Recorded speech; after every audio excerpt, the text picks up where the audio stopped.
Tak, dobré ráno, dámy a pánové. So, good morning, ladies and gentlemen. I would like to warmly welcome you at the 6th annual conference, Responsible Public Procurement 2021. I would like to welcome you at the premises of Liechtenstein Palace and all the participants who are due to the pandemic situation online.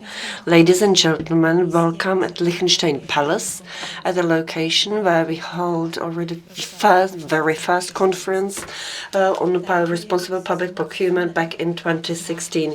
If you recall, those of you who were present at the conference, what was the atmosphere and discussion like, you will definitely agree with me that we were assuring that each other that the responsible public procurement is legal, beneficial, and may be implemented in the Czech Republic.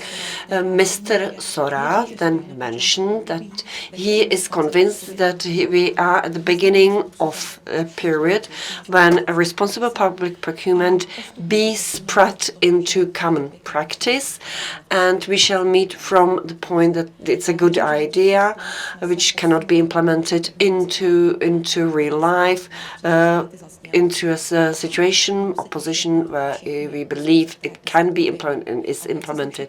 I'm really looking forward to today's discussion. Nevertheless, first of all, I would like to welcome the most important representatives of today's conference. First of all, I would like to welcome Mrs. Ingrid Stegmanová, the State Secretary of the Ministry of Labour and Social Affairs.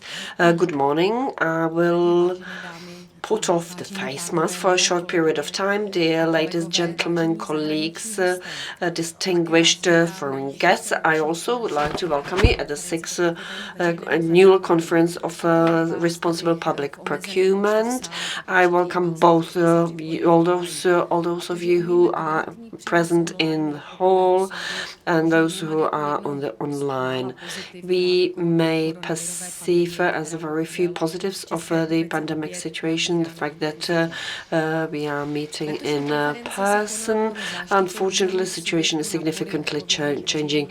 The current conference is being held under the auspices of important players on the field of responsible public procurement. It's primarily the Anti-Monopoly Office, whom the chairman of which I would like to welcome, Mr. Mlsna, and also the Ministry of Life Environment, who are also under the auspices of whom we are also holding the conference. We are going to discuss the legal anchoring and beneficial anchoring of responsible public procurement.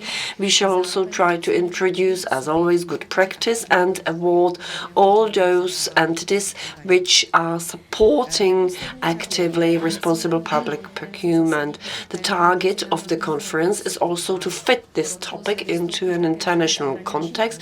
Therefore, we shall have a whole range of foreign guests, and I would like to warmly welcome primarily Mr. Mark Steinmetz, judge of the Supreme Court in Switzerland, who will deliver his key speech in the very introductory part of our conference. Today's conference is the 6th mutual meeting. The very first meeting, or the very first conference was held also in Liechtenstein Palace. The past 6 years frames quite well, puts into a framework all the activities of the Ministry of Social and Labour Affairs, and gradually developed into educational activities, methodological activities, inspirational activities, where we of course use the good examples or good practice from abroad. We of course are very grateful for that to a great team of colleagues of ours, and and all those who support development of socially responsible public procurement, being the people from the state administration or the entities such as the lawyers' offices, attorneys' offices, and many others. And I definitely would like to extend my thanks to all my colleagues and the representatives of all these supporters of public procurement, responsible public procurement. 1 year in public procurement is a very short period of time. Originally we were in a relatively comfort situation. We were just thinking how to grasp the responsible public procurement in the Czech Republic, and we were awakened by the fact that it was anchored into the legislation, the obligation of responsible public procurement, and we were looking for, I would say, maybe softer possibilities. So legislation was a little bit ahead of us. Nevertheless, we may perceive as positive the form of anchoring of socially and environmentally responsible public procurement as one of the basics of public procurement, which corresponds rather to the values than the obligations. You know, I always try to look for added value. It will be very important to focus our attention on unifying the perception of the topic, be it by all the bodies and players on this field, be it the receivers of the public procurement, or those who are either observing or fulfilling the public procurement. Quite frequently, I hear from all those who professionally dedicate their lives into public procurement that responsible public procurement brings another dimension into their professional work. And that's exactly what we would like to achieve. That is the positive perception of responsible public procurement, not only strict obligation, but also a great, unique opportunity. At the very end, I would like to extend my thanks to Leona and her team for preparing the conference. And now I would like to give the floor to Mr. Mlsna, the chairman of the Anti-Monopoly Office.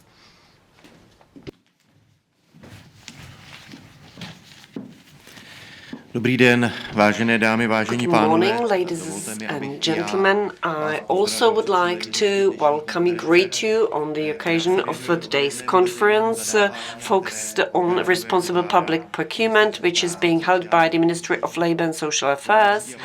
It was a great honor to me that I could take over the auspices over the conference together with the Minister of Environment Protection.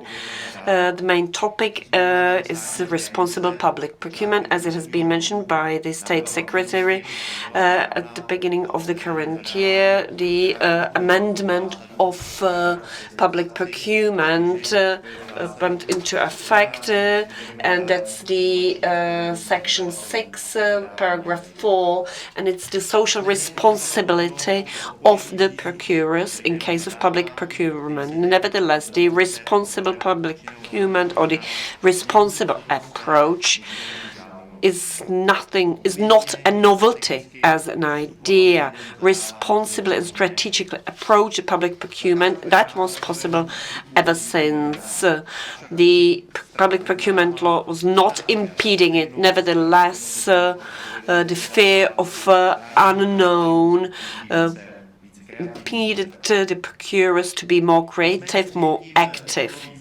Nevertheless, approving the amendment, the public procurement is quite in different situation. The social, environmental responsibility of public procurement is put at the forefront of responsible strategic public procurement. The clear example is the Ministry of Social and Labour and Social Affairs, the organizer of today's conference. They do specify or they focus on this topic for a whole range of years. Responsible procuring is an approach which offers to the procurers not only to achieve the performance, the particular performance, but also to develop the society, social, economic, and environmental protection. Public means can, through public procurement, be added value, bring added value, not to the individuals, but to society as such in many aspects. As such, responsible public procurement becomes interdisciplinary institute which overlaps the public procurement as such. The principles of responsible procurement does not necessarily have to bring only the joy to the procurers, but also the worries. Nevertheless, the procurers shouldn't consider it as a problem, as an issue, but as an opportunity to create a better world. As it's not an easy discipline, I consider of great importance that such conferences as this one are held, where we can share experience. I'm sure that a source of very precious information will also be today's conference. Ladies and gentlemen, I firmly hope that today's program will be inspirational for all of you and fruitful to all of you in the field of responsible public procurement. Pane předsedo, paní státní tajemnice, velice vám děkujeme. Chairman, State Secretary, thank you very much for launching today's conference. Ladies and gentlemen, now I would briefly acquaint you with the program, the first session where you will have a closer look at the foreign experience. In other words, how the amendment, which is still quite new, how we can properly use it, how we can develop it. We are going to have also a discussion with the creator of the culture of responsible public procurement, as the chairman of the Anti-Monopoly Office stays with us. We shall also have a closer look at the purchase of IT hardware, where lots of financial means are heading to, but on the other hand represents quite a lot of hazards, problems and issues. We shall also have a look at how sustainability can be supported when purchasing foodstuff, and then we also have 5 examples of good practice, and of course a very pleasant part is the awarding for the responsible public procurement, the awards. Now I also would like to invite a colleague of mine, Adam Gromnica, who will be hosting the conference with me, and later I will also invite on the stage Monika Dobrovodska, who will be also co-hosting. Thank you very much for sticking to all the obligations concerning the pandemic situation, primarily having your face mask put on whenever seated in the Congress hall. Those of you who are only in the online environment, you have available Slido application. Please do send your questions through the applications. Those who are present in real life can ask the questions directly. The first part will be we will focus on the examples and experience of Switzerland, Poland, and Austria. Good morning, I'm Adam Gromnica. I'll be co-hosting today's conference. I have the great honor to open the first part of the conference and welcome the Judge of the Supreme Administrative Court in Switzerland, Mr. Steiner, who deals with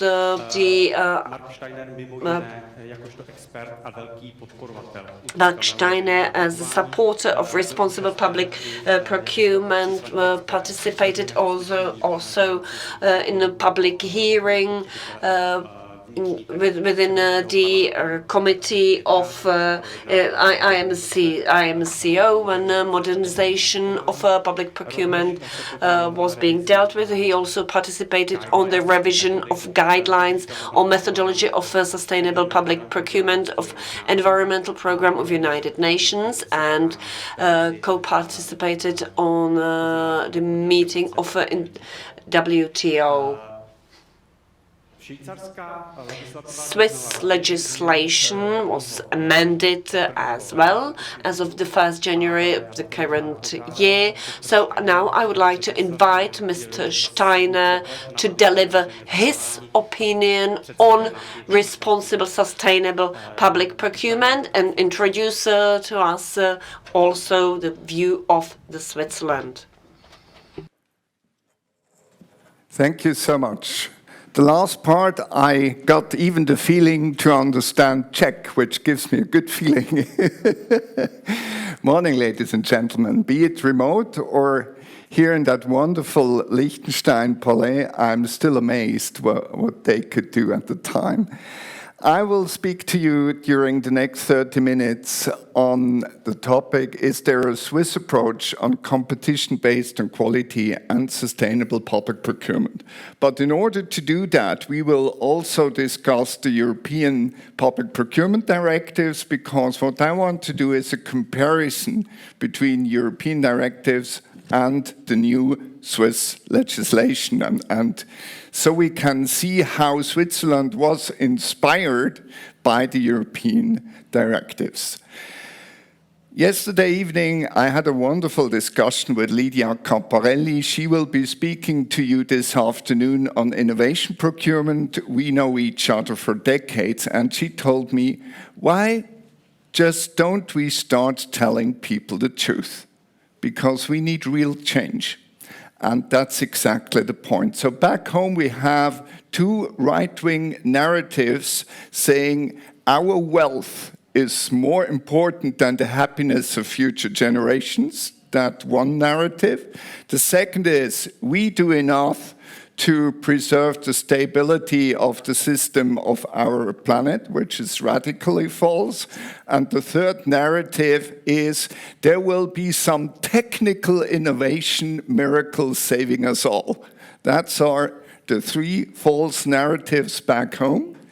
And the truth is that Switzerland, being a small country with 6 million inhabitants, needs more CO2 than 330 million people in Africa.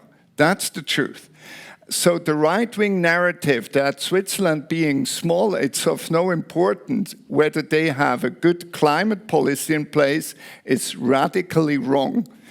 Because my view is the stronger an economy is, the more this economy must act as a model of transformation. And so that's why Europe is called to be the spearhead and the avant-garde actor of transformation of the economy. And that's exactly what the European public procurement directives do, and that's exactly what the new Swiss law does. I will show this to you in a minute. So the idea would be that if I press this, it should move, yes? Doesn't work. Yes, okay, take some time.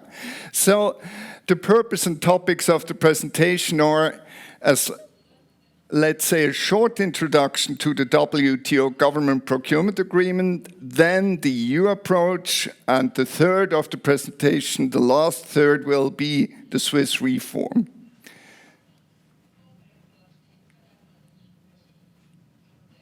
Okay.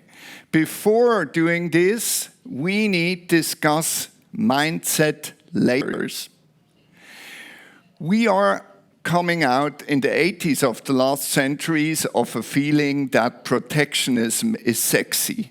We prefer local bidders. We have our favoritism liaison, fixed ones, and that's the way how local economy has to work.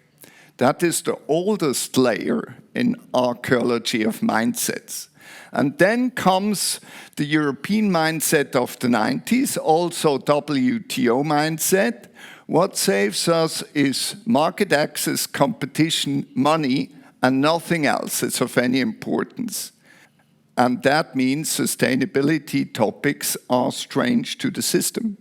And that's where we are coming out of. That was the mindset of the 90s. And nowadays we have a new mindset, that's the layer 3, in my archaeology terms, saying, hey guys, what we need is competition based on quality, sustainability, and innovation. There's more on the world than the maximum of market access, competition, and money. And that's exactly the spirit of the new European Union Public Procurement Directives, and even more so of the new Swiss law and public procurement. So you see those mindset layers. The protectionists are still there, and the neoliberals of layer 2 are still there. But we are now seeing a new mindset being created thanks to the European Public Procurement Directive, thanks to the new Swiss law on public procurement, being ready to transform the economy in terms of a form of capitalism which can be suitable for the future. So what we do is de facto reinvent a new, better form of capitalism.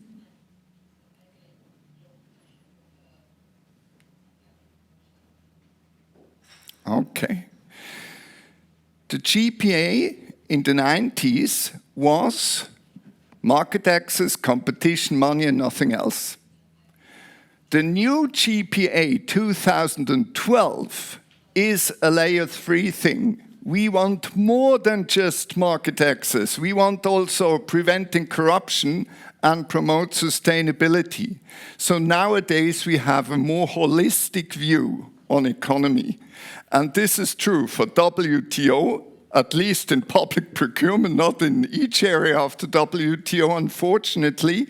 But in government procurement, the WTO is very progressive. The EU is very progressive, and even more so Switzerland, according to its new law. I'll try to get the next slide. Yes. So the WTO has arranged a symposium on sustainable public procurement 2017. That would have been unthinkable 10 years ago. That would have been considered heretic from a layer 2 perspective. You remember layer 2 neoliberals, market access, competition, money, and nothing else, and they would have despised such an event, and they would have been against. But this shows you that the WTO has changed in a positive way, according to my understanding. I try to get the next slide here. Yes, it works.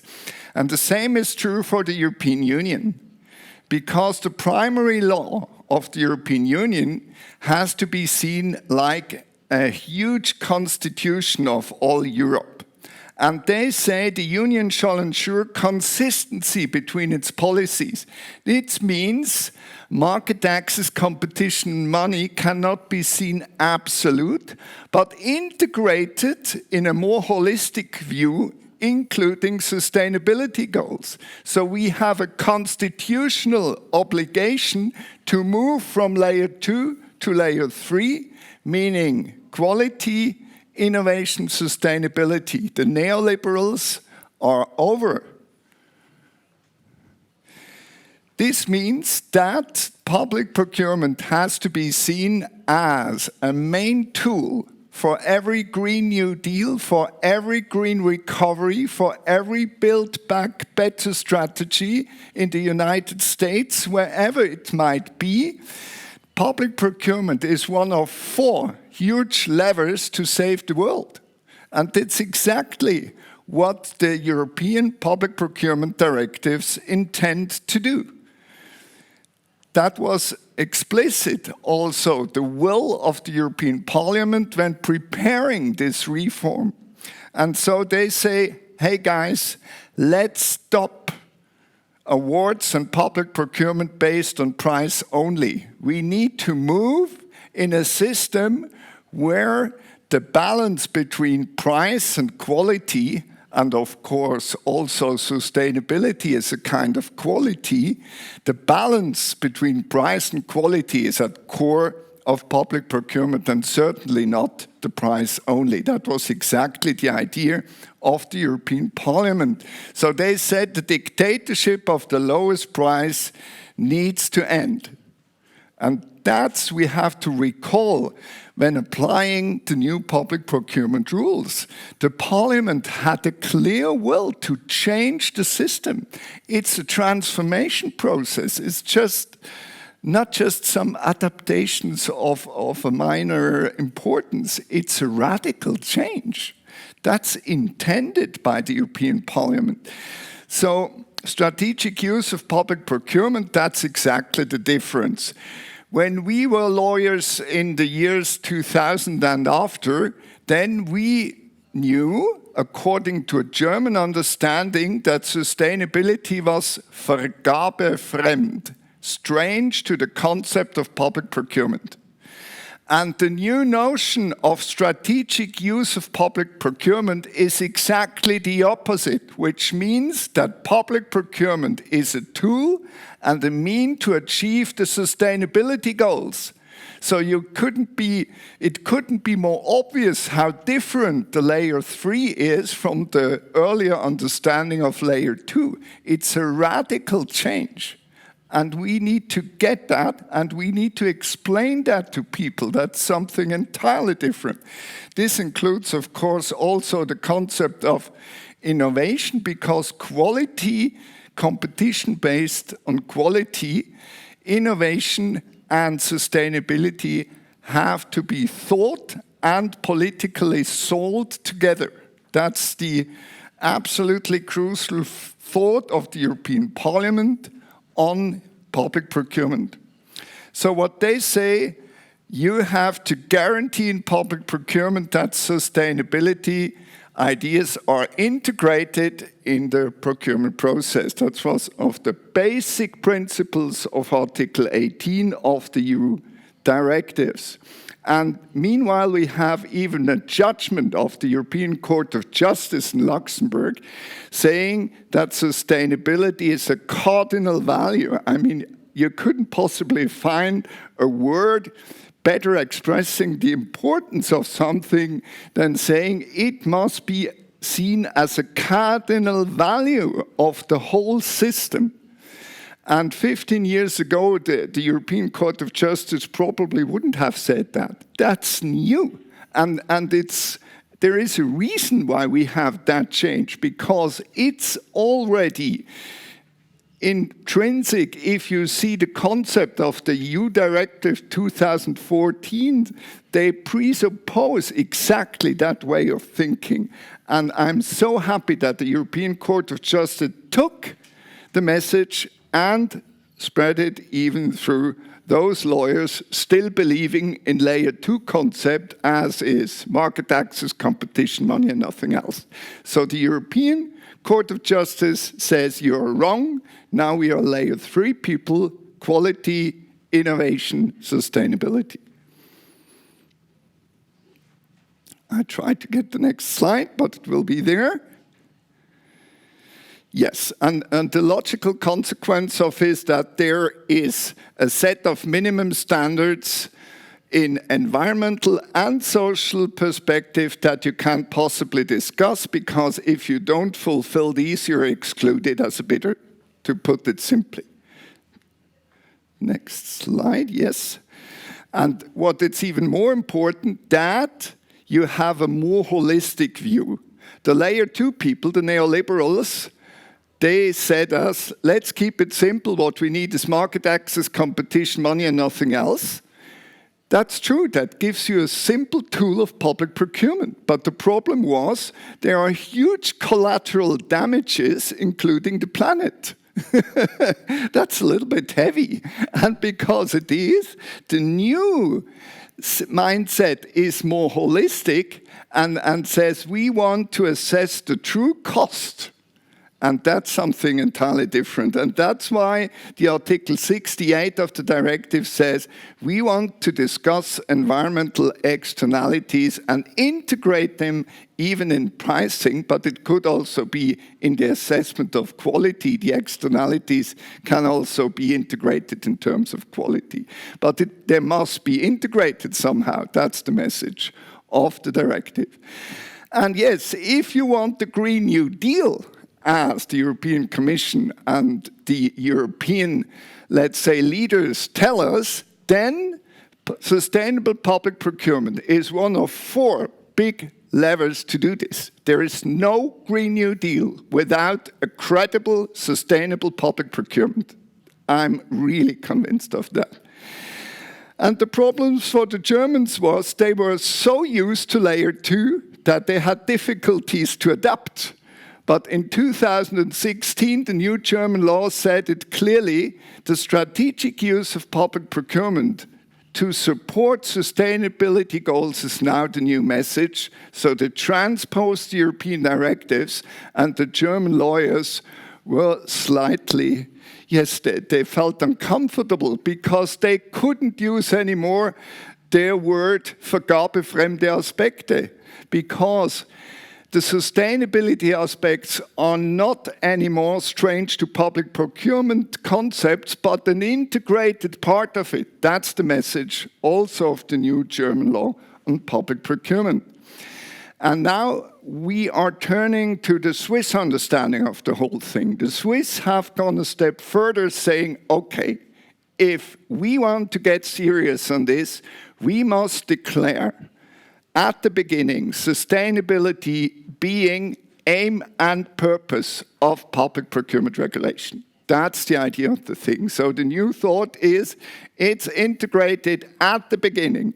We cannot define best value for money if not integrating the sustainability in that most economic use of public funds. So best value for money is ever understood as also integrating sustainability aspects. And that's a really paradigm change back home. I can assure you that there were political, let's say, fights about this. This was not given, but we made it. Compliance with social minimum standards are really important. Equal pay for men and women, environmental law. So if you don't cope with these minimum standards as a bidder, you are out. It's like an anti-dumping bathtub. Yes, you have a bathtub and the water of public procurement practice is inside the bathtub. And the bathtub must be safe that no water gets out. And the bathtub integrates green minimum standards, red minimum standards, the social ones, and in the middle, the way of dealing with abnormally low bids. So if you don't ask bidders how they do this, if they present abnormally low bids, the anti-dumping bathtub doesn't hold the water. So you need green minimum standards, social minimum standards, and the credible handling of abnormally low bids, and then the bathtub preserves the water in it. And that's the anti-dumping tool of the new public procurement regulation.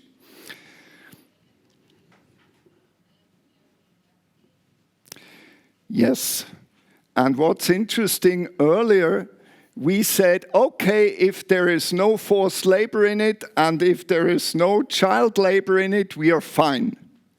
And meanwhile, we know that social minimum standards are a lot more than that. So we need to have safety measures in place, health measures for the workers, and stuff like this, working hours, you name it.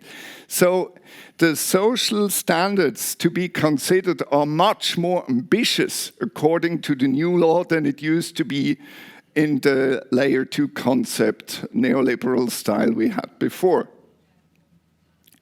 Try to get the next slide. What criteria? What is really important that the Swiss new law says? Life cycle costs and sustainability are award criteria. So it's not only quality, but it's also sustainability and life cycle costing. And of course also innovation content is an award criterion. And if we get that together, then you see immediately that the price has not the importance he used to have 10 years ago. This is an entirely new mindset, and was intended to be an entirely new mindset. I try to get the next slide. Yes. Switzerland becomes a fair trade country means that now you can get extra points if you offer fair trade coffee. This gives you extra points in an award criteria on sustainability, for instance. And that's interesting because in the legislation before, you could only do this with green aspect, but not with social ones. And now you can give and get extra points also when achieving a better social performance, like offering fair trade certificates. And that's a really game changer, because in the neoliberal system that we had before, this was considered to be vergabefremd, strange to public procurement. And now it's considered to be an integrated part of it. This is kind of the mean of proof that what I told you about those mindset layers is exactly what we see here. GPA, yes, that's exactly the point. The GPA is more cautious. They say we can make it the neoliberal way, or we can make it the modern layer 3 way. So they say public authorities may ask about abnormally low tenders, and the European directives and the new Swiss legislation says you must ask, and that gives the bathtub, you know? That's the interesting difference. And now, what is really at core of the whole thing is that we have a new formula on the award. Before, you know that from the European context, it was the most economically advantageous tender. And unfortunately, the neoliberals misunderstood this, that it's almost ever only the price of relevance. It wasn't even true in the past, because most economically advantage means a balance between price and quality. But because we lived in a layer 2 mindset, market access, competition, money and nothing else, they misunderstood this, the price being important. And the construction sector had enough of this. And they got the movement in the parliament, in an economy commission, saying, hey guys, quality must have its importance. And if you put the new term, most advantageous tender, in German das vorteilhafteste Angebot, this makes clear to everyone that the quality and not the price is the decisive factor. Procurement culture. So the point is that if you want to do this, it's not only about law, it's also about mindset. It's about what's the culture inside the administration, inside the procuring entities. You need enough people, because normally public procurement procuring entities are understaffed. They have not enough people to deal with their complex tasks, and we have to change this. We had back home one of the important leaders in the topic saying, hey, we have just changed to the new system and we are ready for the new culture and the new ideas. And I've rationalized my entity, and there are 6 people less in the buying department, and now we are fit and lean management. And I told him, you must be crazy. You must do the opposite. You must have more people if you want to be credible when addressing those more complex procurements, because the layer 2 people, the neoliberals, they had the easy part of their thinking was that it's a more simplistic concept, so less people can do more of that kind of procurement. But the modern way needs more investment, needs more smartness, needs a more holistic view, needs a more interdisciplinary approach. And if you believe you can do this with less or with badly paid people, then you are terribly wrong.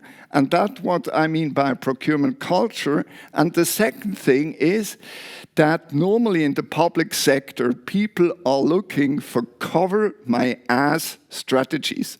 So they are very cautious not to be in the middle of where the margin of appreciation and the discretion and the level playing field could be, because this could cause critics. And lawyers tell them there are risks if you have the courage to use your power.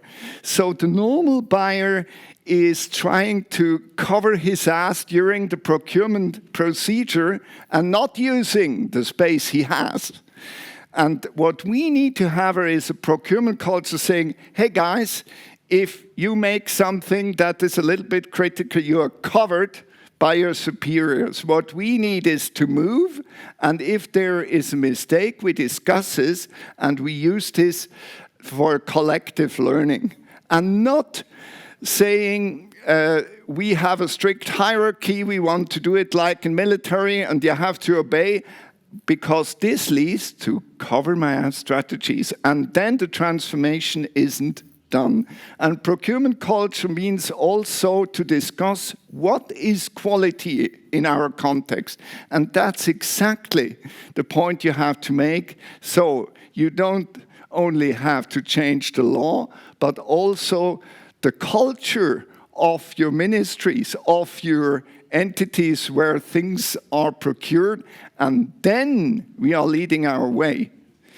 When the British wanted to have the Enigma code of the Germans in the Second World War, they constructed Bletchley Park. This was an elite unity where the very inspired people were, and they were given a really discretion how to organize and how to do it. But the maximum of creativity, and then they got the solution and got the Enigma code. But normal infantrymen with the leadership of public officials, of infantry officers, they won't get innovation because it's the wrong enterprise culture. And that's exactly the point we need to address here. And that's what I'm saying if using the term procurement culture. And now we have a second problem. How many minutes do I have? 10. Good, that's the start. Okay, what we have is conflicting goals between preventing corruption and sustainability.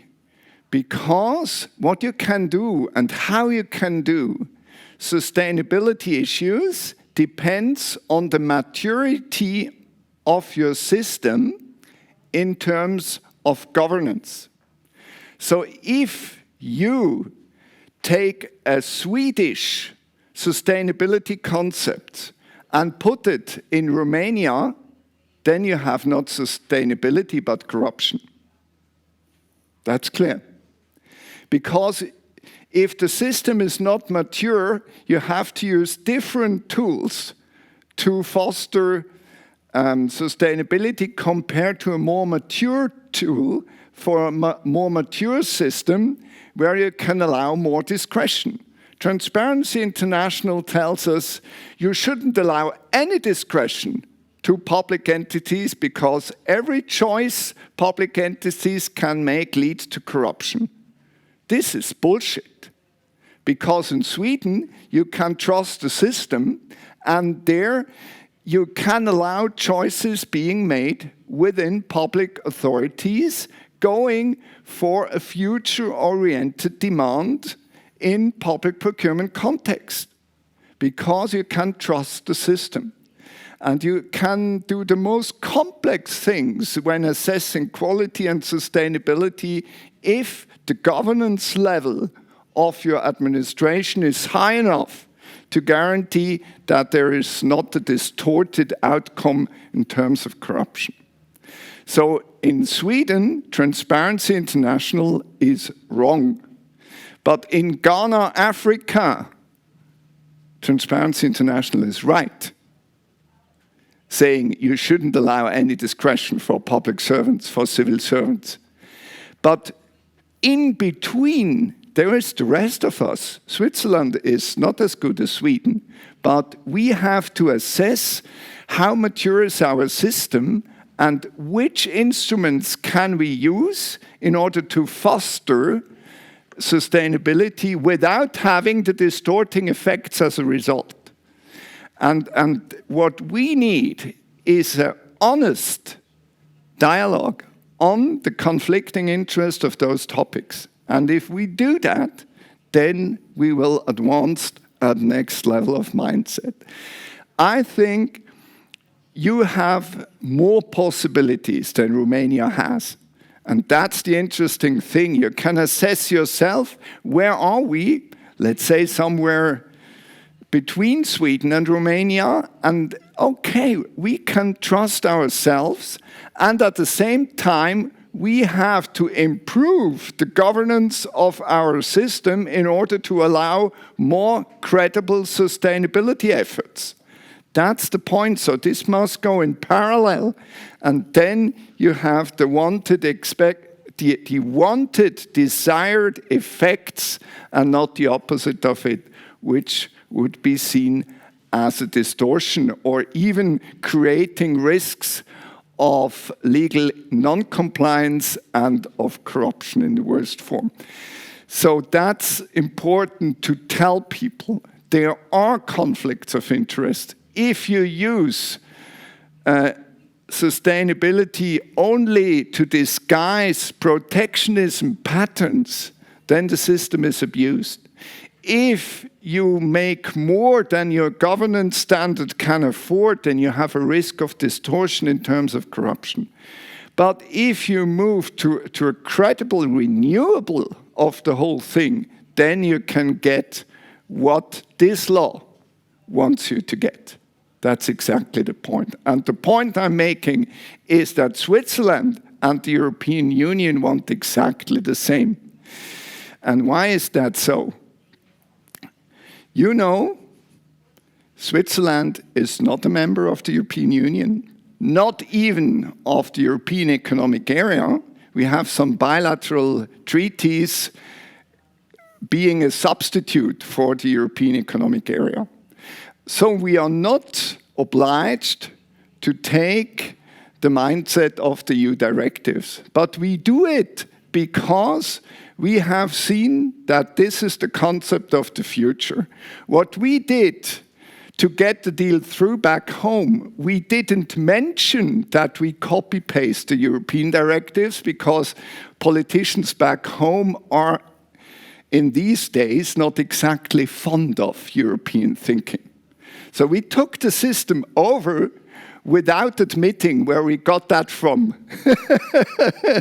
we were hiding the source and saying, this is the new concept, but we won't tell you where we got that from.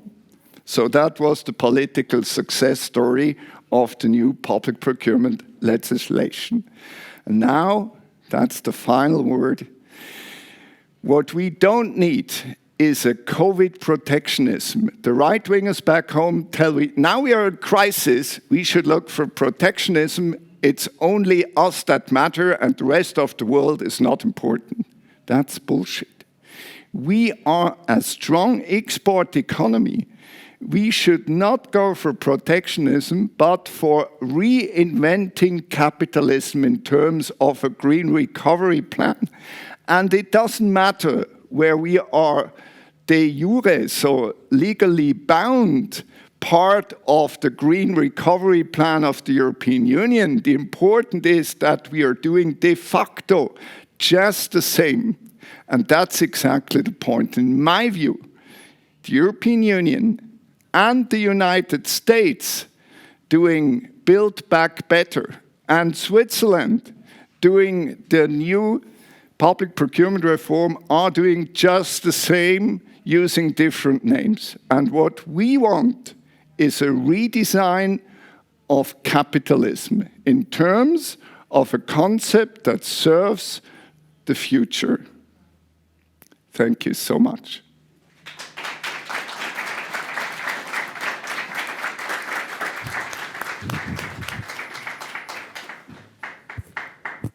Thank you very much, Mr. Steiner.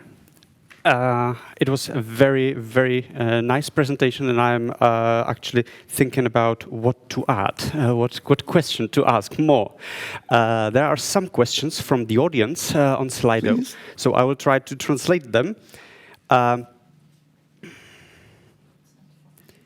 Okay, so those are actually not for you, not meant for you. Okay. So I prepared some questions, but are there any questions from the audience?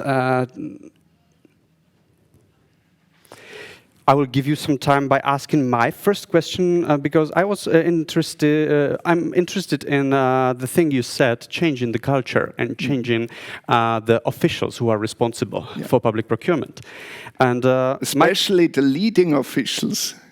The simple buyers are sometimes very creative, but they are not covered in the hierarchy.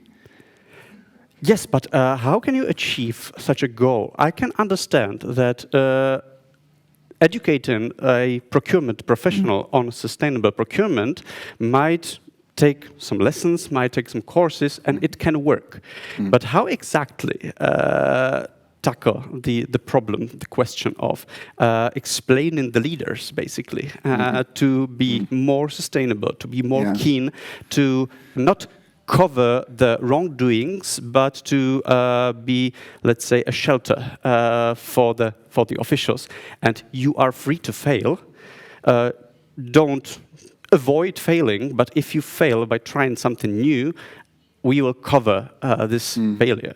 What would be the way to influence or to incentivize leaders to do more of this? Okay, so the first you need to do is capacity building. So when we got the new law, we said we must have a huge education initiative. So it's a professionalization. We need a new public procurement professionalism.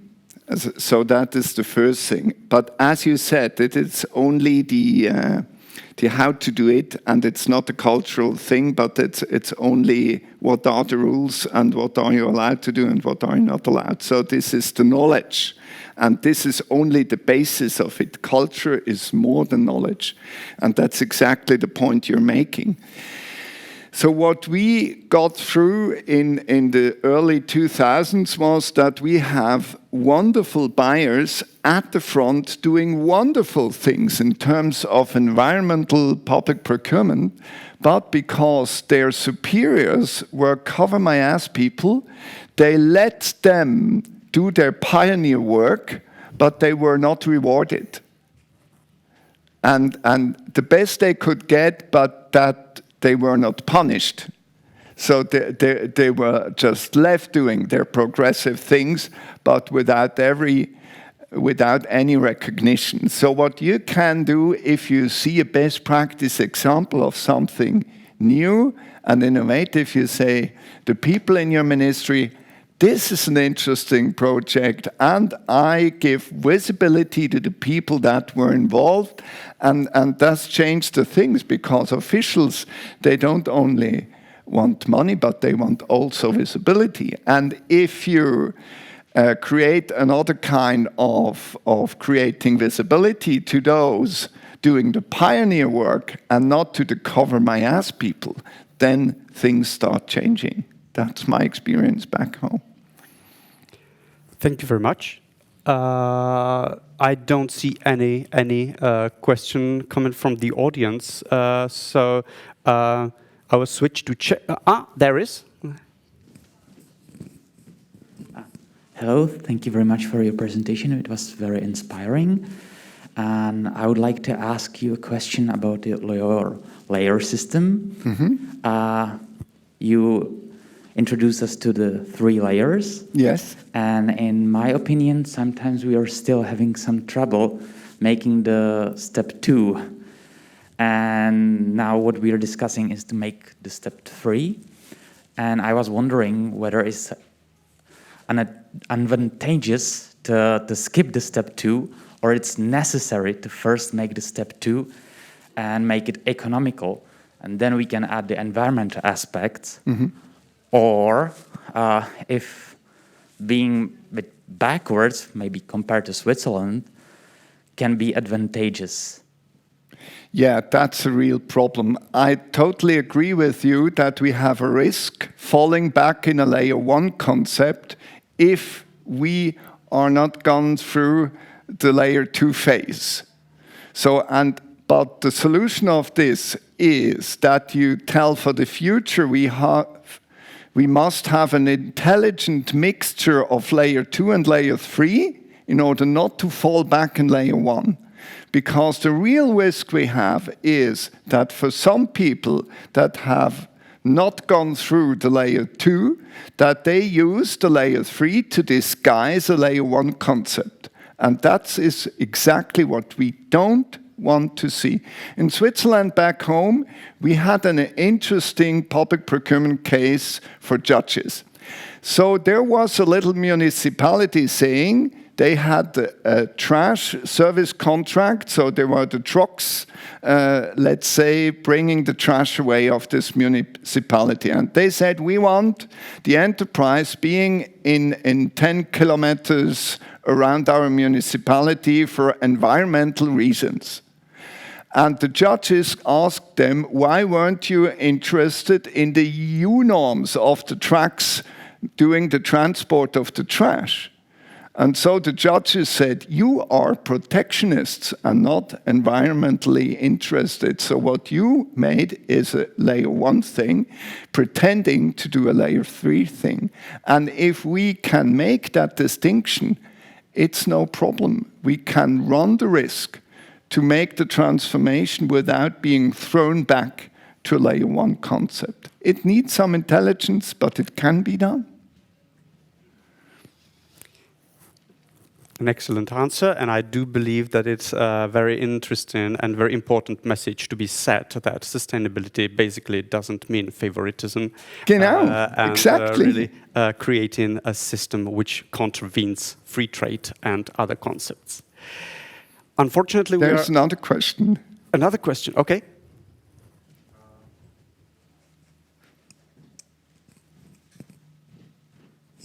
Hello, Martin Hadaš, Masaryk University. I wanted to ask about the role of universities and educational system. Do you have some complex programs for, let's say, students of law faculties, economic faculties, or even for professionals, for public procurement professionals?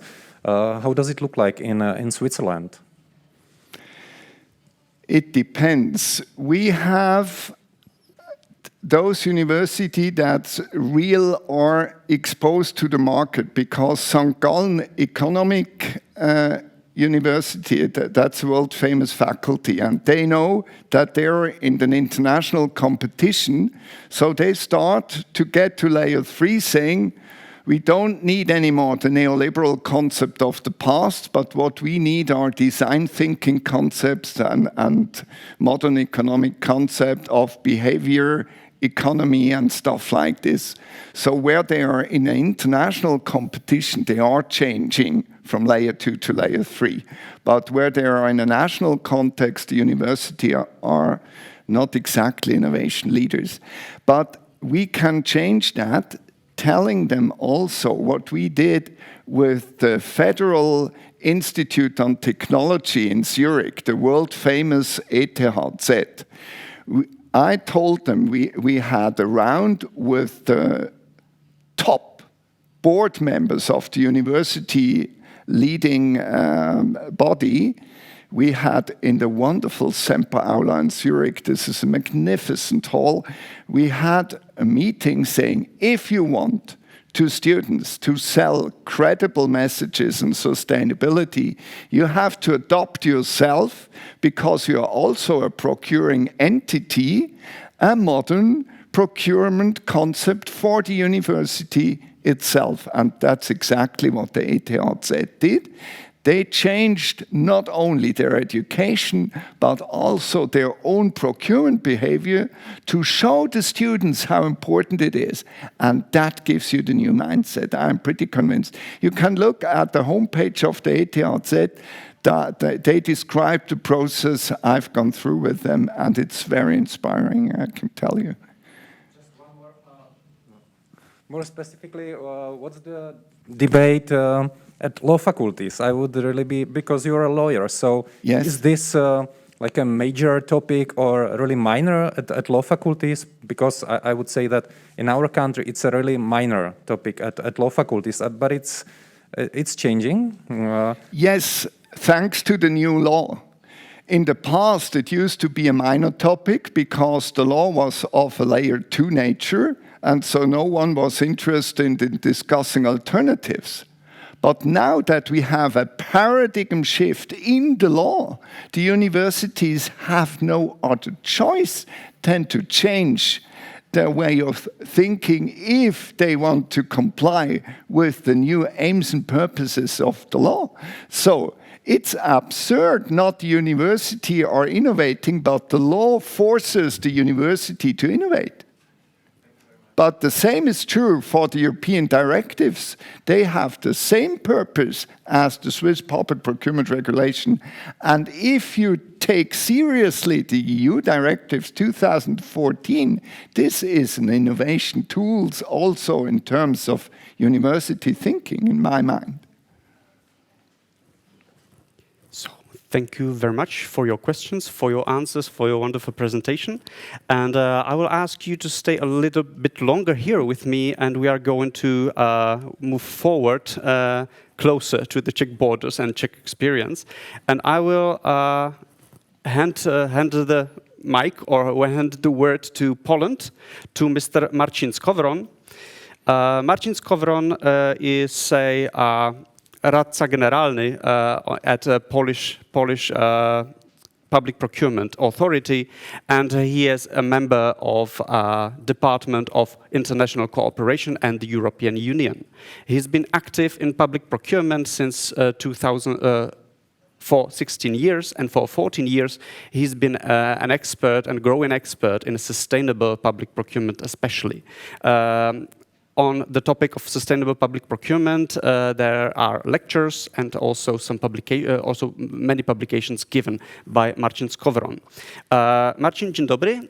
Hello, and we are looking forward to your presentation. Good morning to you. You might be needing to switch on your mic. Well, it's on. Good morning. Hello?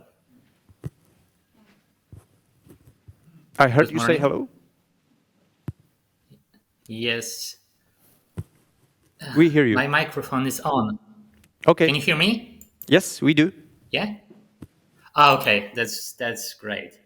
Yes, thank you once again for inviting me to the conference.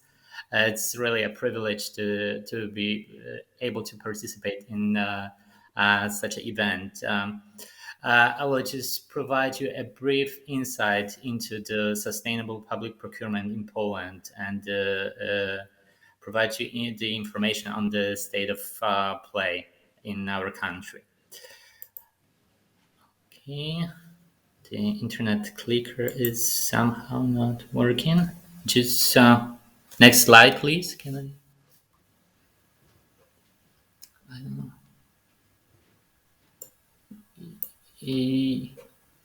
Does it work? Yes. Oh, yeah.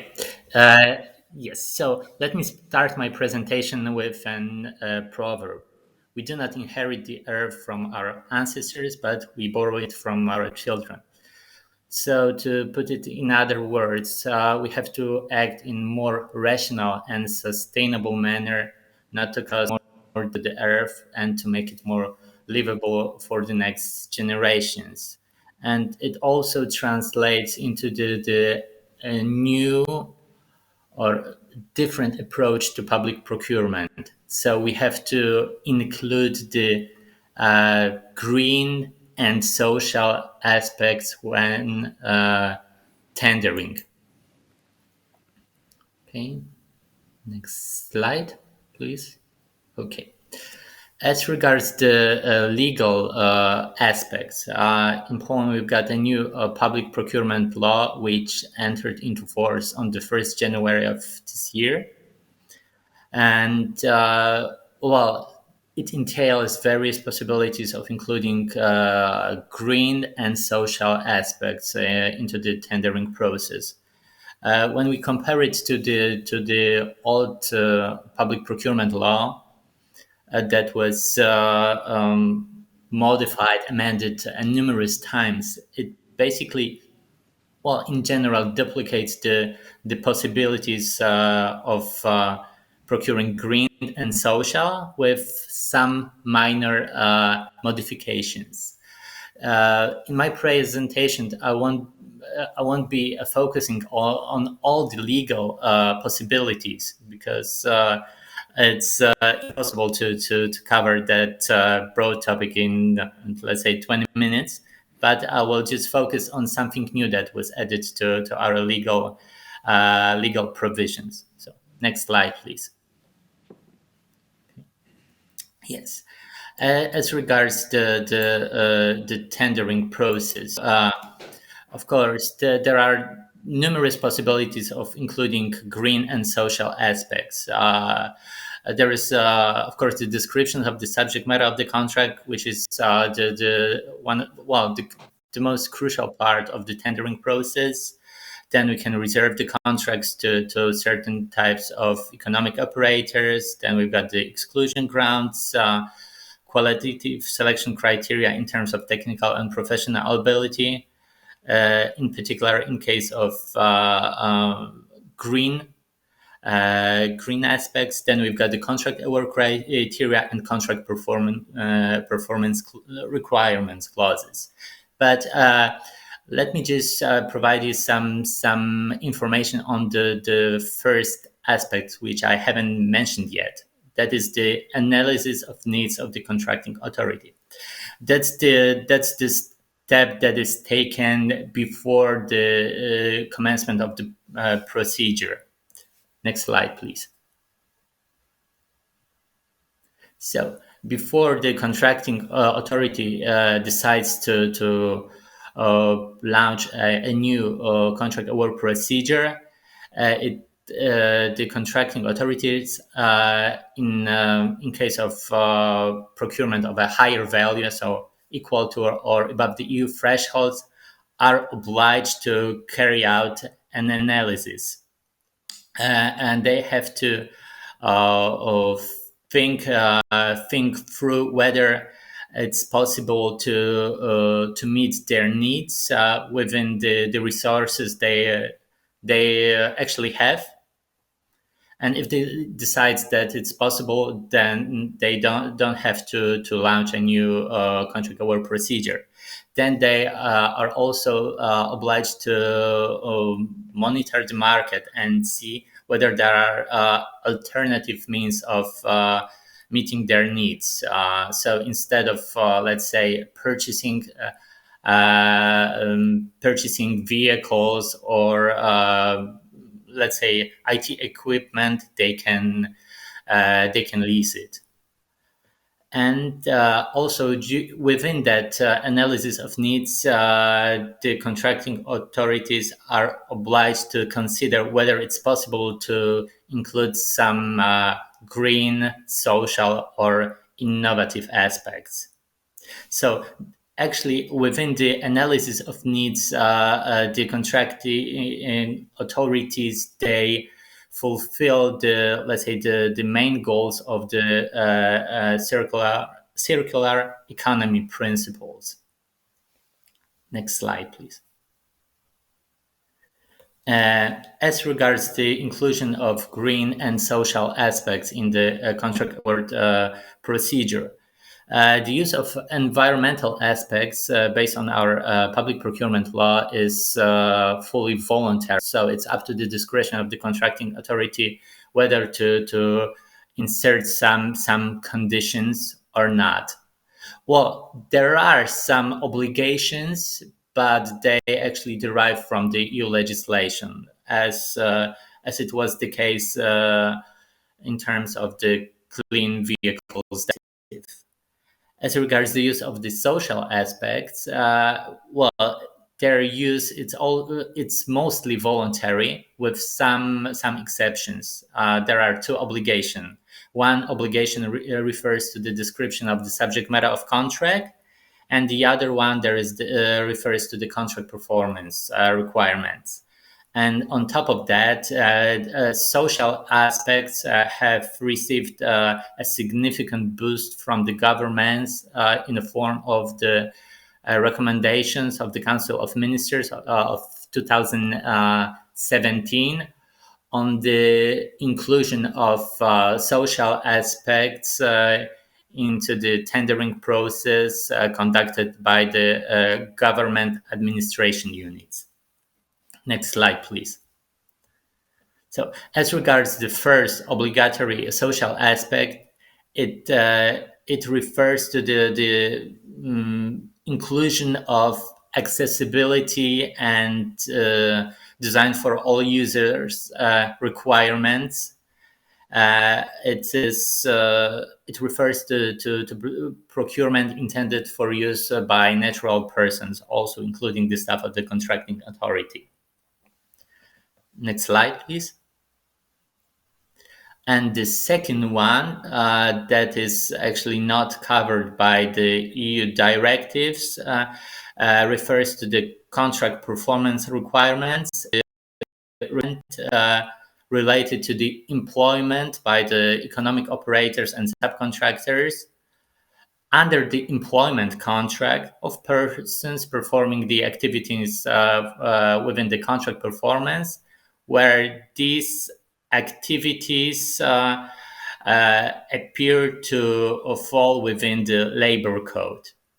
And such obligation refers to applies to the contract for works and for services. And such obligation has to be specified in the contract notice or procurement documents. Why was it introduced into our public procurement provisions? Well, such provisions were enforced just to provide sort of a balance to the civil contracts that used to be overused by the employers. And once the contracting authority is obliged to provide such requirements in the contract notice or procurement document, it has to fulfill some additional ones. Next slide, please. So the contracting authority has to specify the type of activities that need a contract of employment.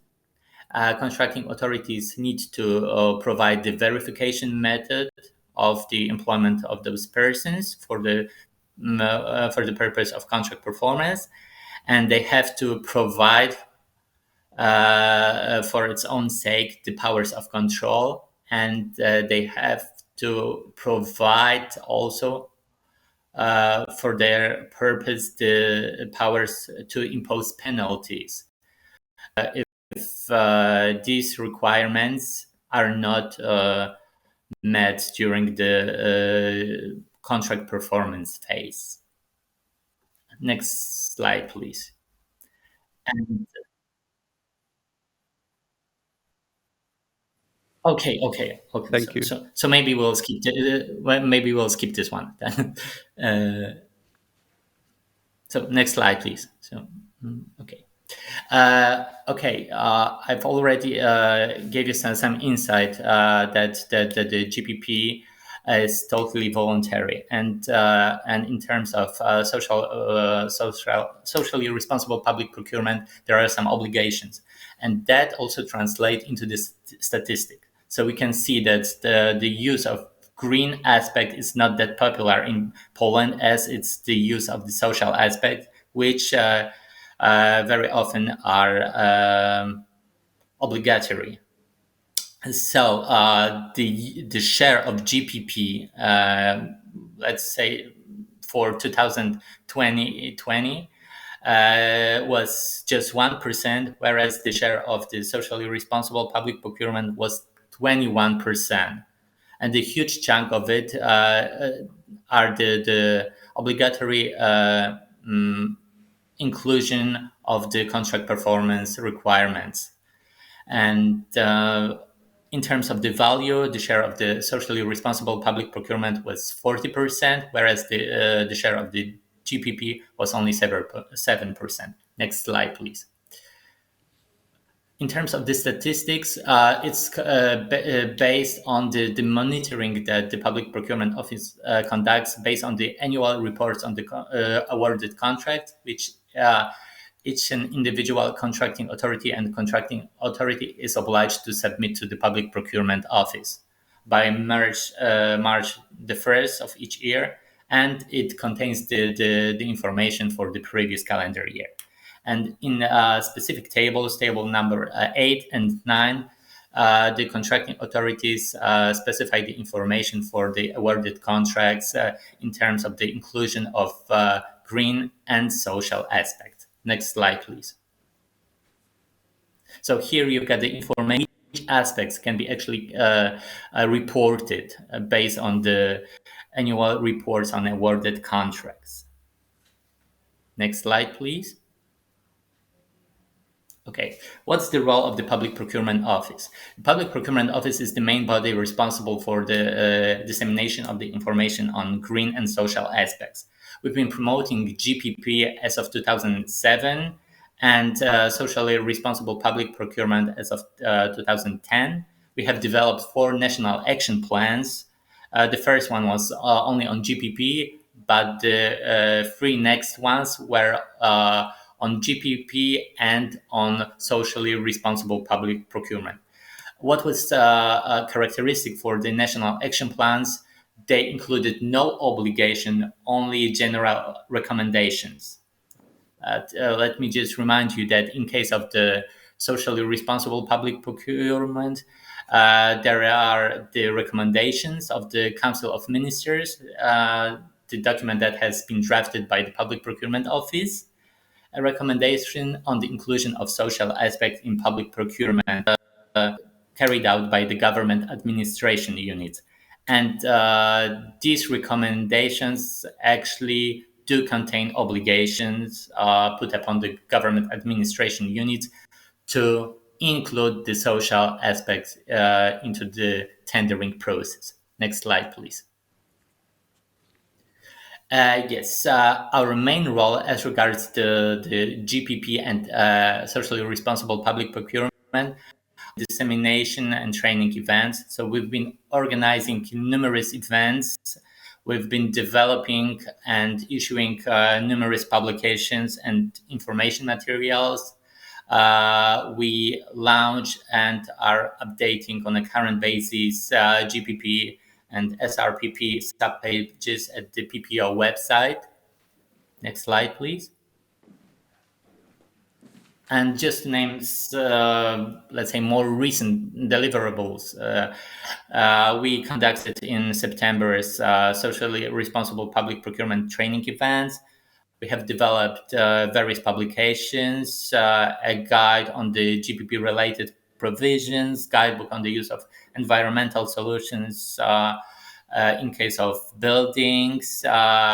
We've got the guidelines for accessible public transport. We also developed the Polish version of the EU LCC tools. Next slide, please. Yeah, as regards the GPP and SRPP subpages, so they are structured in the following manner. So we've got the legal provisions, document, case law, publications. Of course, in case of GPP, there are also the EU GPP criteria and their Polish language version. And there is also the useful information. Next slide, please. And the useful information, in useful information, we structure the information based on specific sectors. So we've got the information connected with buildings, for transport, for food and catering, cleaning services, labeling, energy efficiency, and LCC. Next slide, please. As I've already mentioned, there is also the same structure for SRPP sub-page. So next slide, please. So in case of the useful information for SRPP sub-page, we've got the information on social clauses, on criteria, on the labeling, on accessibility, and on human rights and CSR. Next slide, please. So I've already provided you some information on the procedural aspects that are covered by the Public Procurement Law, but our new Public Procurement Law also provided some, let's say, more strategic provisions. And our new Public Procurement Law introduced provisions on the state policy. The state purchasing policy is to define the priority actions of the Republic of Poland in the field of public procurement. And it's basically addressed to the government administration unit and is to cover GPP and socially responsible public procurement as well. The document has been developed, but it has not been adopted yet. It's being consulted currently, but it has to be adopted by the 31st December this year. It's being developed by the Ministry of Development and Technology, and the state purchasing policy is to be developed every 4 years. And has to provide the goals and has to highlight the paths and the aspects that are vital. So the green public procurement and socially responsible public procurement are two main features of the state purchasing policy. And because of this state purchasing policy, Public Procurement Office has decided not to proceed with the National Action Plan on Sustainable Public Procurement, as state purchasing policy is to consume the National Action Plan. Next slide, please. And based on this state purchasing policy, the central government administration unit will have to draw up the management strategy for a particular purchasing category that are highlighted in the state purchasing policy. And they also have to highlight the contracts that are of key nature for meeting the goals of the state purchasing policy. So I think that's in a nutshell how the legal aspects based on the new public procurement law in Poland look like. So thank you for your attention. In case of any questions, please feel free to ask. Thank you very much, Marcin. First of all, I do apologize for speeding you up a bit rudely, but we are really actually out of time, and I can't see any questions here in the audience.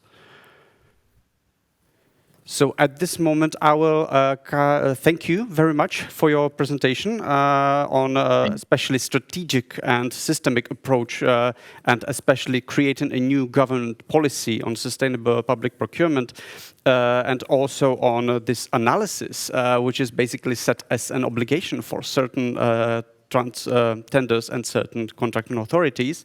Thank you once more very much, and I will hand the mic over to Vienna, to Austria, so we can learn from other experiences as well. Thank you very much once more, Martin. Thank you. And now we are switching to Vienna to Mr. Gerhard Martin Weiner, who is responsible for running a national competency center, Nachhaltige Beschaffung, or Action Plan Nachhaltige Beschaffung, and will be presenting on their Austrian experience of sustainable public procurement. Martin, hello, or Gerhard, hello, and welcome. And I will be looking forward to your presentation. I will just remind you to take let's say 7 minutes of your presentation, if it's possible. Okay. Thank you very much. I will try. Morning from Vienna. My name is Gerhard Weiner. I'm the head of the so-called NABE platform. This is the service center of the NABE action plan. NABE is German and stands for Nachhaltige Beschaffung. This is sustainable public procurement. That's our topic. And in the next 7 minutes, I hope I will keep my topic in the frame. I will give you a short overview about the practice here in Austria with a little bit perspectives and a look in the past and look into the future. The next slide, please. You have here the content. Please click again, then you see the content itself. I will give you a short overview about the framework for SPP in Austria. I can go very quick over this topic. I will share with you some thoughts about the Austrian action plan, about the history and the future. I will talk a little bit more about the NABE platform, the service center. We think this is a very important network node here in Austria, very well established, and I will talk a little bit more about that later. And last but not least, I will talk a little bit about challenges and the next steps. Next slide, please. As in another click, thank you. As well known, procurement in the EU is subject to the Public Procurement Directive. Key objectives such as non-discrimination, fairness, and equal treatment for bidders are enshrined in it. It was very interesting from Dr. Steiner, this geological view about the layer system. My opinion is with the point of view into the practice, all layers are still alive. And a very important thing in all the tenders is, of course, the budget and the price. And we have to tackle this, but maybe we can talk about this topic later. Only a short notices, and very important in Austria, in the Austrian public law is the Article 20. There you can find the strategical goals. Beginning in paragraph 5, there are the environmental aspects. And this is interesting in Austria. We have a cascade system. That means the paragraph 5 is a have to considering.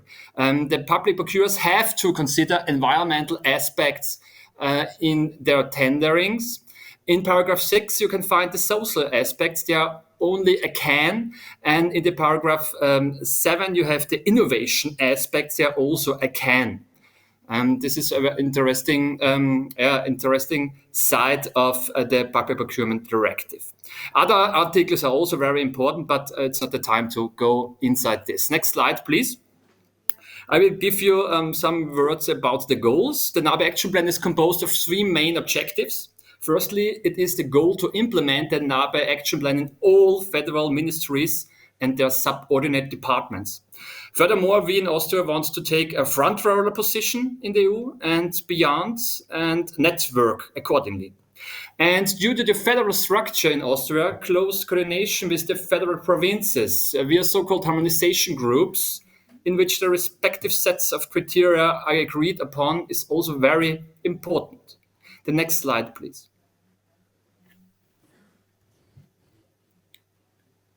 The NABE Action Plan has a long, please click through it. The NABE Action Plan has a long history. You can see here it starting in 2003 when the EU Green Procurement Initiative was launched.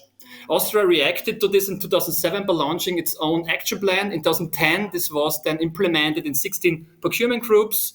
I go very fast to this timeline. A very important milestone was the start of the NABE platform. I will talk about it later.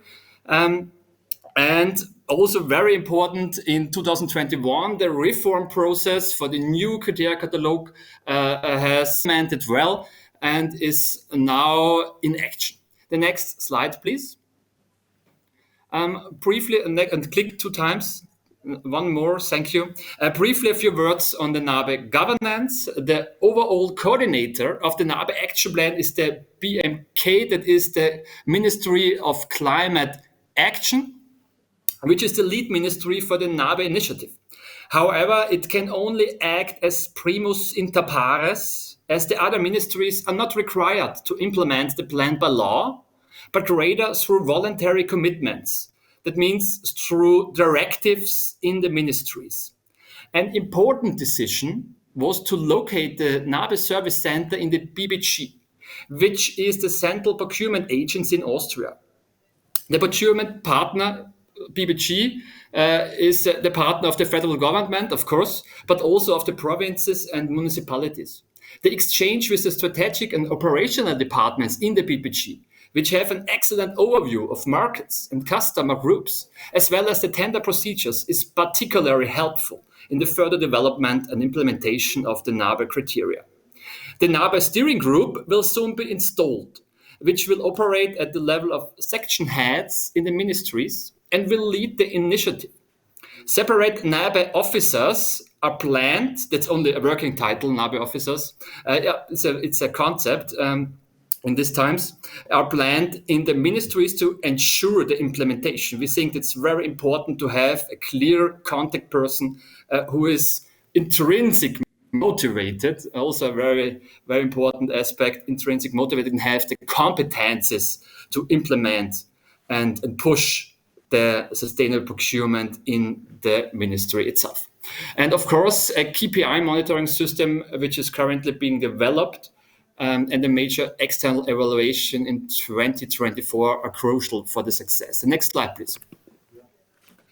Click again. Thank you. Here, a quick overview about the mentioned 16 procurement groups.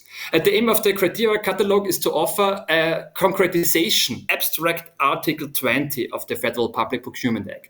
It gives answers how the implementation can work, namely in the phases of the procedure, from the performance specification to the eligibility criteria, to the technical specifications, and to the award criteria, and last but not least to the contract conditions.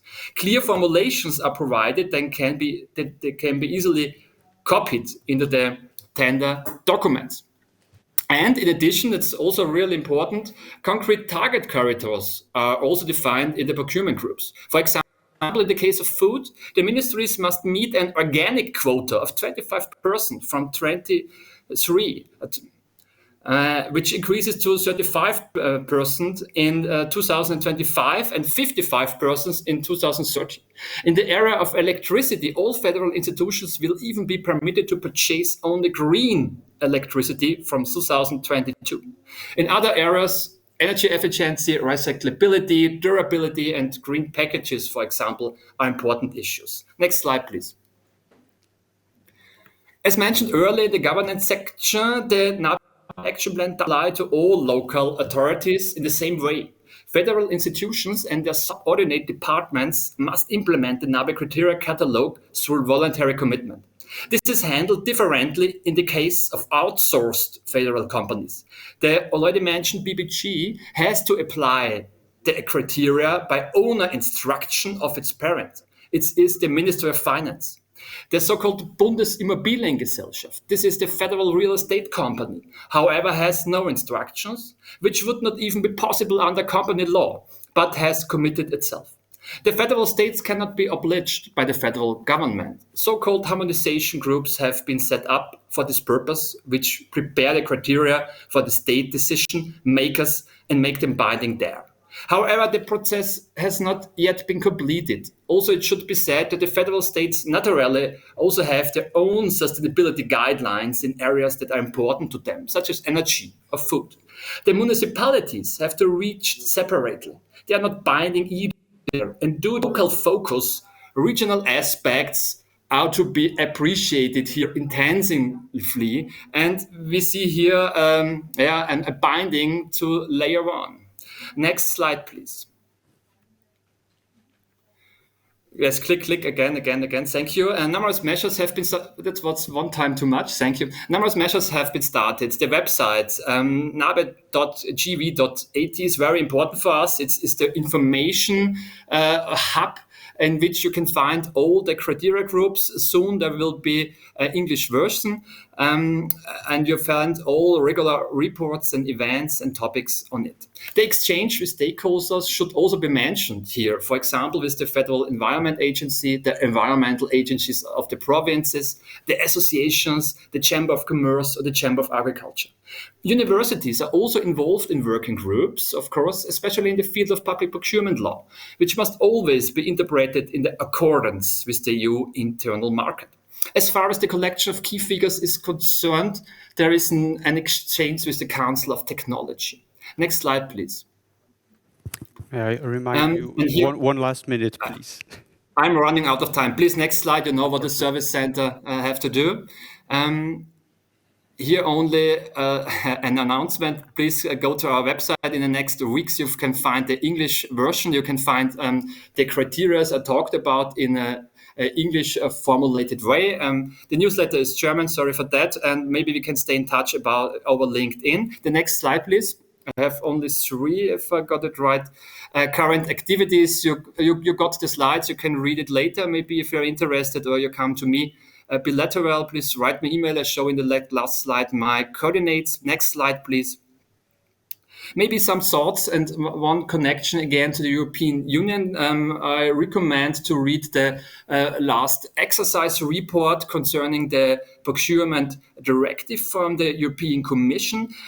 We compared it with our measures, and we can see here in the field of GBP that we are on a good way. We are not satisfied, but we are on a good level. Next slide, please.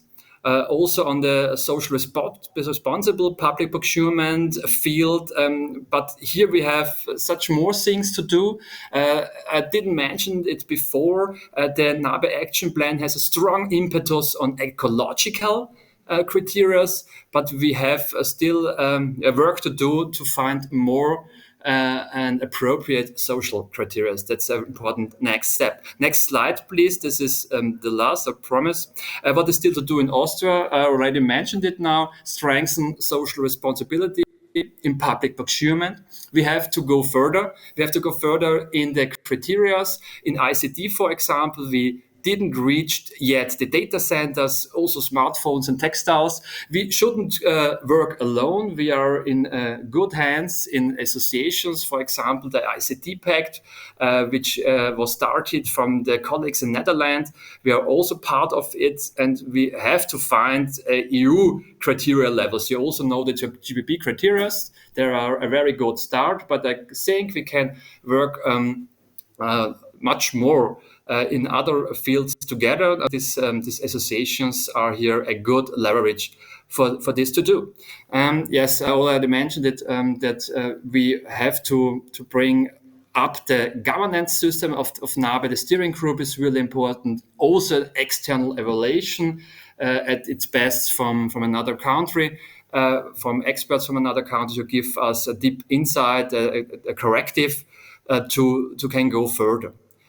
So next slide. I think this is only an overview. Please, if you have questions afterwards this event, please don't forget to contact me. You can see I'm not alone. We have in some 8 people who are directly engaged in the NABE platform. And yes, please come to me if you have further questions. And the last slide is Only that's what I already said. Thank you. And if you have questions, please come to me.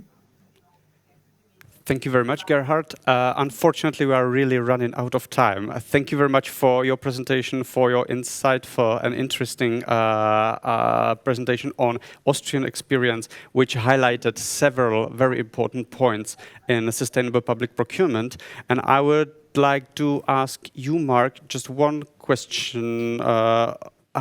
We saw several examples of how to leverage sustainable public procurement or support it in the society and among contracting authorities.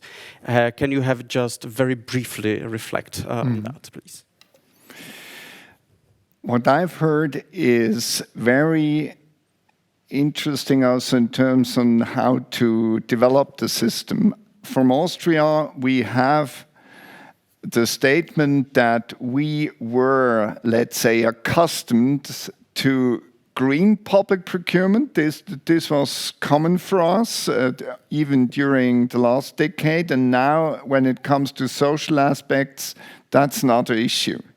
And that's exactly the experience the European Union had as a whole. I mean, you remember the 2004 directives on public procurement on European Union level. They were a step towards green procurement, but social aspects were not as strongly emphasized as now for the directives 2014. So we have gone through the same way, all of us. So what Austria says about we were used to green procurement, but social procurement is still a challenge, that's true for all of us, including Switzerland back home. And we have that in mind when thinking about further developing the system, that the social aspects need an extra effort because of that past, of that common past. And the second interesting thing is that the colleague from Austria said, yes, we have a federalist state, and that's a problem because municipalities and Bundesländer, the states, don't necessarily have the same set of rules as we have in federal level. In Switzerland and Germany is just the same. And that's why it's so important to start on the different levels of federalism to make things mandatory. And one wonderful example was Austria saying from 1st of January 2022, we will buy only green energy. And that's exactly the kind of rules that brings us forward. We are doing the same in Switzerland back home, saying from now on the federal administration will buy only a certain type of vehicles and the other are out of considerations. And that's exactly the kind of implementation rules that bring the system forward. Thank you so much for your inspiring presentations from Poland and Austria. Thank you also from my side. Thank you for your attention. And we are closing the first section of the conference with 10 minutes delay. Sorry for that. I just hope no one gets any problems due to the delay. Thank you very much, Mark. It was a pleasure having you here. Pleasure.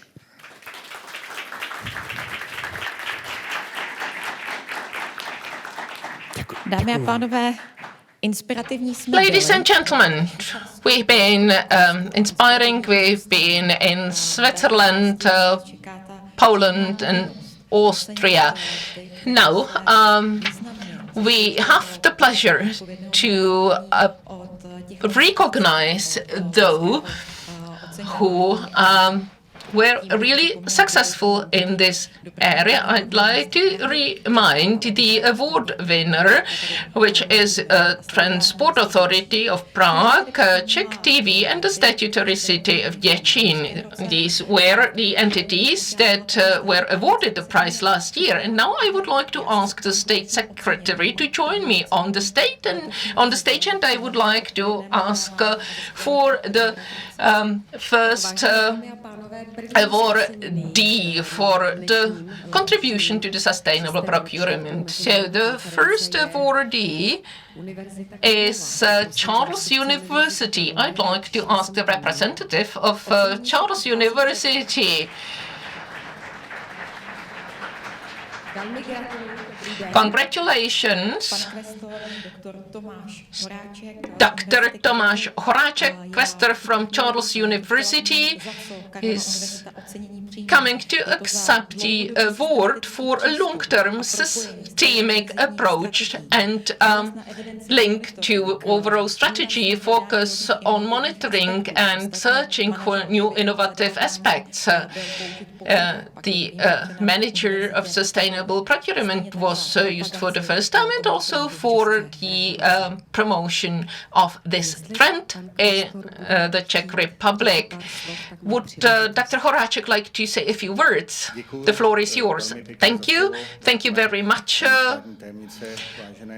dear State Secretary, dear colleagues. Allow me to apologize to the rector of the university, who could not participate today because he is at Heidelberg University today. So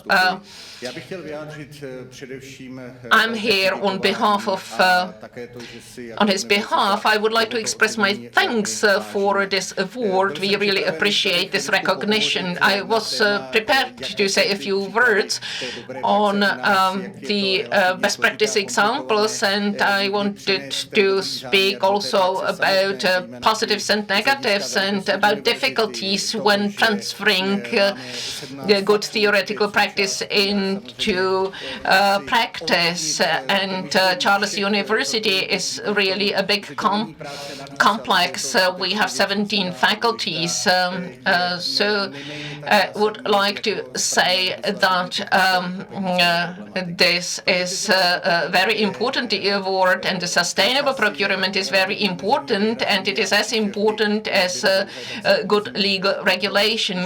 But because we have run out of time, I limit myself to saying that best practice examples will be presented in the afternoon, and we really appreciate the award given to us. Thank you.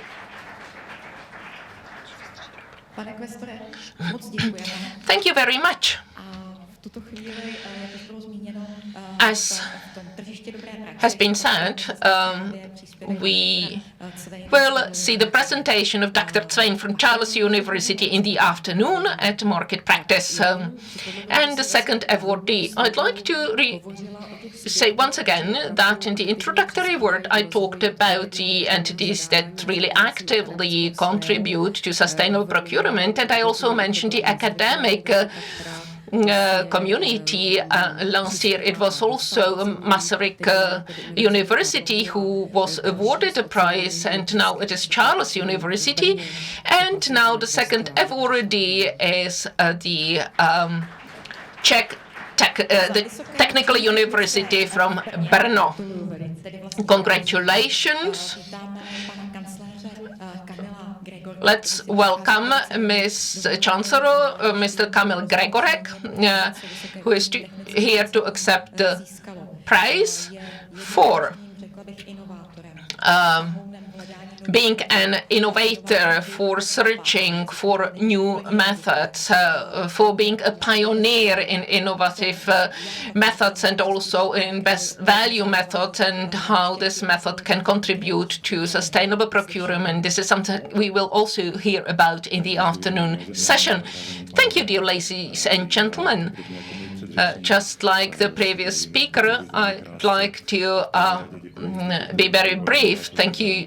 Thanks go to the Institute, to the organizers of this great conference, and thank you for this award that we really appreciate. I promise to be brief. Questor of Charles University is the lawyer, and we lawyers, when we get a mic, we are really lengthy. So just a few words. At our university, we focus a lot on social responsibility, and universities should be in charge of education. But sometimes we forget that university has also this role in sustainable public procurement.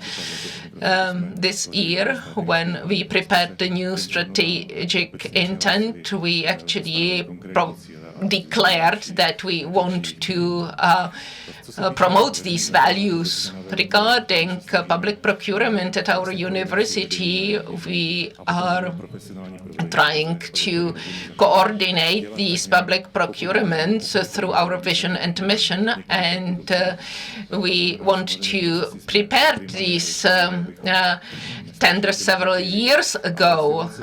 In 2017, we started to accept a few new methods, including best value. And as part of these methods, before the rules of sustainable public procurement were launched, we started to focus on them, and we were able to link best value and responsible public procurement, and we were able to implement it in practice. Engineer Viklitsky, who is one of the speakers in the afternoon, will cover this link. So I'd like to express my thanks for this award. Once again, thank you for participation, and I wish you good health and nice rest of the conference today. Thank you very much. Dear Questor, dear Chancellor, thank you very much. We are really honored that you are here and that your colleagues stay with us and will speak in the afternoon on the marketplace of good practice. We have been running out of time a little bit, but now we would like to warmly welcome you to Refreshments.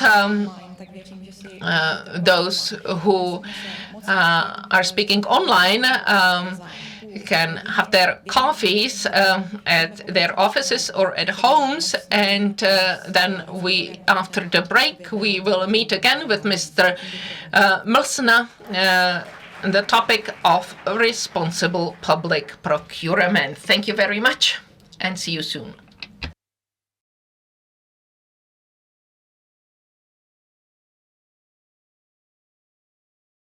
Vítejte zpět jak v sále, tak u I would like to welcome back all the present participants in the Congress Hall and online. I'm very glad the chairman of the Anti-Monopoly Office, Mr. Mlsna, stayed with us so we can talk on the topic of the responsible public procurement. Thank you very much for accepting the invitation for the other part. We met back in May. We were talking on the topic 5 months with the amended law on public procurement. Now we have 11 months with the amended public procurement law. So do you see any progress on the matter? Thank you very much for invitation, for warm welcome. I really highly appreciate it. As for the progress, we don't have many results. Since the 1st of January 2021, we were solving only just one incentive concerning one public procurement, where we arrived to a conclusion that the procure was proceeding fully in principle to its socially responsible public procurement. It was below threshold public procurement, and one of the criteria he decided to have one of the conditions to so that the apprentice, the students of the apprentice school, have to participate on the building, So new principles of the section 6, paragraph 4. But nevertheless, we had no further proceedings.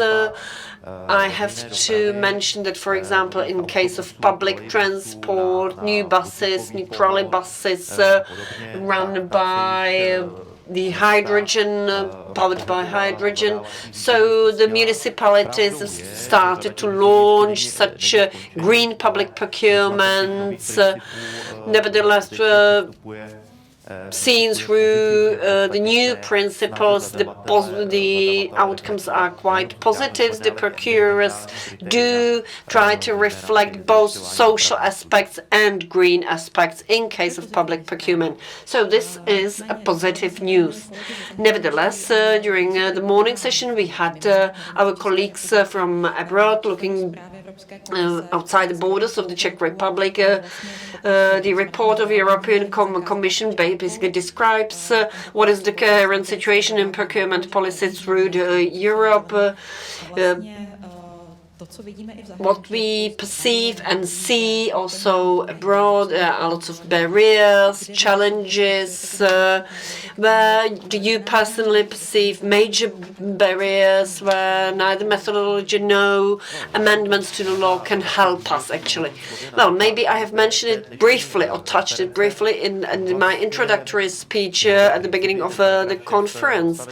The section 6, paragraph 4. There is nothing brand new.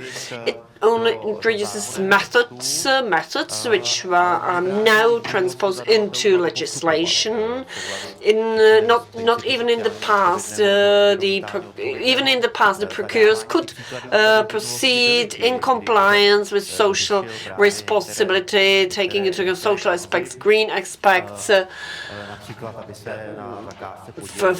For example, 10% of the tent has to be delivered by people registered with the labor office, etc. It very much always depends on a particular procuring authority. It also depends on the Czech approach. There are concepts, there are methodologies, there are ways forward. Nevertheless, in Czech Republic, they are primarily written on a piece of paper. So if there is no pressure, if there is a real threat, like not granting a particular subsidy or not receiving particular subsidy, then the contracting authority don't move further, don't take a step forward. So it also is dependent on those who are granting the subsidies up to the central government. So they do not enable withdrawing particular financial means or limiting it by the condition of social, environmental, responsible public procurement. Otherwise, we won't move further, and it's always just a decent progress within the limits of legislation. But nevertheless, we can be innovative, and we can procure in a different way. The Ministry for Regional Development, you define the rules of the game. There are certain limits, there are a certain number of players. Like in a football, you have a ball, you have a number of players, you have But what can be your role of your office to postpone or push the procurers more towards the open field? So we are sort of a judge on the field.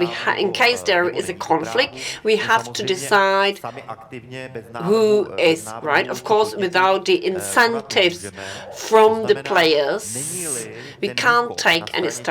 In other words, if the procurers don't start reflecting social responsible criteria into the documentation, tender documentation, and someone on the market doesn't like it and gives an incentive, we can't handle a real live band.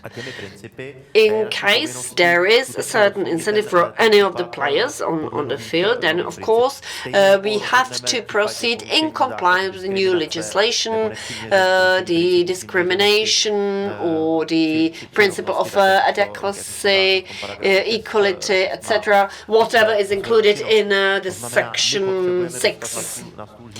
So in other words, we need to get on a table and particular incentive. We do appeal on the procurers, on the buyers, give reasoning why you didn't include particular criteria, because then it's up to you to give the evidence why you have proceeded in a certain way. So we are waiting for those who are granting the subsidies, because they can really bind the entitlement to a subsidy to complying with particular principles. The technology agency issued a new methodology on the innovative solutions in the public procurements. They say the biggest mistake you can make in life is always be afraid of making one. This is,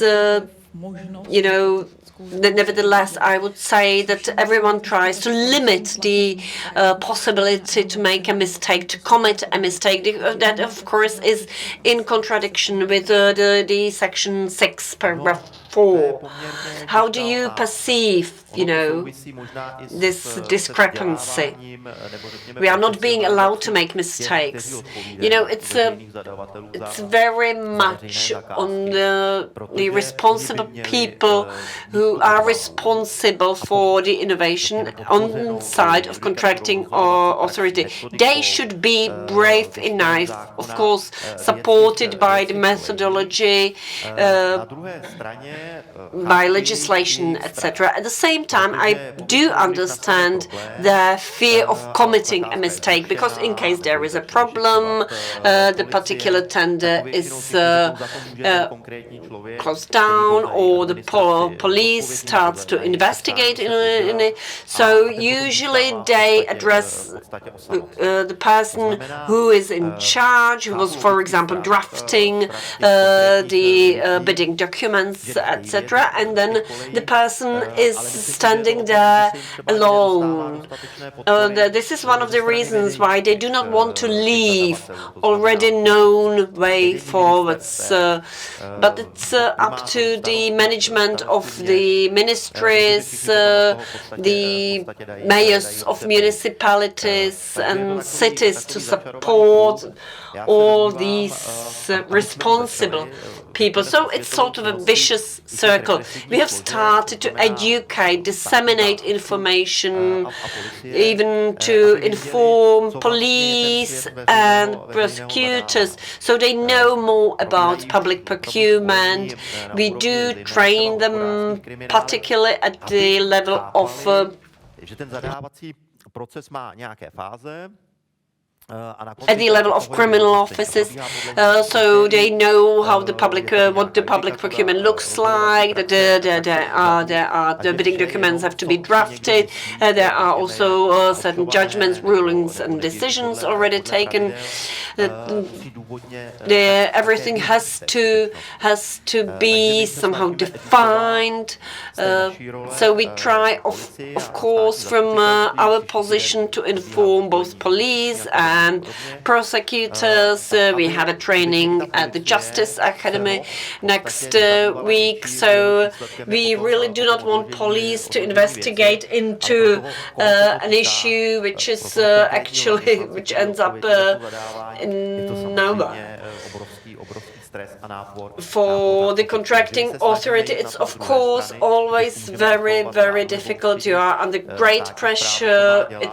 It's quite complicated, but we really try to educate the repressive bodies so they are able to distinguish between what is in compliance with the law and what is not within the limits of the law, what's not in compliance with the legislation. So, of course, people try to define the contracting authority quite frequently. If they don't have a vast experience with public procurement, they try to work with particular templates, so it's difficult for them to innovate. Now, maybe I will let the participants or the audience to ask questions.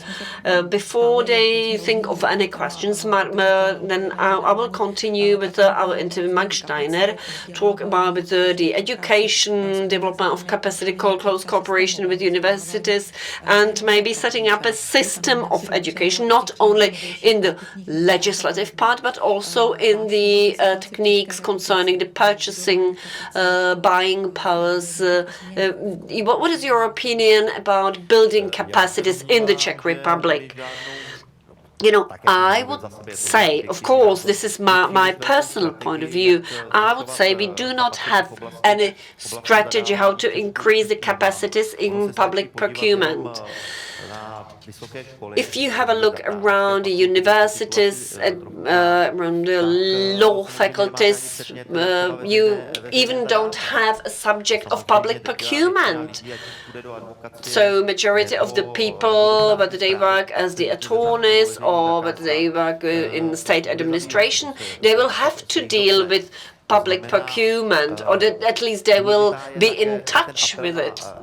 So it's also, there is also a need to address the universities and make them at least to open such subjects as public procurement, responsible public procurement. I would like to mention our cooperation with the University of Masaryk, where as of the next academic year, there should be a 2-semester subject focused on public procurement, so those lawyers later in the practice know a little bit about public procurement, and they don't have to start from scratch when they are in practical life. And I think all law faculties should incorporate this particular subject into their curricula.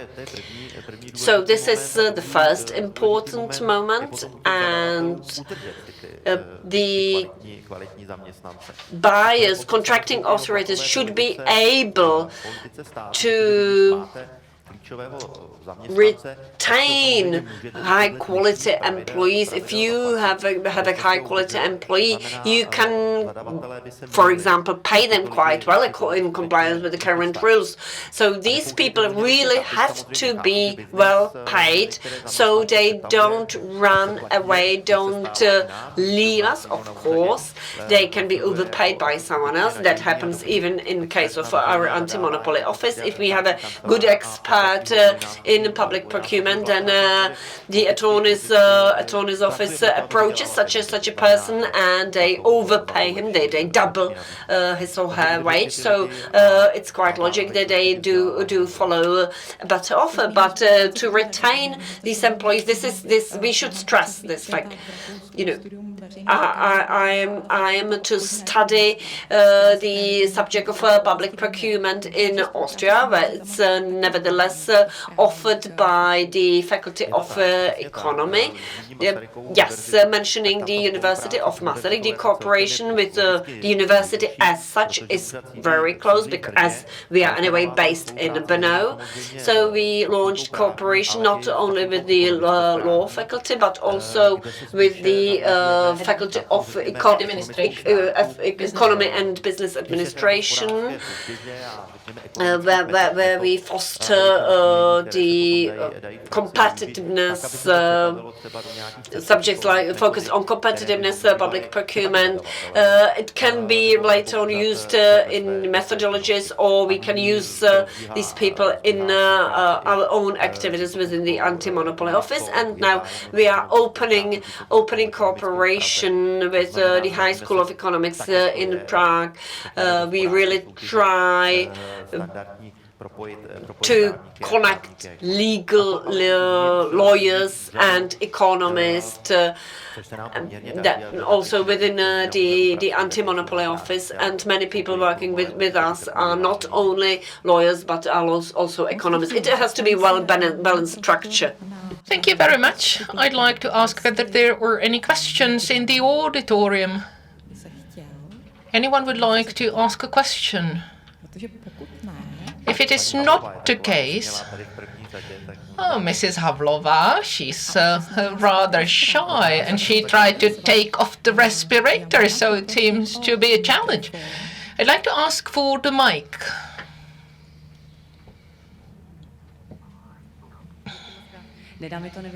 Thank you very much. I'd like to use the opportunity and ask a question. See, at first, I'd like to express my thanks on behalf of all the procurers for the support for innovative approaches and for the courage to implement new solutions. I'd like to ask, how do you implement it within the office, so that individual employees at first level would be able to implement it as well? And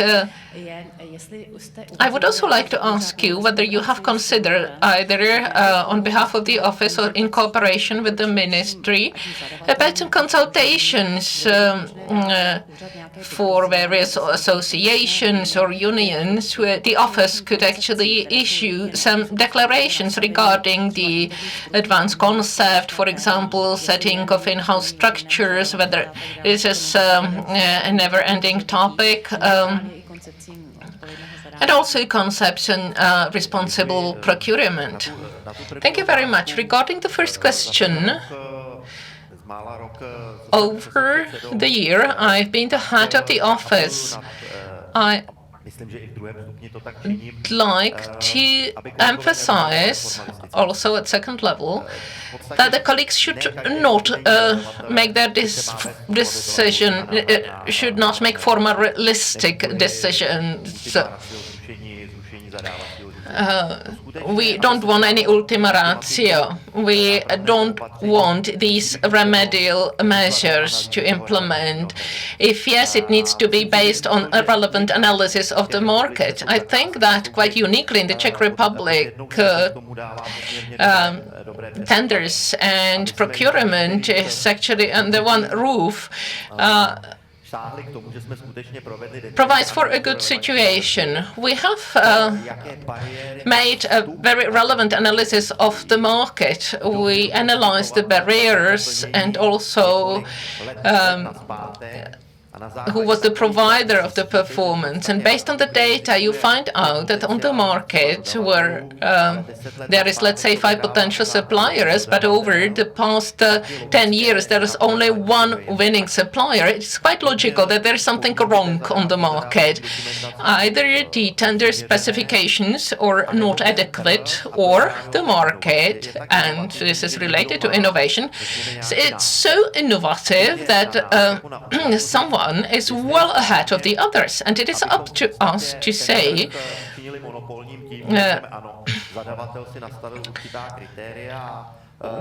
actually, it's up to us whether we make the market monopolistic or whether we reduce the strictness of the criteria and whether we enable also other suppliers to be able to participate in these tender procedures. We have mapped out markets either on the examples of specific tender procedures, or it is in theoretical level, and we are waiting for various motions or suggestions from the market, because our purpose is not to protect a specific contract, but to save the relevant market. And this is of the utmost interest for us. So some decisions might be considered as bad by some, but the reason is that we don't want to have monopolistic or oligoform markets. And this is unlike environmental or social procurement, and we have already received a number of various motions from the field. And I'm saying to my colleagues that the mapping of the relevant markets is actually an obligatory part of the office review.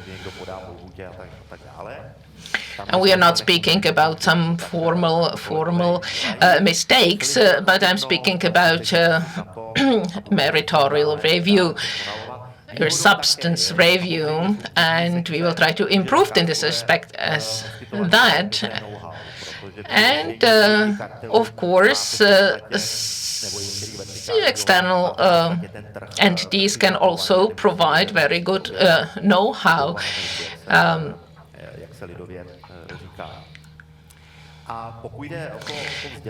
Yes, regarding this cartel grouping, sometimes there is quite a good knowledge on the market and you don't have to reinvent the wheel. So we have progressed quite a lot in this aspect. The purpose is to focus on small contracting authorities, because there was a lack of methodology, lack of guidance on communication with office. And we wanted to correct that. But in the future, it will not be like that. It doesn't means that there will not be very detailed instruction only for small contracting authorities.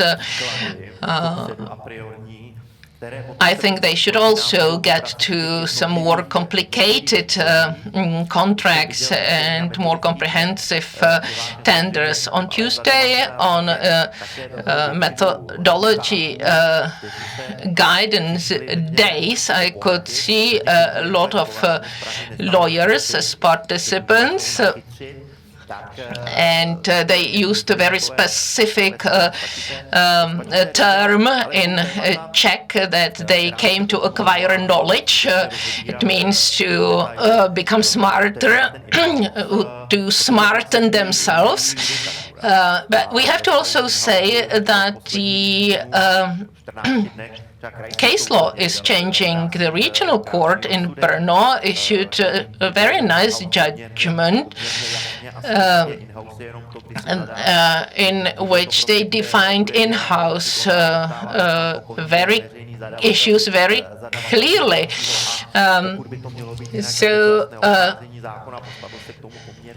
Definition was very, very clear, and now it is not actually possible to not to comply with what the court said. So it's not only about the case law of the office, but also about the case law of the courts.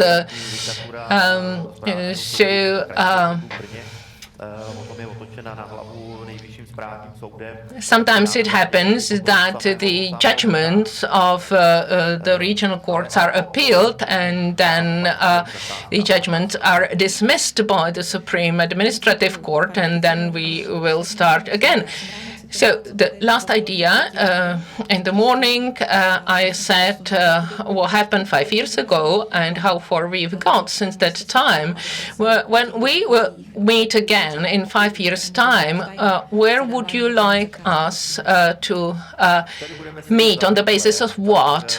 When we meet again in 5 years, it will be 3 weeks before the end of my mandate, so I will evaluate the previous activity, and I suppose that during this evaluation, I will be able to say that the procurement of the office will not be formalistic. I hope we will maintain the training and education of contracting authorities. There will be clear guidance and methodologies, and also I hope that the environmental and socially responsible procurement is beneficial for the Czech Republic, because if we as a small economy will not take this approach to public funds, and we will only emphasize highways and road construction, then the Czech Republic will not be the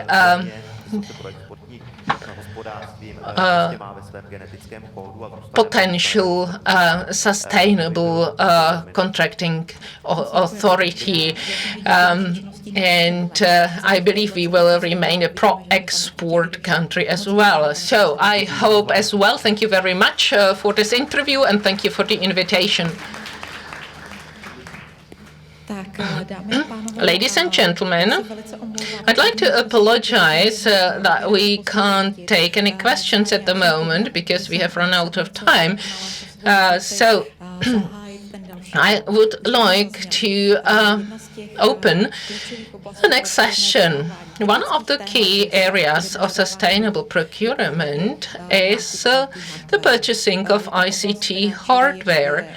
It is the area which we have to face quite a lot of risks, but it presents also a lot of potential for sustainable procurement.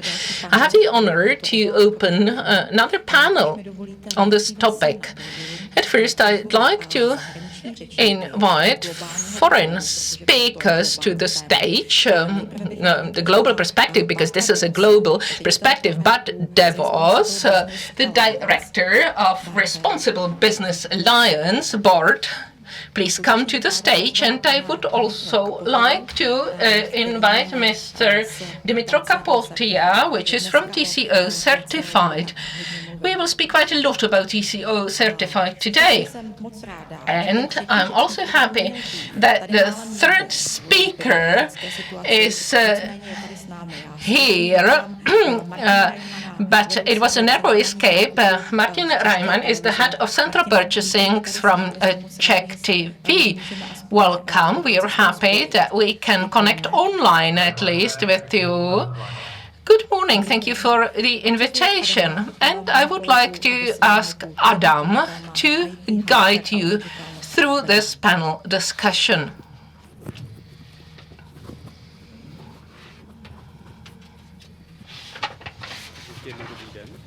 So once again, good morning. As Leona mentioned, ICT purchasing and hardware purchasing is quite a substantial sector of economy that faces a lot of challenges, including human rights in the entire supplier chains, where we speak about the problem already at the beginning of the process. We speak about conflicting minerals, about the production of various components and harmful substances when producing these components, and also assembly. So the whole chain is quite comprehensive, and the catalog of products is quite extensive as well. And actually, these products and equipment is used by all of us. Regarding individual aspects, be it either green or social, these are the topics that are addressed at various levels. For example, rules of OECD for purchasing or trade, also the European Commission that issued the rules for green purchasing of ICT, where they focus on circular economy, be it either the area of repairability or extending the life of these products, or the content of harmful substances in these products. Apart from the fact that the European Commission tries to present these rules also in the Czech language, there are a number of various initiatives on the international level that should help the individual contracting authorities, so that the contracting authorities could purchase products that do not release any harmful substances into the environment. There were two initiatives that are represented by two parties. The first is Bart DeVos, who represents TC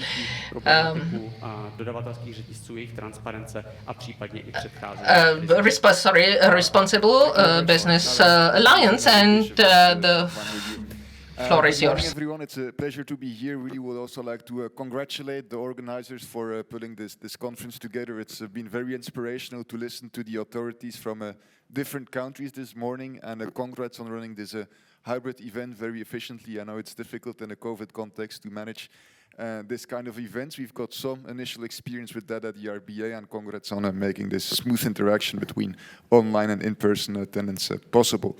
I'm gonna try and be very short in my presentation, because I'm really here today on behalf of the Responsible Business Alliance to try and have a real dialogue also with you, understand from you as authorities, as public buyers, what your experiences are in your efforts with regards to responsible IT sourcing. And so I really come here with the expectation to also learn from you as much as, of course, I'd also like to start with bringing you, in short, our story as the RBA.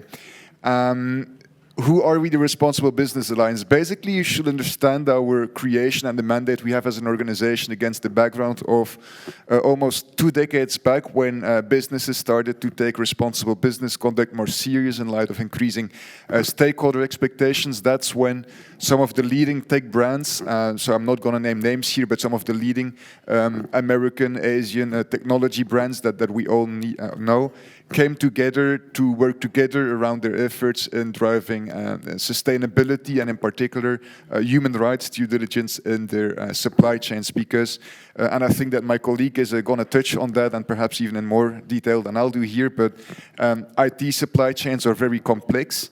IT supply chains are very, very deep, have a lot of tiers, are often very interlinked. So you'll often find suppliers down in the supply chain serving or working together with different brands at the same time. So it's the complexity, but also the interrelation of IT supply chains that really made actually the imperative for collaboration in the IT industry, in particularly high, even if, of course, collaboration is welcome and adds to the efficiency and due diligence in any sector. But so it's against this background that in the tech industry back in the early 2000s, the major brands, suppliers came together to create a coalition, which initially started very light with just a shared code of conduct. So just the brands coming together to set one common standard. This is our expectations as brands towards our suppliers in the field of human rights and environment. And then gradually, as the organization evolved, it evolved from just being a code on paper to a code that was really enforced, to developing the RBA into an organization that today delivers not all but most of the tools that you need, the practical tools that you need as a company to conduct and to implement due diligence in your supply chain. I'm going to use a lot the word due diligence. There's a lot of terms and terminologies when we talk about responsible business and sustainability, ESG. When I talk about due diligence, I'm referring to the process whereby companies go and identify what are, as a company, my impacts on human rights, what are my impacts on the environment. And once a company identifies what those impacts and risks are that you are causing or linked to as a company, how do you go about that to mitigate the impact that you're creating, the negative impact that you're creating? And if you created a negative impact, how are you going to remediate the issue that you are linked to? So that's the process that we call due diligence and that we focus on at the RBA. On the next slide, I'm not going to bore you with all the numbers, and there's a promotional pitch, but just to give you an idea of our footprint, we have 500 members in the organization RBA and the initiatives that we host that I'll say something about in a second. All those 500 members are major international companies. So this is just the members.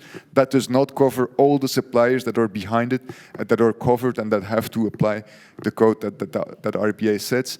In total, we cover more than 10 different industries. So we were created around the IT industry, but now we cover much more than that. And what our members represent and what we help them conduct due diligence for or operations in more than 120 countries worldwide. Of course, you all know IT supply chains a little bit. You know that a lot of the manufacturing happens in countries like China, Southeast Asia. That's obviously where most of the audits and the controls, the inspections, the programs that we run are implemented. But so in total, we cover more than 120 countries.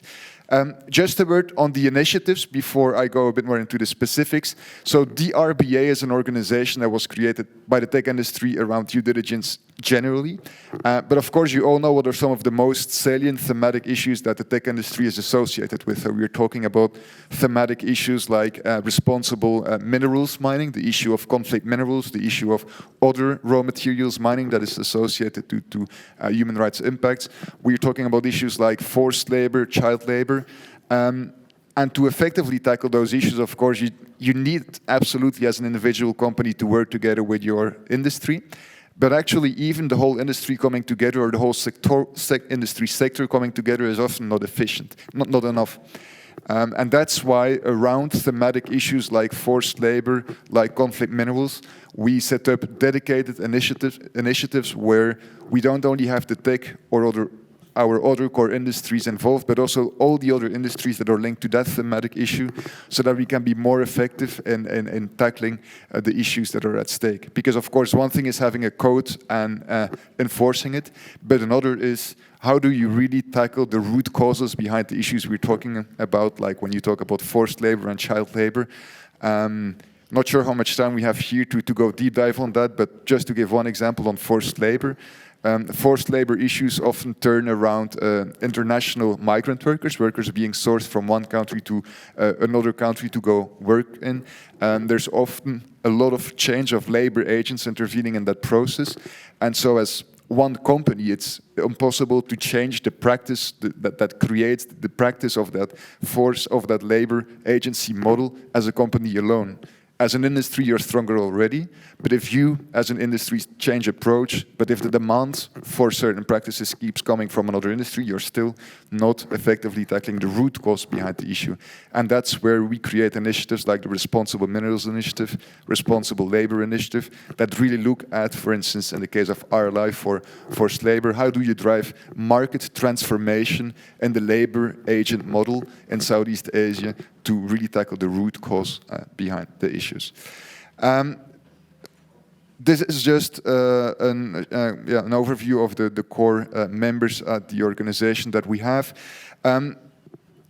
So how to see the role specifically of the RBA? Yes, we are created by industry, we are funded by industry, we are the organization that brings them together to structure their due diligence efforts, but ultimately what we are all about is being the interface between policy and practice. So you've got international, national, local policy expectations describing what do we expect from company, what is the business imperative when talking about business efforts in relation to their human rights impacts, and then you got the actual industry practice. And because of the large membership that we represent, we have a unique position in bridging between these two by making sure that our RBA code of conduct, so the code of conduct is our standard, and then the tools, which is, like the tools through which companies actually implement that standard, by making those aligned with your policy expectations or government's policy expectations, we have a unique leverage in bridging between two.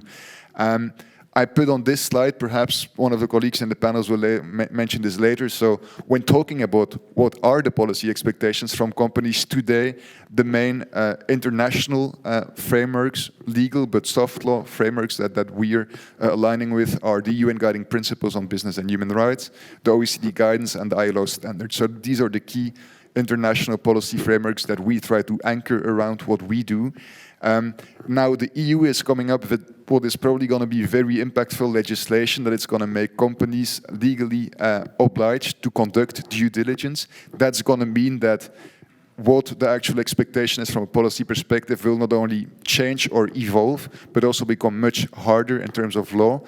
Is also going to have a lot of implications for the procurement space. And those are all things that we are integrating in our thinking. So as we see not just those international frameworks existing, but now also real binding national law setting what is the obligation for companies on due diligence, we try to also really integrate that in our tools.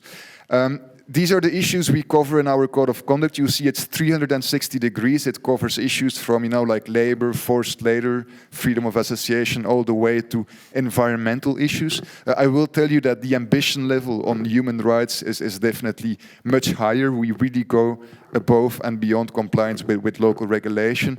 But we are, in particular, in light of the increasing environmental legislations, also really scaling up what we do in the environmental space. And actually, I just flew back yesterday from a COP26, the UN Climate Conference, where we were to promote and scale up our member companies' commitment when it comes to going for net zero as an environmental commitment.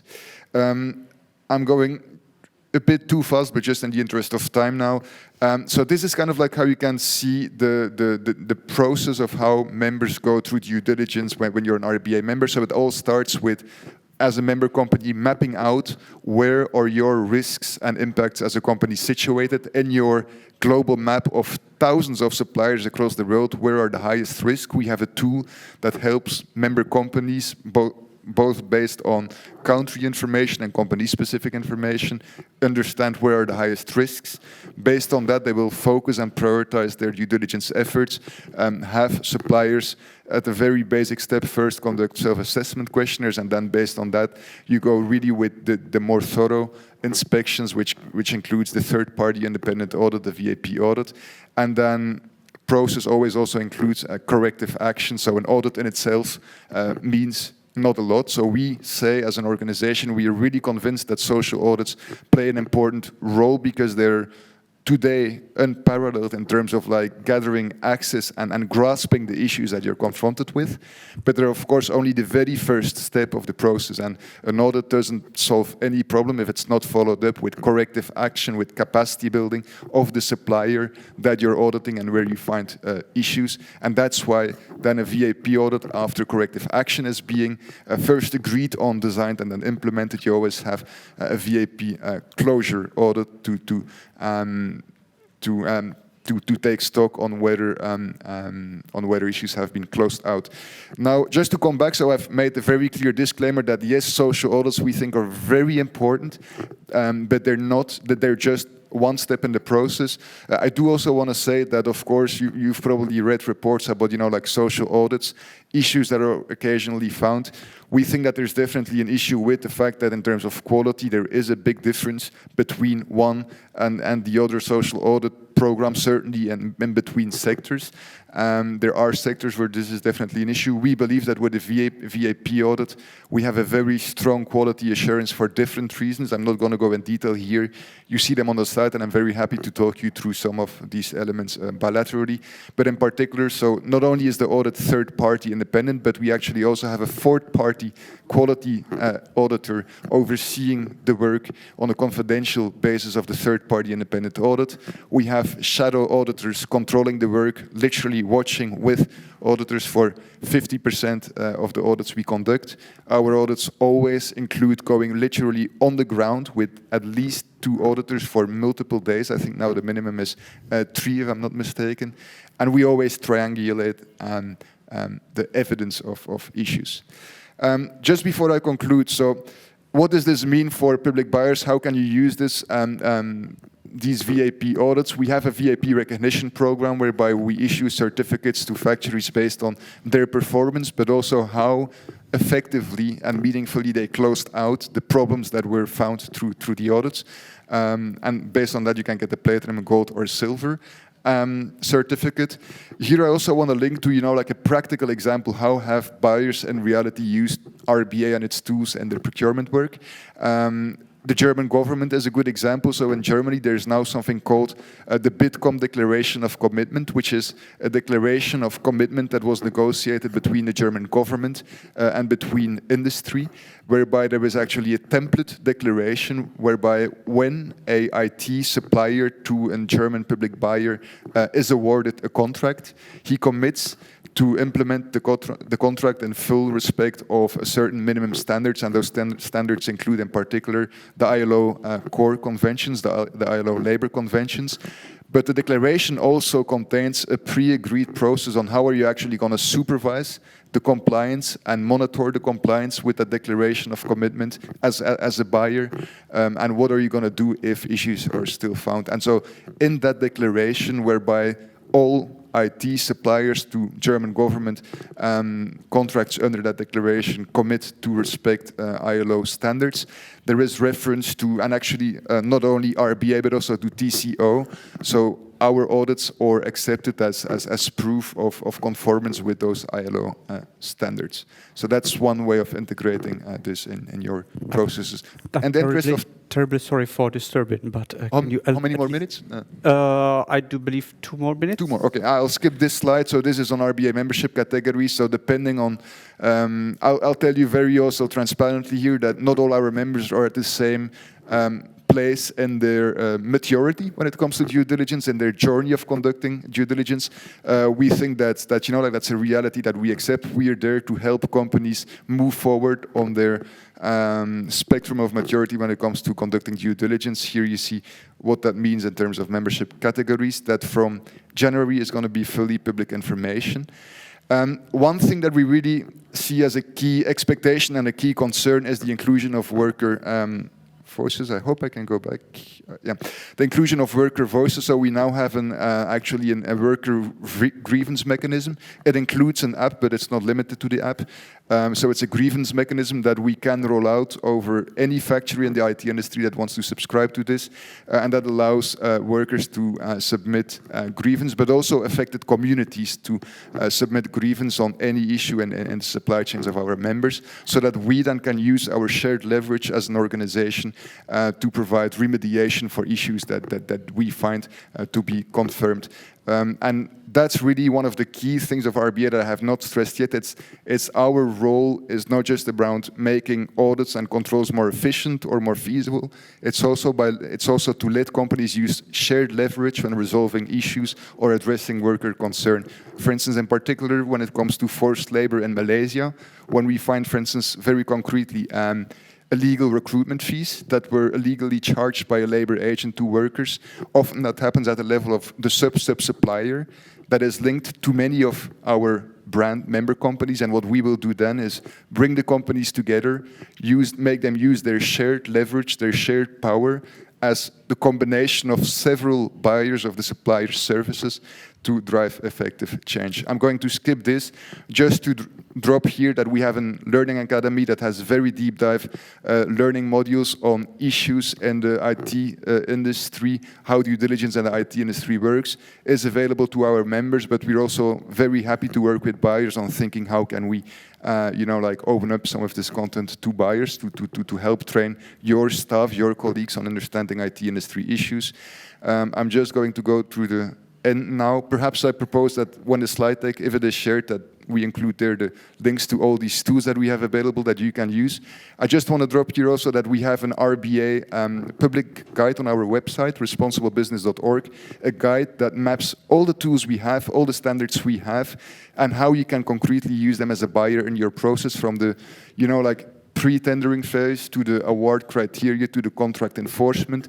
This guide maps out for each of those phases that you have in your daily work what RBA's tools correspond to this and how can you use them. And the very last thing I would like to mention, and this is really the last point I promise, is that yes, we will be glad to work with you on how can you reference RBA standards, tools in your work or the formal stuff, but as least as important for us as the engagement and, the real, not just, around the tendering process, but around concrete issues, having dialogue between buyers, RBA as a platform, and member companies. You've probably heard about last year one specific issue that happened in China related to state-sponsored forced labor in a certain region in Asia. And where the textile industry was mainly concerned, but there was also links to our industry and in some spots. We have had months and now actually almost 2 years of almost permanent dialogue between, for instance, Swedish buyers and the RBA as a platform. For them as Swedish buyers combined, in the framework, legally this was linked to a certain contract, but it actually went beyond, for them to really be able to channel their influence through us and dialogue with member companies, to have meaningful dialogue beyond contractual stuff, to just really, help understand where can we as policymakers, buyers, industry, help tackle the complexity of human rights issues in the industry. So this is really an open invitation to really please feel free to engage with us also beyond just contractual work to help drive stakeholder engagement, market dialogue between yourself and the industry. I'll leave it there, but happy to take questions later in the program. Yep. Thank you very much. And I will now ask, that was actually approach how the corporations themselves work on improvement and finding ways how to basically be vigilant what's happening in their supply chains. And now we are coming to TCO certified, which is a slightly different approach, slightly different instrument you can use in public procurement. And I will hand the mic to Dmytro Kapotia so he can lead you through. Yeah, thank you very much. I hope you can hear me. I will never get used to my voice from speakers, but yeah, whatever.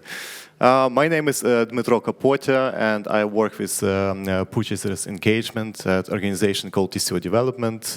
This organization is based in Stockholm, in Sweden. And this organization is behind global sustainability certification called TCO Certified.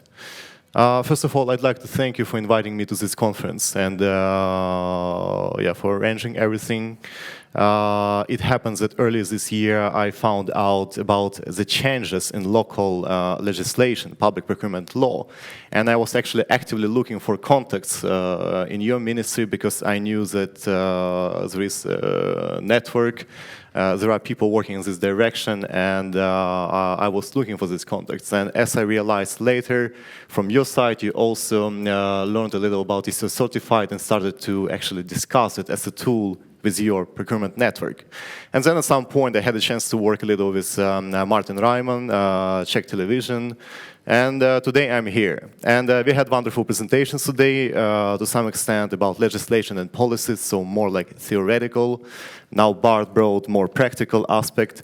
And actually, ahead of my presentation, I want to highlight that as a part of TCO Certified, as a part of our certification, we also use RBA's VAP closure audits as a proof of dealing with non-compliances at the level of final assembly factories.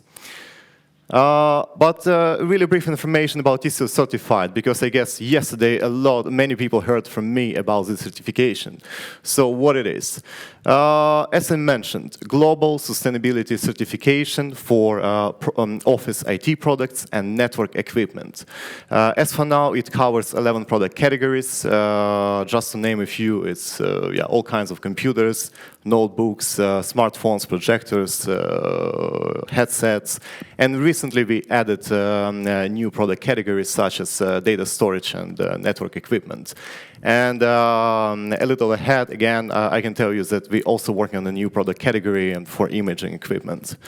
This certification is based on environmental and social responsibility, and criteria are set in connection to such standard as ISO 14024, standards that covers type 1 eco-labels. But I have to highlight that nowadays this is certified is much broader than just type 1 eco-label. And one of the main features that we take from type 1 eco-labels is actually independent verification, third-party certification. Otherwise, the scope is much broader, and now it includes social responsibility. As for now, we have more than 3,000 certified product models. You may find them on our product finder on the website, and they represent more than 25 brands, from smaller brands to one of the biggest. You may see on the slide, it also includes Dell, HP, Lenovo, Epson, Casio. It was mentioned before, and no big news here. You know that as any other product, IT products come with a broad range of sustainability challenges. And again, to name a few, what comes to mind, conflict minerals, raw material extraction, social injustice on the level of factories, final assembly factories. The amount of electronic waste that grows on a daily basis from day to day, chemicals that are used in production and for as process chemicals. All these are associated with challenges, and you as a purchaser, to a high extent, responsible for dealing with those risks and with those challenges. And maybe you don't really see this as an opportunity and maybe competitive advantage. You probably feel already that legislation policies push you towards dealing with those challenges. And I guess, again, no need to remind that it's really complex supply chain, IT products and supply chain. In many cases, it's impossible to deep dive beyond Tier 2, very often even Tier 1. So very often you have no idea what's happening on the level of smelters or extraction of raw materials, and that's where most of the challenges occur. And that's where, as I believe, ISO certified comes as a very handy, practical tool. Because on one side, you as a purchaser, I hope you want to deal with those challenges, but as we just realized, we also push to take control over them, to take responsibility for those. You also might lack some expertise and maybe not enough resources to tackle those challenges. And on the other hand, we have the industry, and the industry don't really want to make any changes. At the same time, if to make any changes, if to redesign products, if to make them more, if to produce them in a more responsible way, they want to see demand for these more sustainable options. And that's where it's important for the industry to see you, purchaser, to hear your voice, unified voice. And I think that's exactly where it is certified draws the line between these two, let's say, opposite sides.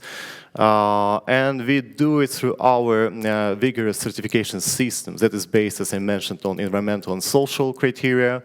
That also implies independent verification, several stages of verification. And finally, we have leverage, we have power to enforce and enable changes in the industry. Because we know whom to ask, with whom to talk. We can show this unified purchasing voice to the industry, and in case of any risks that occur and happen in association with the products that you as as a purchaser buy, we take those risks to us, to our side, to deal with those. And at this stage, maybe I'd like to briefly explain how it actually works with TCO certified, the certification.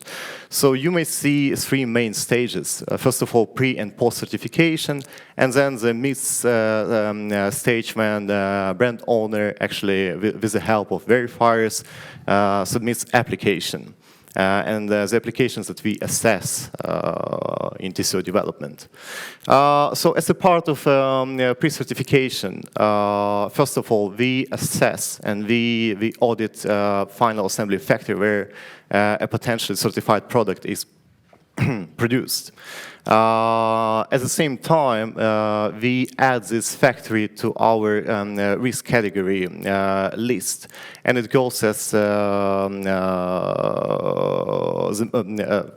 highest level of risk as this factory, because at this point it's not assessed yet.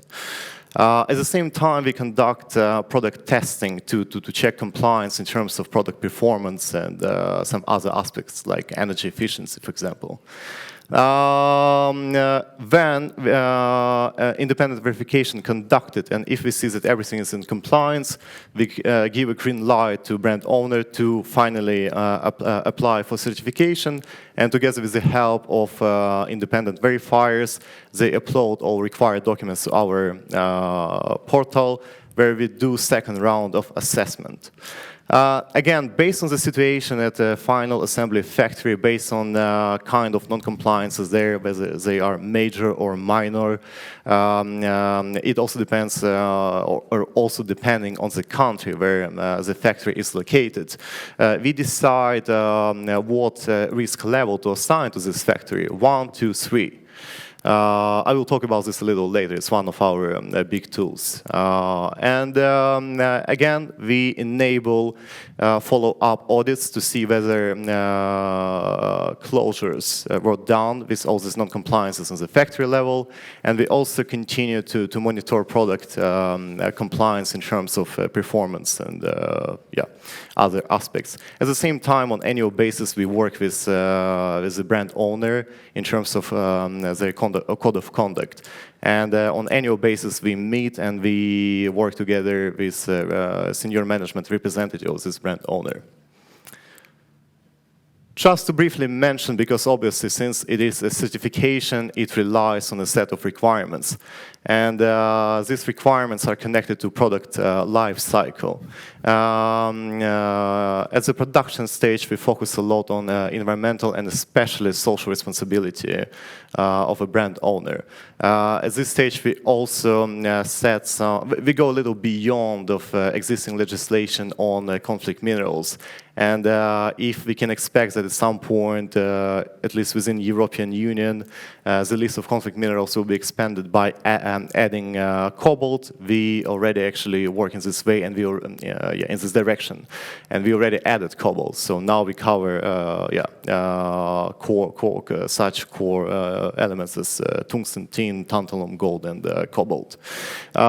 In terms of product itself, product performance, we focus a lot on circular economy, and we push the industry to redesign, or at least to have in mind circular economy principles, and to make their products to last longer, because this is actually one and single most efficient way to reduce your impact, to extend the life of your product.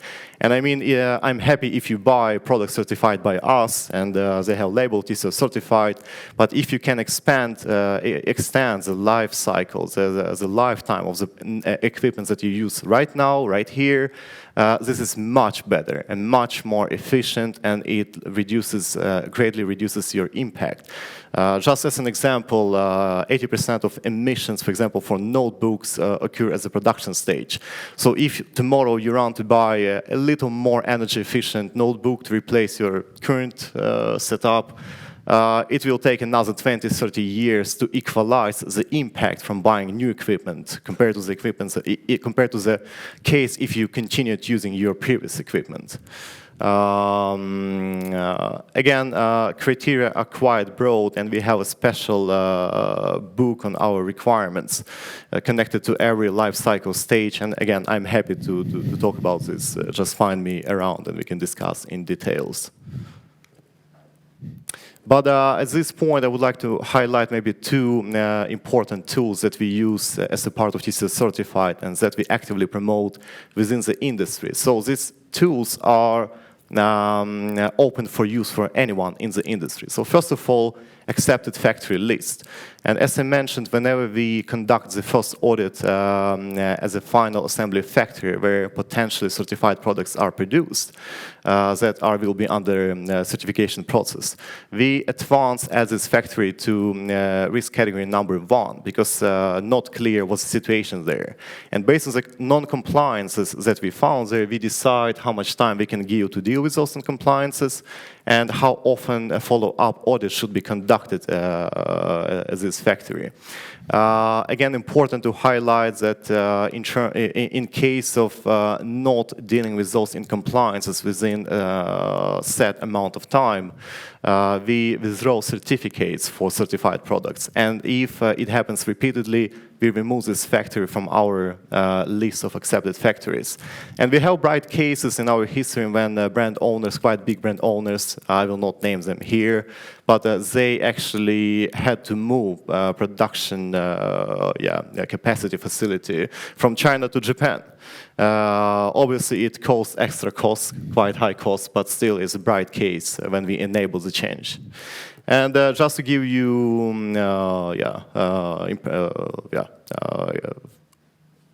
to show a little how this list of risk categories look like and what it implies.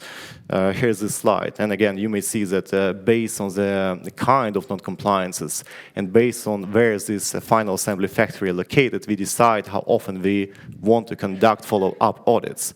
On annual basis, every second year or every third year. Maybe speed up a little. Just, 2-3 minutes, and I'm done. And second, really interesting tool, accepted substance list. So again, you know that on daily basis, thousands of new compounds and substances generated and created. And very often it happens that thanks to policies and legislation, some of the harmful substances, they are phased out and banned. But at the same time, the same minute, manufacturers start using non-verified, non-assessed substitutions, and the ones that are not benchmarked. And yes, they might be totally fine and okay without impacts, but often happens opposite. So we promote a list of well-assessed, benchmarked chemicals and substances to be used. Currently, we cover such chemicals as plasticizers and flame retardants used in production of IT products. But starting with the next generation, number 9, new generation of our requirements, we will cover process chemicals, again, as a part of this list. I was asked maybe to highlight a couple of practical cases where TCO certified used. You know, I spent like a couple of minutes and several cases came to my mind, mostly from this year. Just recently, I had an interesting project and I worked with an agency in Poland responsible for procurement for all courts in Poland, in the country, 360 units.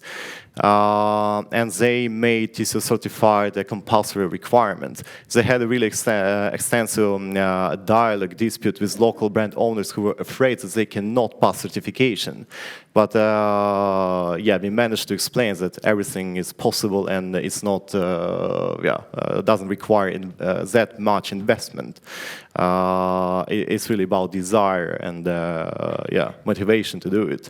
Electrolux in Sweden, I mentioned Czech television before. Thank you, Martin, for this cooperation and working together in template in Czech language, actually. Dutch and Belgian governments and also, for example, states and US. So as you see, the certification is quite global and used worldwide.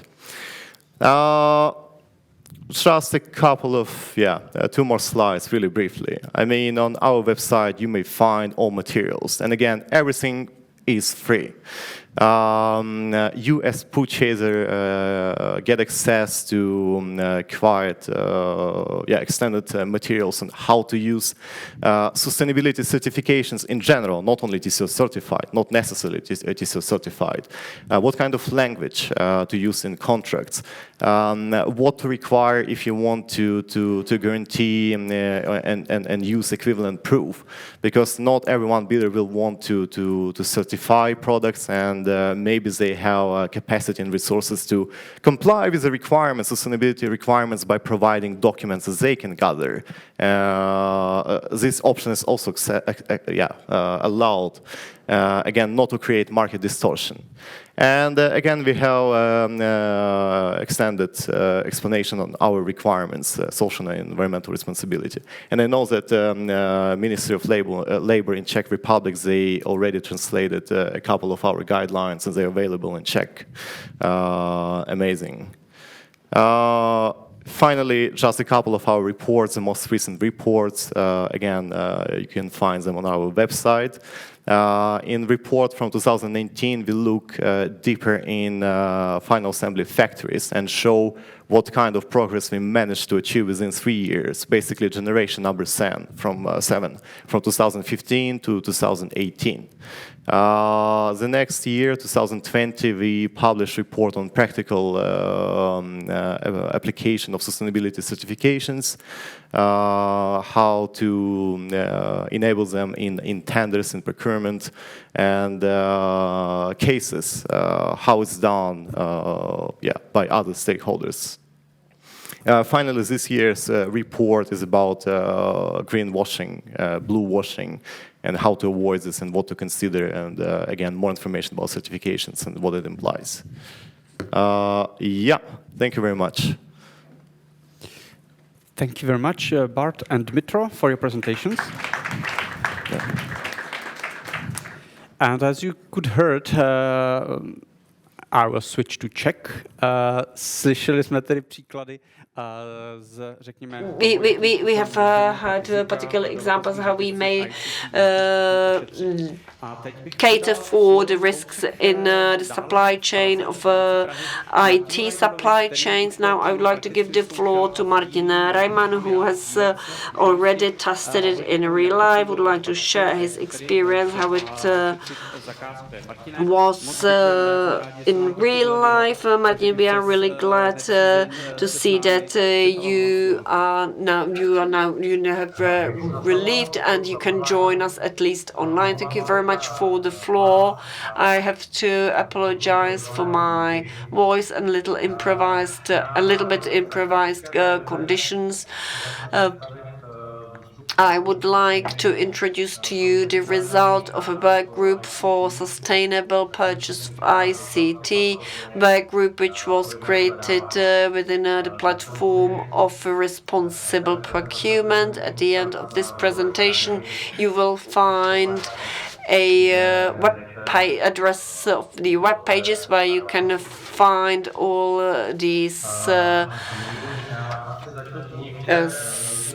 specific criteria for the public procurement, going back 11 months to the period before the end of the previous year, when we were aware of a new wording of Section 6. I was sitting back in the office, and I have received awarding criteria for PCs and other IT, and I was considering what we can approve prior to the particular piece of legislation coming into effect, or whether this, I was considering whether this particular bit is not the ideal one, to incorporate new wording of the amended legislation, incorporated into the award criteria. And we have decided to use this particular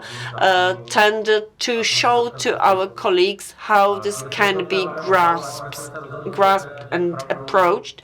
At the end, I have decided to stop the particular tender, revert it and change it, and show how in the new year, upcoming year 2021, the tenders of Czech television will function or work. It was in a period where we had already the checklist of responsible public procurement from the Ministry of Labour and Social Affairs.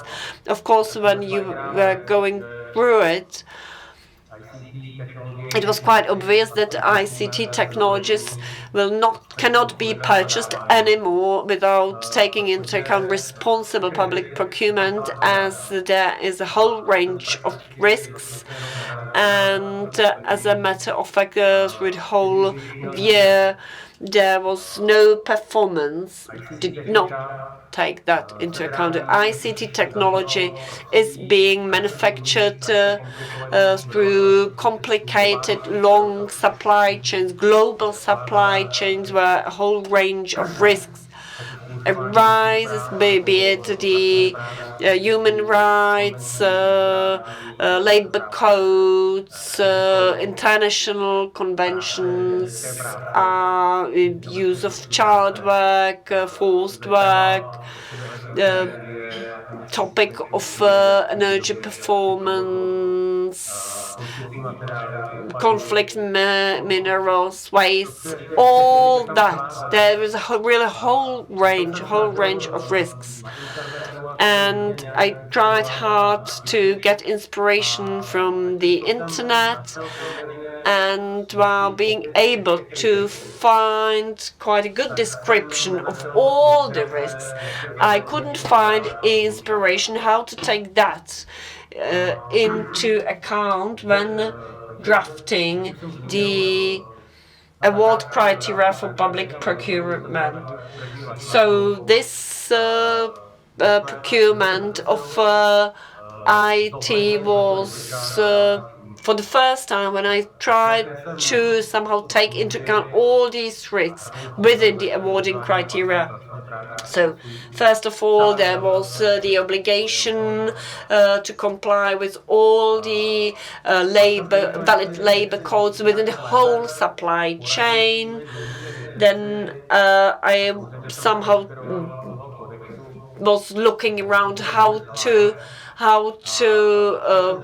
ensure it through the whole long supply chain. So I wanted the supplier to confirm that the brand owner has implemented a code of ethic, which within the whole supply chain takes into account at least 7 defined points. These were the ILO conventions, the UN Convention on Child Rights, the inspiration, it's Mr. Steiner has mentioned it, Article 10 of EU Directive on Public Procurement. There are mentioned the internationally binding conventions talking about social rights, but as for environmental obligations, these are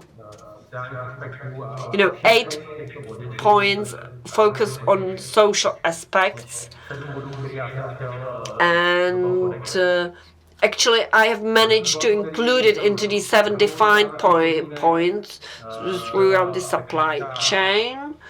Then I had the technical condition. I wanted the product to have Energy Star certification, and I also wanted the products to have what I called environmental label. In particular, I required TCO or EPEAT label gold.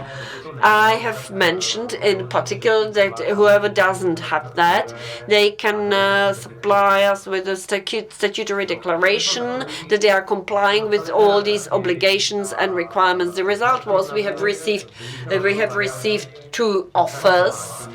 To bids. One of those used the statutory declaration. They declared they do comply with all these specifications, and we were threatened by the fact that we would have to go through it and verify it, because I was really horrified, because I imagined that I would have to go through files and files of documentation. Luckily enough, this was not the cheapest bid.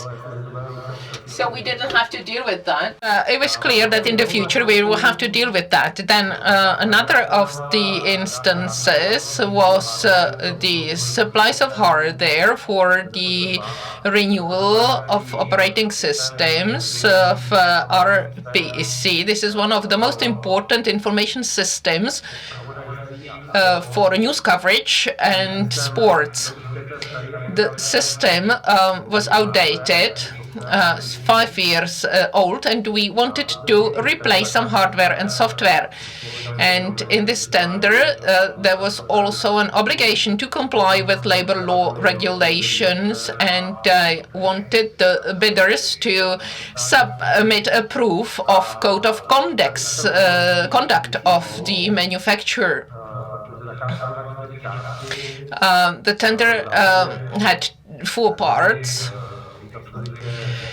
Servers, data storages, network components. But the products from these parts did not have a certification. So we decided to require Energy Start certification for 2 parts. Another part, we required 90% energy efficiency with a 50% load, according to the 80 plus program.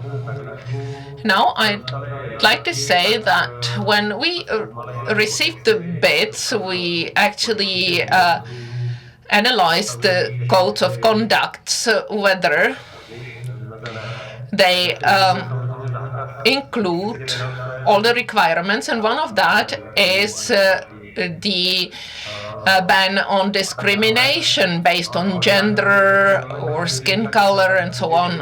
A colleague who is very diligent and hardworking, and he was once very got pale, and he said, "I can't find the discrimination based on the family," and it actually he said, "Yeah, I can't find it there." So we were worried about that, but then we found in the code of conduct of that manufacturer that all discrimination based on any grounds is not allowed. So we complied with that as well.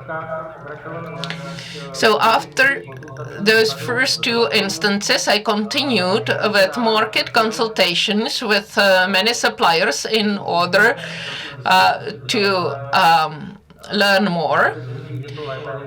And suppliers were used to the fact that they were not required these things in the past, so they were not able to find answers to the questions I had. But step by step, I received the relevant information. We established a working group for the purchase of sustainable ICT technology by the platform of sustainable procurement. At the beginning, we set the goal that we will not have a sample award criteria. I also established cooperation with Metro Capotia. It was extremely useful, this cooperation, I have to say.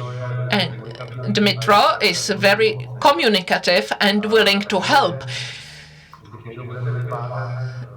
So If you would like to do the same, do not be afraid and do not hesitate to contact him because he's really willing to help. What we found out during the working group activity,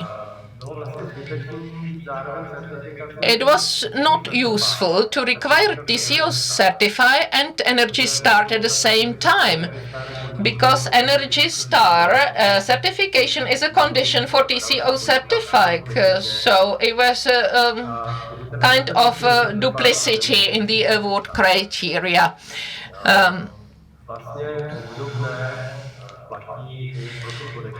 Similar goes also for the code of conduct. If you want your performance to have a TCO certification, then you do not have to require the proof that code of conduct of manufacturers include social conditions or requirements, because it is a requirement for certification anyway. Then we discuss what is an alternative to TCO certify. We concluded, and Mitro will certainly confirm that, that alternative is not a statutory declaration and technical documentation, because TCO certification is based on the fact that a qualified testing laboratory from among third parties will verify parameters. If someone says that they do not have TCO certification, but in spite of that they comply with the requirements, so this declaration is not enough, but they need to submit a report of an independent testing laboratory. Because a lot of these conditions include technical requirements. For example, the capacity of battery after 300 cycles and so on, that this battery still needs to have the 90% capacity, and this needs to be verified by some independent lab. So before I speak about recommendations, I'd like to divide technology into two categories, as mentioned by Dmitro already. One category includes the products that have quite low energy consumption compared to purchase price. These are mobile equipment, tablets, and so on. And the biggest environmental burden is seen at the beginning of the cycle in production. So the most important is to ensure a long service life of these products, to use them as long as possible. On the other side of the spectrum are high energy consumption equipment, and it's extremely important to take the consumption into account. So I concluded in this category that sometimes it is better to buy a new server than to operate the old one, because in terms of energy consumption it is more efficient to buy new. And now the pillars for public procurement we try to include into award criteria. It is the reduction of electricity consumption and reduction of environmental footprint, which we try to do it according to the assessment of the life cycle cost.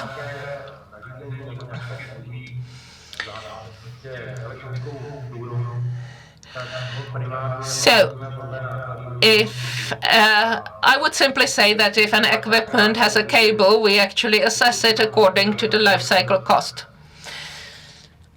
And there must be a reason if we assess it only on the purchasing price. And then pressure on long service life, which may mean that we require extended warranty for laptops and also certifications. So we require primarily TCO certified certification. If not possible, because of limited competition, we require energy stored certification. If even that is not available, then at least 80+ certification, which is a certification of energy efficiency of computer sources. And this should ensure that this equipment works and not radiates only heat. The reasons for TCO certified is that after being more knowledgeable in this area, we found out we do not have enough knowledge, we do not have enough time, funds and market power in order for us as a small entity from Czech TV to enforce something. So it's much better to support the market power of TCO certified instead.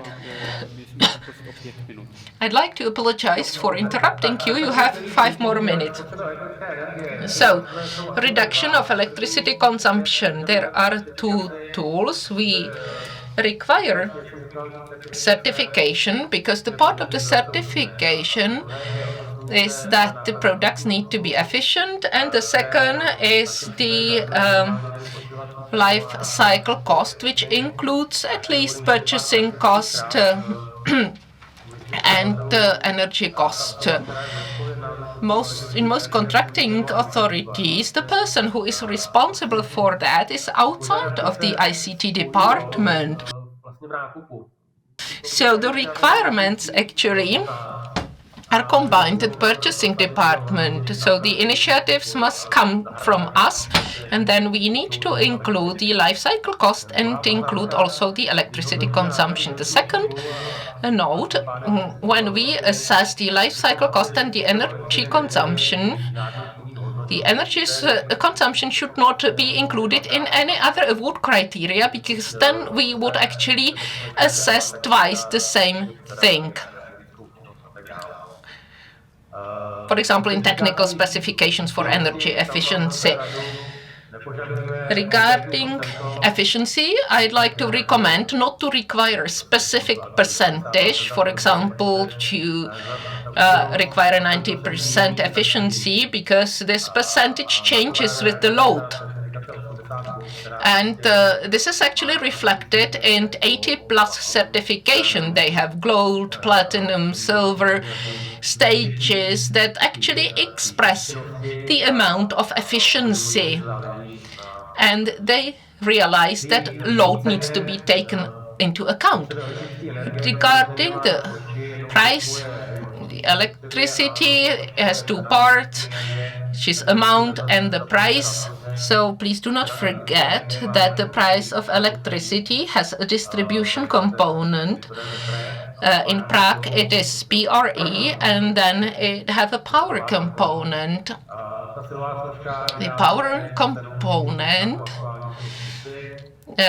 is important. We need to take the price from the stock exchange, and from the other component, it's important to see invoices from the past years and to find out the price for 1 kilowatt hour.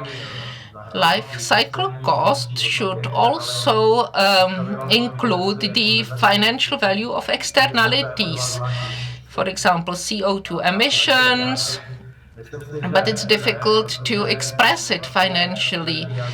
Financial expression of externality is already included in the price of electricity, so we do not have to have it as a separate category. If we produce electricity in heating plants, we need to pay emission allowances. So externalities are already included in the electricity price. And the last remark,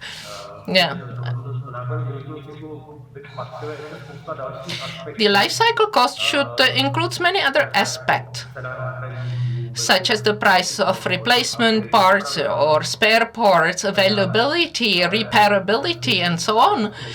But it is difficult to express them in financial terms and include them in budgeting. So we need to take them account in a different way. For example, by requiring certification, or these aspects are already included, or another possibility is, for example, when we require operating leasing, and also the price of spare parts will be included in the monthly payment. Briefly about the calculation of the electricity consumption. Here you can see a slide sourced from TCO Certified, where you can find typical electricity consumption, which is value calculated according to the Energy Star methodology, and you can use it when calculating electricity consumption. So you take the value which is indicated on the website. For servers, we do not have such a value because servers are quite variable, but we actually discussed it with manufacturers that we would require the bidders to show the specific consumption of electricity in watts with 50% load and with a specific configuration of the bidder. Here I would like to show you the configurator of Lenovo, and I saw similar ones with Hewlett-Packard and other. Again, you specify 50% load, and the second line on the right is the electricity consumption in watts, and then if you make the calculation, you get the life cycle cost. The second pillar for the pressure on the life cycle, prolonged life cycle. I always try to have prices both for a typical warranty period and a prolonged warranty period. Usually the products which will not survive 5 years, the prolonged warranty is very, very expensive. So you can create a certain pressure. You may have particular requirements within the awarding criteria. For example, the corporate corporate model of the products. Nevertheless, long-term life cycle should always be ensured, even though there is no TCO. It should be repairable, refurbishable. There is a whole range of environmental aspects which cannot be defined otherwise than acquiring the certification. If you can use TCO certificates, I'm definitely in favor of using it because the TCO certification is difficult to be replaced. What you can also use is the code of ethics of a particular producer. These are the excerpts from the procurement documentation. Nevertheless, you can have a look at that later. This is just my conclusion, to which I would like to jump directly. This is a link from our work of our team, where there was Ms. Chwalkowska, Dobrovodská, me, and a colleague of mine. We were trying to be inspirational, sustainable. We were really looking we take into consideration all the principles of responsible procurement, sustainable requirements are fully in line with the requirements for cost effectiveness and quality of performance. I would like to extend my thanks to Leona. I firmly hold that all the conditions are acceptable. I also would like to extend my thanks to Mitra for consulting, and all this is currently running in live public procurement tender in Czech TV. I'm sorry for slightly extending my limited time. Nevertheless, I hope it was inspirational and you can use it in your own public procurements, your own tenders. Thank you very much for your attention. Martin, thank you very much. You have nothing to apologize for. I should be the one to apologize for slightly overlapping the time limits. Nevertheless, I think we should yet allow ourselves to answer the questions. We had a question on Slido. The question is whether you were considering or not to use second-hand products within the tender. Thank you very much for the question. The second-hand products we're not afraid of at all. We have used it several times, for example, in case of buying second-hand cars. It's not an issue to us. Nevertheless, talking about IT, we haven't used the second-hand products at all, because the average life of a notebook in Czech TV is 7.5 years. So we really try to use the notebooks or all these IT products as long as possible. So in other words, I would say we are at the limits of a life cycle of IT technologies in Czech TV. So we really try to buy new ones. So thank you very much. And I can see there is a question in the audience. Mr. Slapka, Ministry of Trade and Industry. The TCO certification can be applied also to other products, or is it reserved for IT products only? As a matter of fact, if I recall correctly, there are 11 product categories. The certification is exceptionally great for notebooks, PCs, all-in-one workstations. I slightly do not fully recognize it in case of rack servers, because I know there are only 4 rack servers from HP. There are not sufficient numbers. There are not sufficient models from other manufacturers. In case of data storage, there is no product TCO certified. Printers, this category is only to be opened. So as for the product categories, there are very few of them. But the American certification can be used, the EP, for example, the rack servers. I thought replacing TCO certification with EP certification. Nevertheless, in rack servers you can't find. And again, when looking at the German certification, the only offer was the Dell rack servers. You know, European as such doesn't have eco-labeling for ICT, with the exception of the monitors.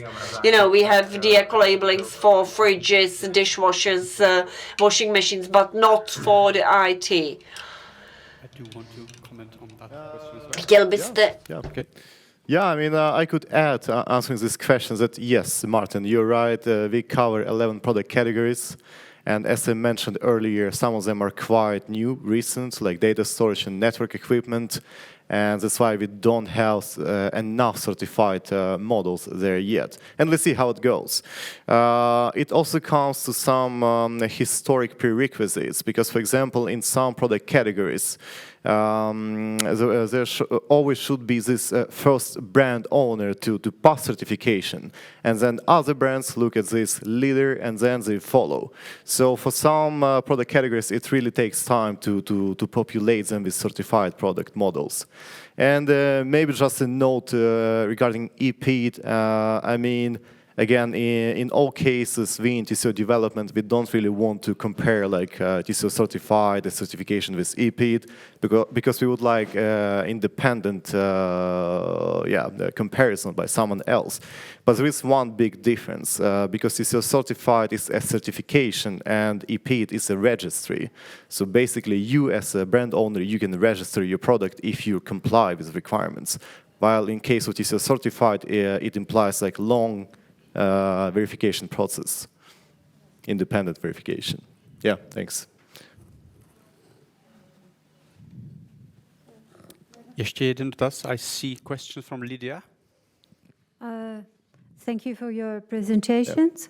They were really interesting, and also, from the colleague from Czech Republic.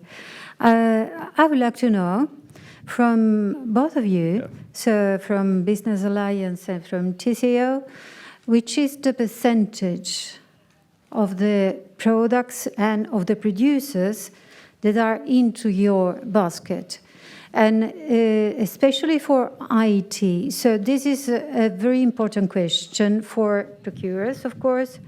And the second one is, do you think that a good collaboration from Business Alliance and TCO could be forecasted in the future? Because we have, in one hand, Business Alliance, so the producers, and from my perspective, they represent an oligopolistic market. So a few big producers in some ways in IT products, and in the other hand, a certification of the product that could maybe bring some opportunities from the liaison with Business Alliance. And third question, there are some best practices in some fields in IT. I bought a tablet, a very good one, and after a while, so 2 or 3 years, the tablet was not functioning anymore. So I went to the producer, and for 10% of the original price, they gave me back a new tablet, really a good one again, but refurbished. So what do you think in this opportunity for the producer's side to think about a new revolution on the IT market, just rebuilding the way of thinking products and giving the opportunity to the consumers to have the same brands, but renovated? That could be really a very good solution from the circularity point of view. Thank you very much. I would just ask you very brief answers, please. Go ahead. Yeah, right. Yeah, thanks for the question. Interesting questions. First of all, about percentage of certified products compared to overall number of products in the market. To be honest, we don't have such data for TCO certified products. I can tell you that we aim to cover and to set requirements on the level when no more than 50% of manufacturers and brand owners can comply. So we want to set requirements that are strong enough but still achievable, and we are trying to balance between these two sides. Second point about synergies and cooperations. I mean, again, as I mentioned, we actually accept RBA's VAP closure audits as proof of dealing with non-conformities. So we already have some cooperation in this area. But I think that again, in this case, RBA and TC certified might have different roadmaps and view on the industry. And but in general, in the future, who knows? Let's see how it goes. I just can't understand, and I totally relate to maybe consumers and purchasers' desire not to have many more certifications that pop up on the market every day. New labels, new ways to comply. I understand it's annoying and confusing. Would be great to actually lower the number of the certifications, because again, if you check Ecolabel Index, you will find that there are almost 500 eco-labels in the world. 500. And the last question, I mean, definitely it might be as a part of new business models. And it's already, they already exist. And again, you know, it's about finding your place in the market and seeing this as opportunity. So there are brands, and I can name you even such brand as Inrego, quite big brand in Sweden and Scandinavia. They refurbish many products, and the entire business model based on this. And they're happy they see space for growth, and it's coming. More brands going to be in this sector. It's coming. It's already here. Thanks. Yeah, and for RBA, the difference is that we are not a product certifier, so we are an organization that sets the standards and develops the tools for companies to do supply chain due diligence. Concretely, that means, among many other things, the VAP audit. And so to give you a direct answer on the audits, on the percentages, same as my colleague, I couldn't give you a concrete percentage. What I can say is that all the major brands, without any major exceptions, are RBA member. The difference would be rather in how much, in terms of the frequency and the coverage of their suppliers, do they implement VAP audits. So there is a membership requirement to conduct audits over a certain percentage of your high-risk suppliers. That goes up depending on which category you're in. And I think, I mean, to talk meaningful numbers, that's really what you should be looking at. It's, you know, like all those brands are an RBA member, but the difference is in how effectively, how much, how frequent, and in what manner do they apply the RBA VAP audit. And the same applies to other RBA tools like the grievance mechanism. That is really important in giving, you know, like workers and impacted people a voice to speak up, because of course audits can miss certain issues always. And on the cooperation, just really want to emphasize what my colleague said, that I would say, you know, like beyond the formal element here and beyond the theory and the policy and the alignment of the standards, just and the recognition, which all are important. There's also a real, I mean, complementarity, because we're not in exactly the same space, thematically yes, but not in terms of the product we deliver. And above all, that leads to a real, I would say, alliance in terms of driving issues forward on the standards, things like thematic issues like living wage. Those are evolving topics, evolving standards. Our code is revised every 3 years. TCO is also constantly under evolutions and developments, as my colleague mentioned, and that's where there's a real cross-influence, whereby TCO uses its leverage over us to push us and what we do in the right direction, and the other way around. And I think that's actually the most important in how we collaborate for impact. And on the circularity, we are, I mean, our focus is on supply chain due diligence and looking at the corporate level, at the factory level. So we are not in the space of product design. So to your direct answer, I cannot, we don't have the solution in terms of product design.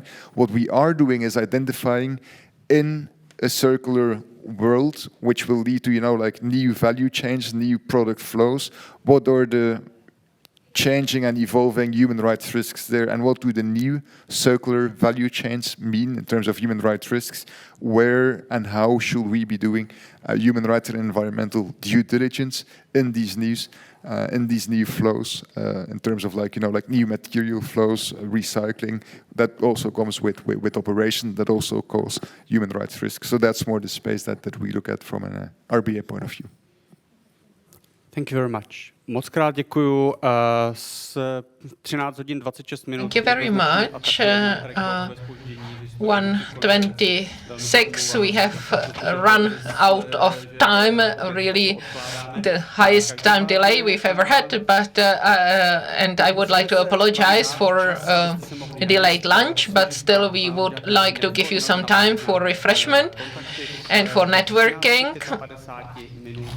So until 1:55 the lunch will be served just like coffee breaks on the floor below. So once again for your presentations, and get well soon, please. Thank you. Yeah, thanks. Tak dámy a pánové, dobré odpoledne. Se ještě jednou omlouvám. Good afternoon. I'd like to apologize once again for shortening the lunch break, but at the same time we would like to thank you that we were able to compensate for our delay, and we would like to open the afternoon session where we will speak about innovation, catering services and good practice examples. But before that, pleasant part is ahead of us. Today we will be awarding 4 prizes to great contracting authorities. In the morning we awarded Charles University, Technical University in Brno, and in the afternoon other 2 awardees. I'd like to ask the State Secretary to join me on the stage once again, and I would like to ask you, who is another awardee? Good afternoon on my behalf as well. I'm happy that I can be part of this pleasant part of awarding ceremony. As Leona mentioned, it was the Academy community that was awarded the prize. Now I'd like to welcome the representatives of local governments. The third awardee is the regional authority of Liberec. I'd like to ask the deputy governor of the region, and I'll be happy to hand over the award. Congratulations. I'd like to add the award for the Liberec region is for the systematic and long-term support of sustainable procurement, searching for innovative solutions related to environmental aspects and support for communication with the market, and also guidance support for individual municipalities within the region of Liberec. Good afternoon, ladies and gentlemen. I'm really honored to receive this award. Thank you very much for this great recognition. But I am, as to say, a distributor of that, because I think the award should go to the people who work at the regional office in Liberec and the Public Procurement Department, and especially Magistra Martina Šťastná, the head of our department, and I would like to express my thanks. And I think the award should go to her and her team. I'm very happy to receive this award. It is a really great privilege. I would like to say that the Liberec regional authority has been involved in public procurement for many years, regardless of legislation. I'd like to mention the role of contracting authorities and our relationship with contracting authorities, because I know very well that the Liberec region is a great client. We have a big purchasing power, and we are really very active in communication, which is an important aspect in good purchasing. And in addition to market consultation, we also organize the Meet the Buyer event on the annual basis. It will take place this year in December, where we would like to present the tenders to the suppliers for the entire year. Before we organized it in January and February this year, it will be already in December. I think it's good to inform the market about our schedule, about our plans, because at this time there's a lack of raw materials, and it's good to inform the potential bidders in advance, so that the tender could be successful and we could achieve good conditions. I also strive for a certain activity, which is quite controversial because I'm trying to address suppliers based on CPV and its code. So you're laughing, but I think it's very important. Some think it's discriminatory, but I'm trying to support information spreading and awareness raising because I think it's good if local and small suppliers know about the upcoming tenders. So I'm trying to inform them in advance, of course, in compliance with the law. I mention it intentionally here. I know that might be controversial, but this is how we do it in the Liberec region. Once again, thank you very much for this great award, and I will take over this award to the head of our office because it's her merit. Thank you very much and congratulations once again. And now the fourth award, the last one this year. Next year we will definitely find other contracting authorities to be awarded a prize. So we stick to local government. I'd like to ask the representatives of the Metropolitan Office Prague 14, Dr. Eva Koplíková, who is the initiator and mover of sustainable procurement at this part of Prague, is coming to accept the award. Thank you very much and congratulations. We are very happy that you are so successful. I'd like to say that this award for Metropolitan District of Prague 14 is for the manner how sustainability topic is connected with public procurement, and for a very complex approach in which they reflect social and environmental aspects.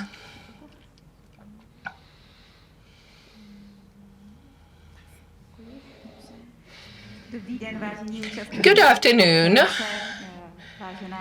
dear participants of the conference and the State Secretary. I would also like to express my thanks for the award that I have the privilege to accept on behalf of Prague 14. I'm the head of the legal department. I am responsible for public procurement, and I've had long experience. We know it is a very responsible and very difficult job with many risks. We got the award for a large tender for revitalization of the municipal office. In 2019, we found out that we have already introduced the principles of social responsibility and sustainability, but at the same time, we were in a situation that the building of the municipal office is a kind of a panel house in a very energy-consuming condition, and that sooner or later we will have to do something about that. At that time, we were also very lucky that the management of the Metropolitan District had a real drive for that, were able to express clearly their opinion and were able to support their colleagues, officers, and enforce their visions. They were able to explicitly stipulate. We also had officers who were able to assume responsibility and to approach the difficult task of responsible procurement and take an alternative path. In 2011, this was at the very beginning of the whole process. I really appreciate the colleagues from the Ministry of Labour and Social Affairs, because they were those who provided the essential information which we could share also with other parties. At that time, we were able to get funds, not only for the management, but also for other chairs from the EU and also from the city of Prague. And all this helped us to announce a tender where the award criteria included the energy efficiency and savings in electricity. Social and responsible procurement is really very demanding, and it's a nice topic, but if we did not have our own tender, then it would remain only in theoretical level. So now we have new premises, our municipal office. It is a smart building, and we rejoice about that. It's really nice, and I think the thanks should go especially to our colleagues, officers who were able to deal with all the issues along the journey. I would also like to express my thanks to the colleagues from the Ministry of Labour and Social Affairs who were really willing to help us to deal with the issues of social responsible procurement. And we wouldn't be able to do that without support of a great law firm.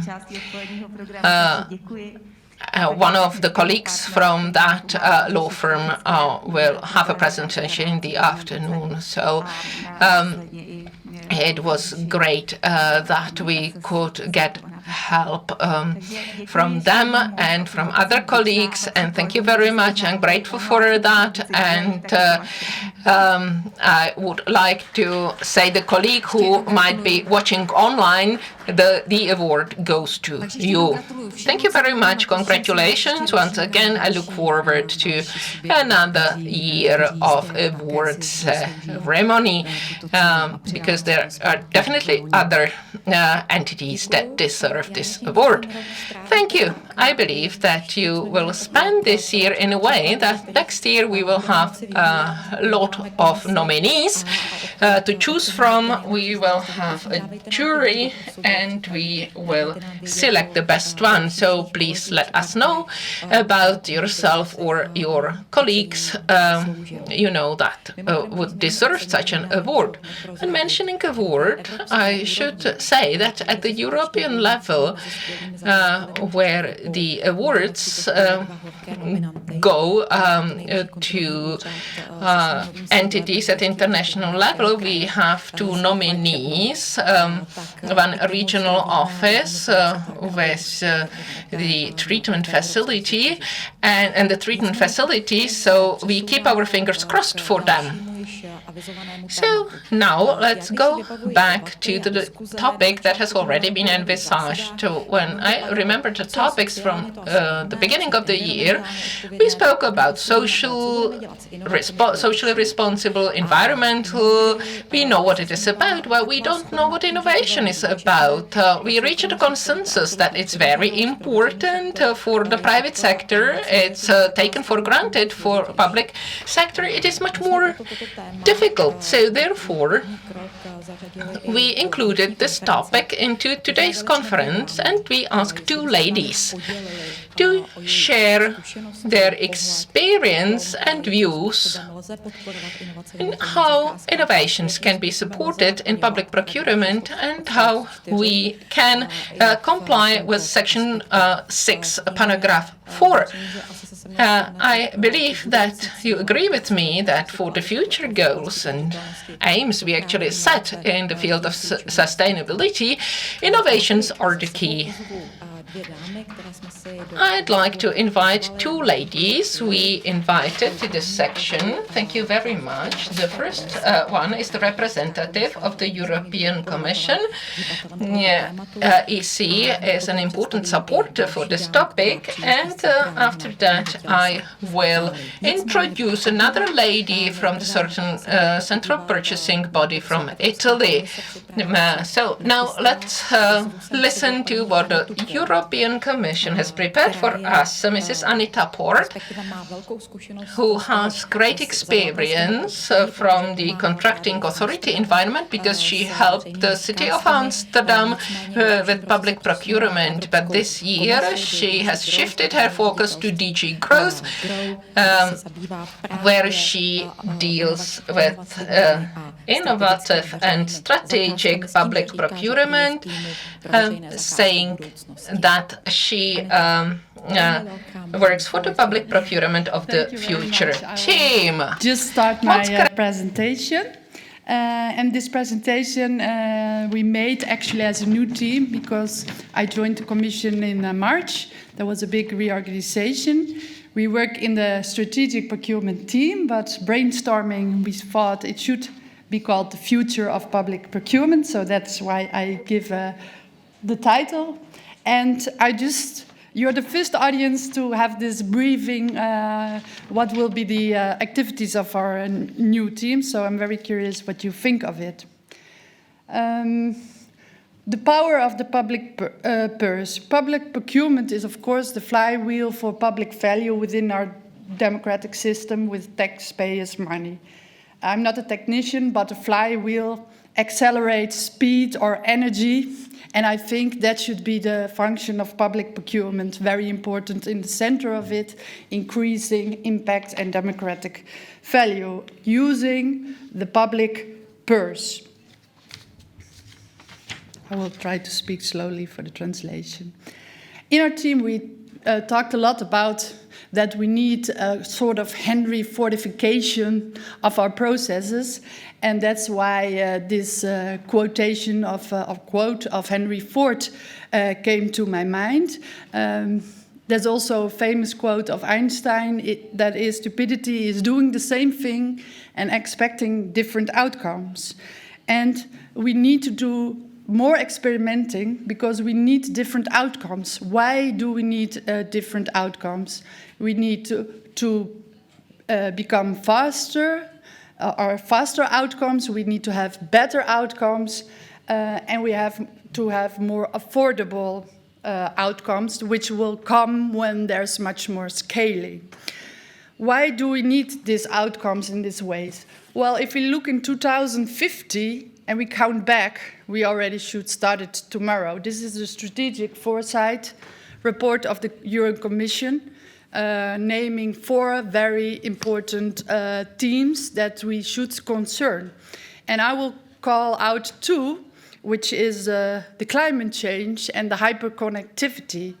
I have to address Mark Steiner because he was talking about 3 layers, and I would certainly ask a 4th layer. Looking outside, the people in the streets, they are already in the 4th layer. They are super connected. The businesses are going so quickly, and the government is also a part of this. So while we sometimes still talk about layer 2, layer 3, we see that society is already in the layer 4. So I would like to add that to your geographical map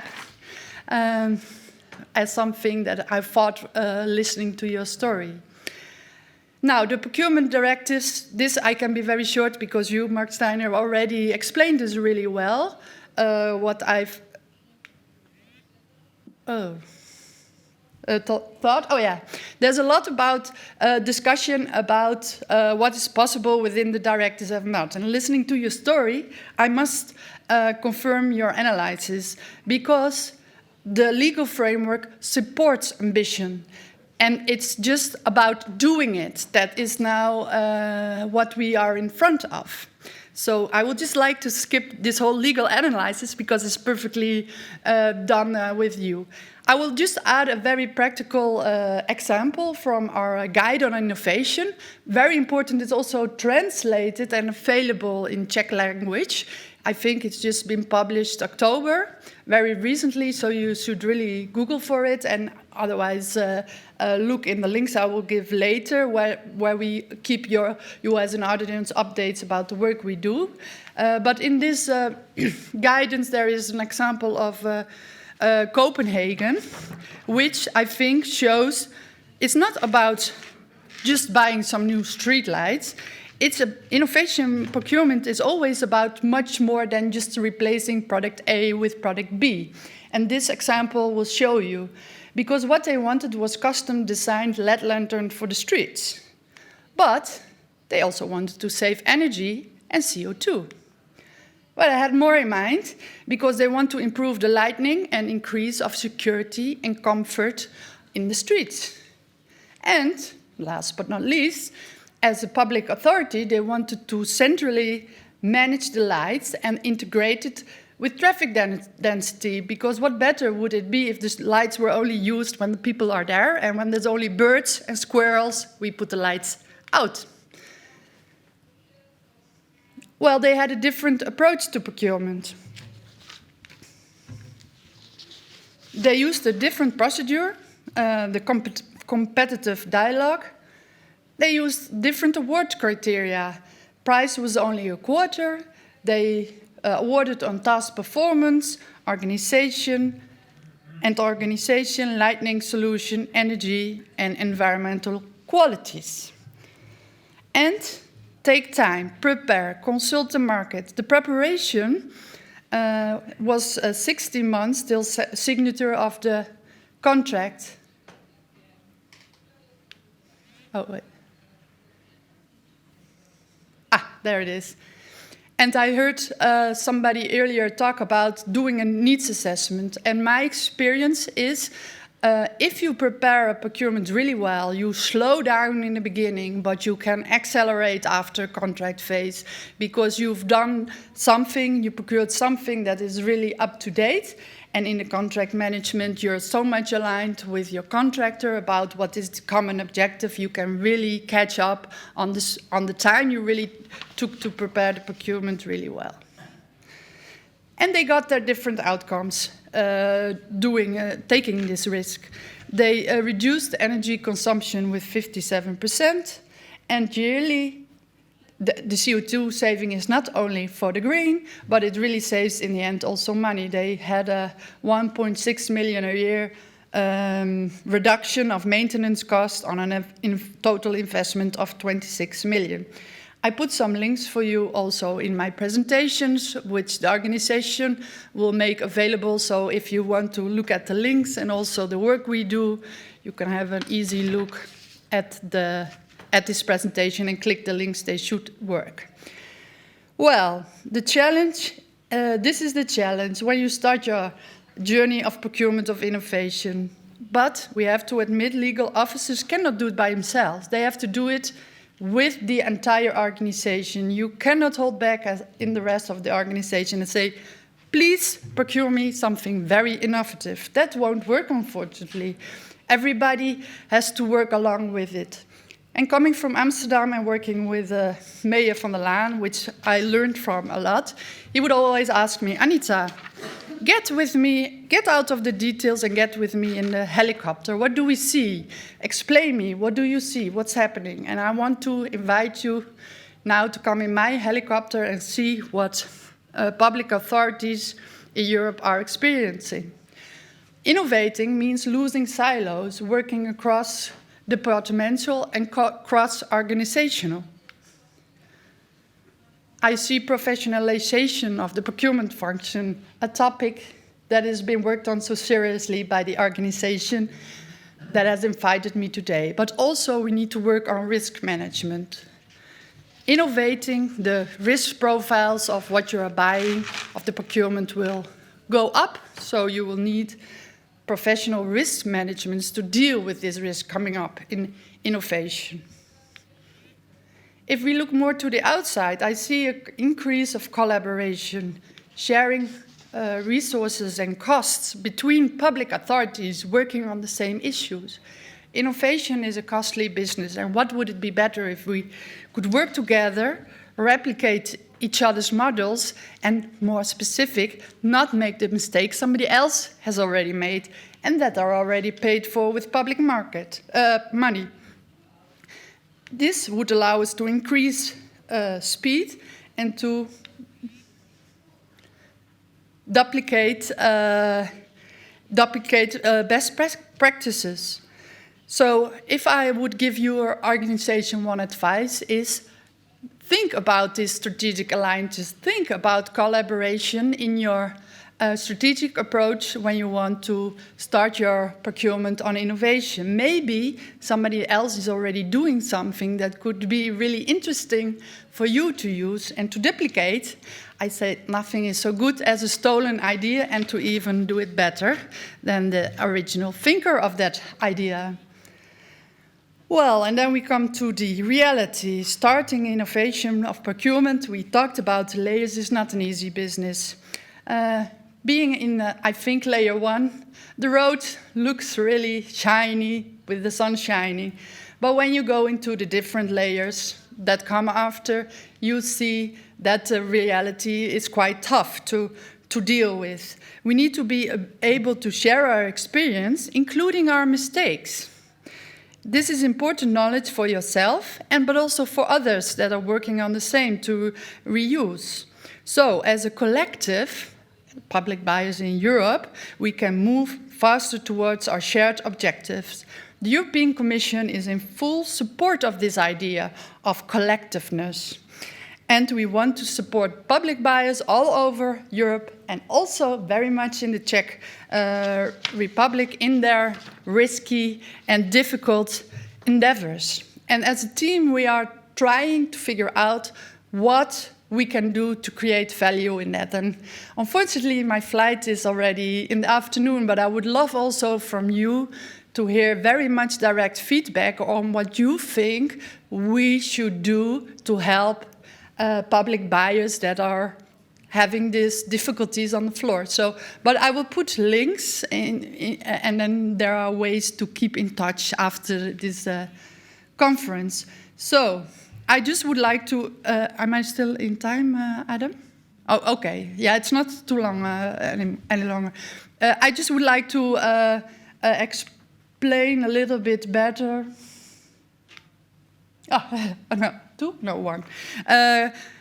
So I'm from the DG Grow C2, a unit public procurement, and it has 3 teams, a legal team, a strategic dependencies team, which is also a bit related to the protection, and we are the strategic procurement team. Of course, in other DGs in the European Commission, there's also a lot of procurement going on. So first, what we try to do as a team is also start to innovate ourselves within the European Commission, because we ask a lot of others to innovate, but we also have to look at our own processes. So we are collaborating with other departments in GROW, the one for the procurement data, and the one that is working on the concessions. And we have a steering group. Yeah. Oh, there it comes. Internally, where we try to coordinate with the other DGs that also work on public strategic procurement of innovations. And we are currently starting this steering group again, and to see where are issues of public procurement and can we coordinate better on this topic towards public buyers in Europe, because the European Commission is European Commission, and I know, coming from a city, you don't know which DG is doing what, and you just really want to hear one voice. So we're working on that. And of course, we have enhanced cooperation with RTD and the European Innovation Council and the Horizon 22 program. So this coordination has already been started, and we want to intensify it. Then, next point. There it is. I want to tell you about the projects we're working now on. We're working on big buyers. What are big buyers? They are... Oh, there it is.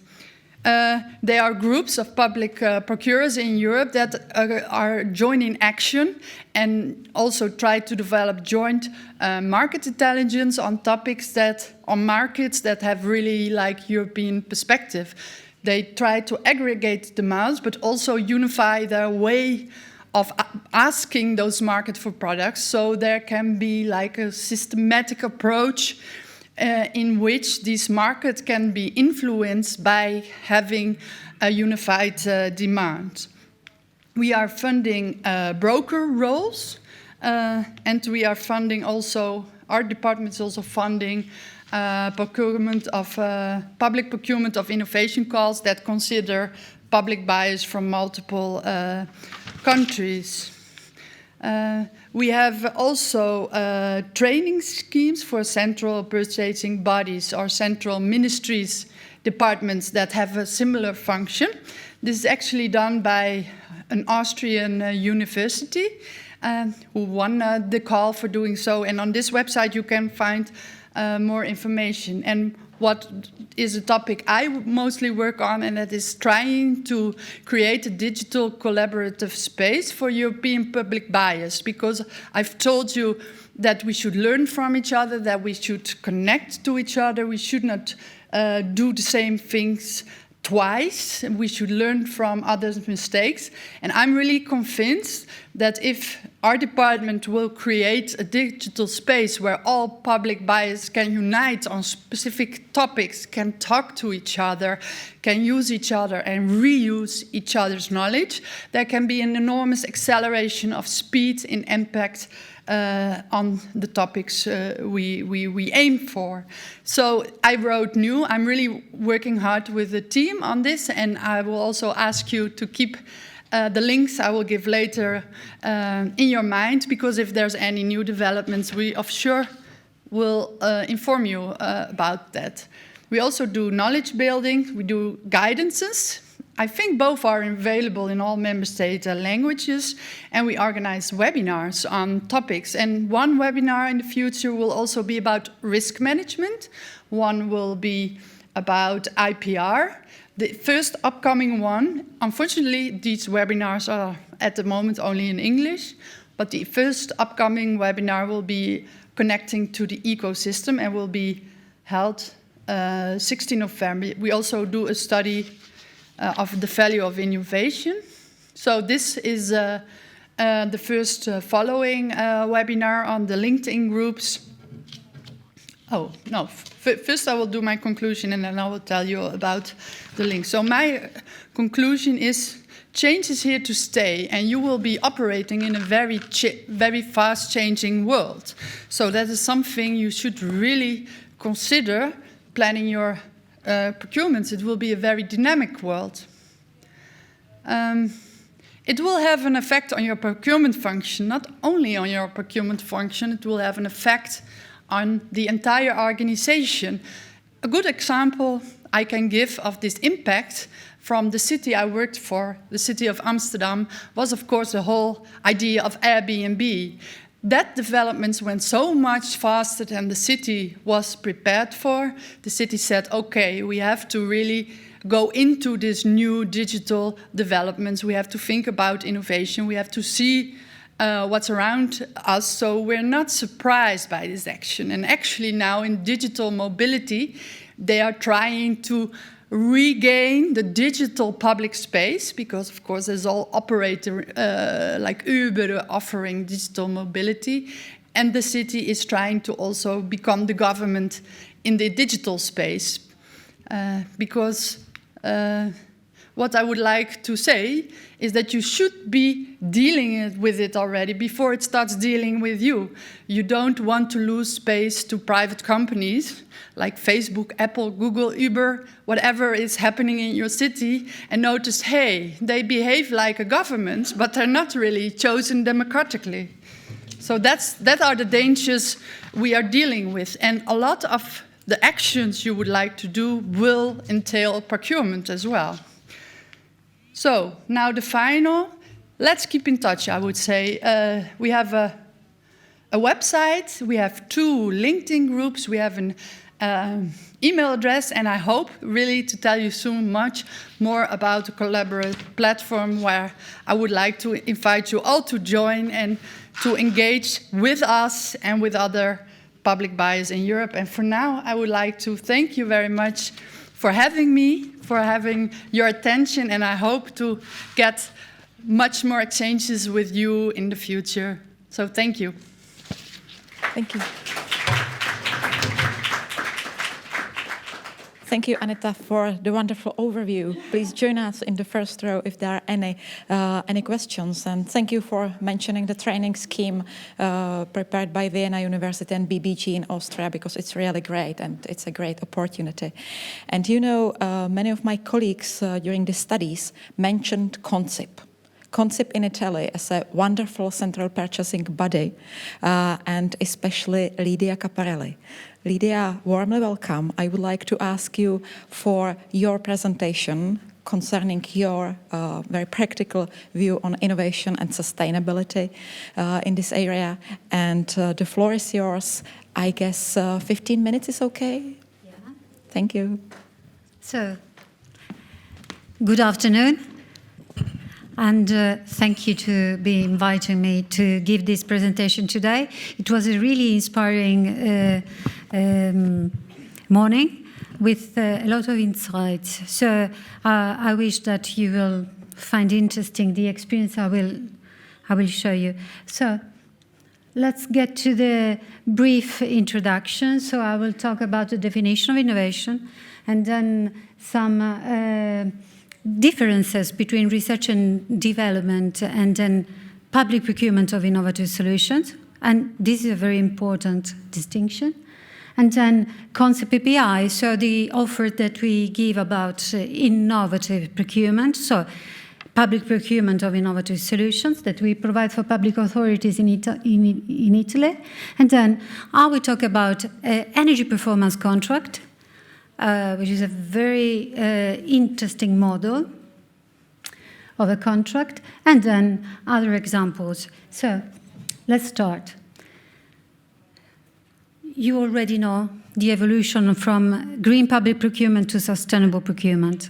So the dimension is to include best value for money and consideration related to environment and consideration related to social impacts. So we are just transposing the concept from green to sustainable, and this is already in place. But let's look what it means for our nation. So in Italy right now, we are just going really fast in the inclusion of all these dimensions into the procurement process. So you already heard about life cycle cost methodology, which is a really effective one. So you can buy using the lowest cost. That it means that the example of this morning about computers could be done not using the advantageous tender, but using the life cycle cost methodology, if you are able to include into the formula of the lowest cost all the dimensions related to the life cycle cost.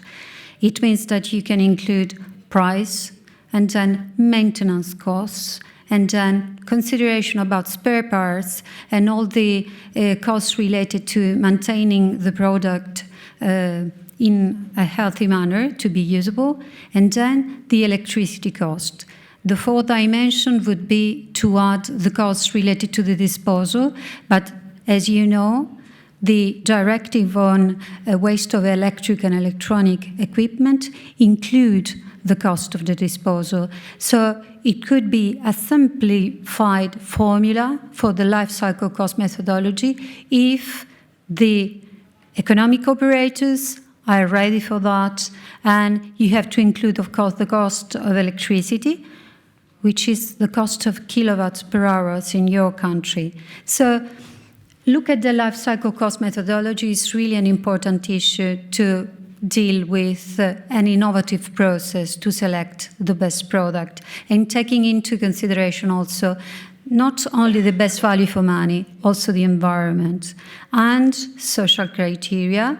If you are able to describe exactly which are the rules to select the best operators compared to the human rights and labor conditions. So the second layer, as you may know, we are the country that has mandatory requirements on green procurement. We started in 2017, and now the law provides for all public administration, public authorities in Italy, mandatory requirements on green procurement. So we have issued, the Ministry of Environment issued almost 20 decrees that are law for the Italian public authorities, and these mandatory requirements must be applied below and under the thresholds, the European thresholds. So they applied for all kind of purchasing procedure. The third dimension, it's a really new topic for us. In July, so the end of July, a law provides mandatory requirements on social criteria and mandatory requirements related to the use of recovery funds.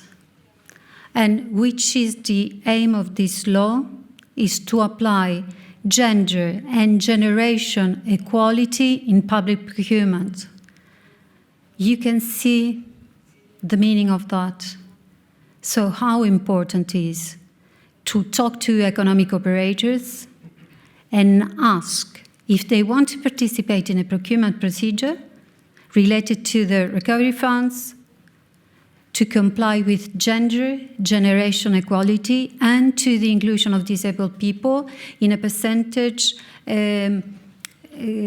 higher than the previous law, which is a law of the 1990s. From my perspective, this third layer is a revolution, and it took 2 months to adapt all the standards in our organization and to publish all the new procedures complying with these criteria. What it means in a concrete way. So we are asking economic operators to apply with the code of the gender equality. So give a report on the gender equality application in their organization. A report that must be published, that must be sent to the ministries competent for matter, and then take the obligation to hire the 30% of the people that must be included into the contract management phase from women's and from people under 36 years old. So we are just using procurement to foster gender and generation equality, and we are including more disadvantaged, disabled people into the procurement phase, so into the contract management phase. I heard a lot this morning about which would be the best way to foster this kind of transition. From my perspective, because we have not so much time, I think that the best way is to ask political support in this way. So I can just give some experiences. From my perspective, I started to talk about sustainable procurement in 2005, and it took almost 13 years to become mandatory requirement. It took 2 months to apply the third layer, so to apply gender and generation equality and inclusion of disabled people into procurement contract management. So you can see the difference. It's really effective.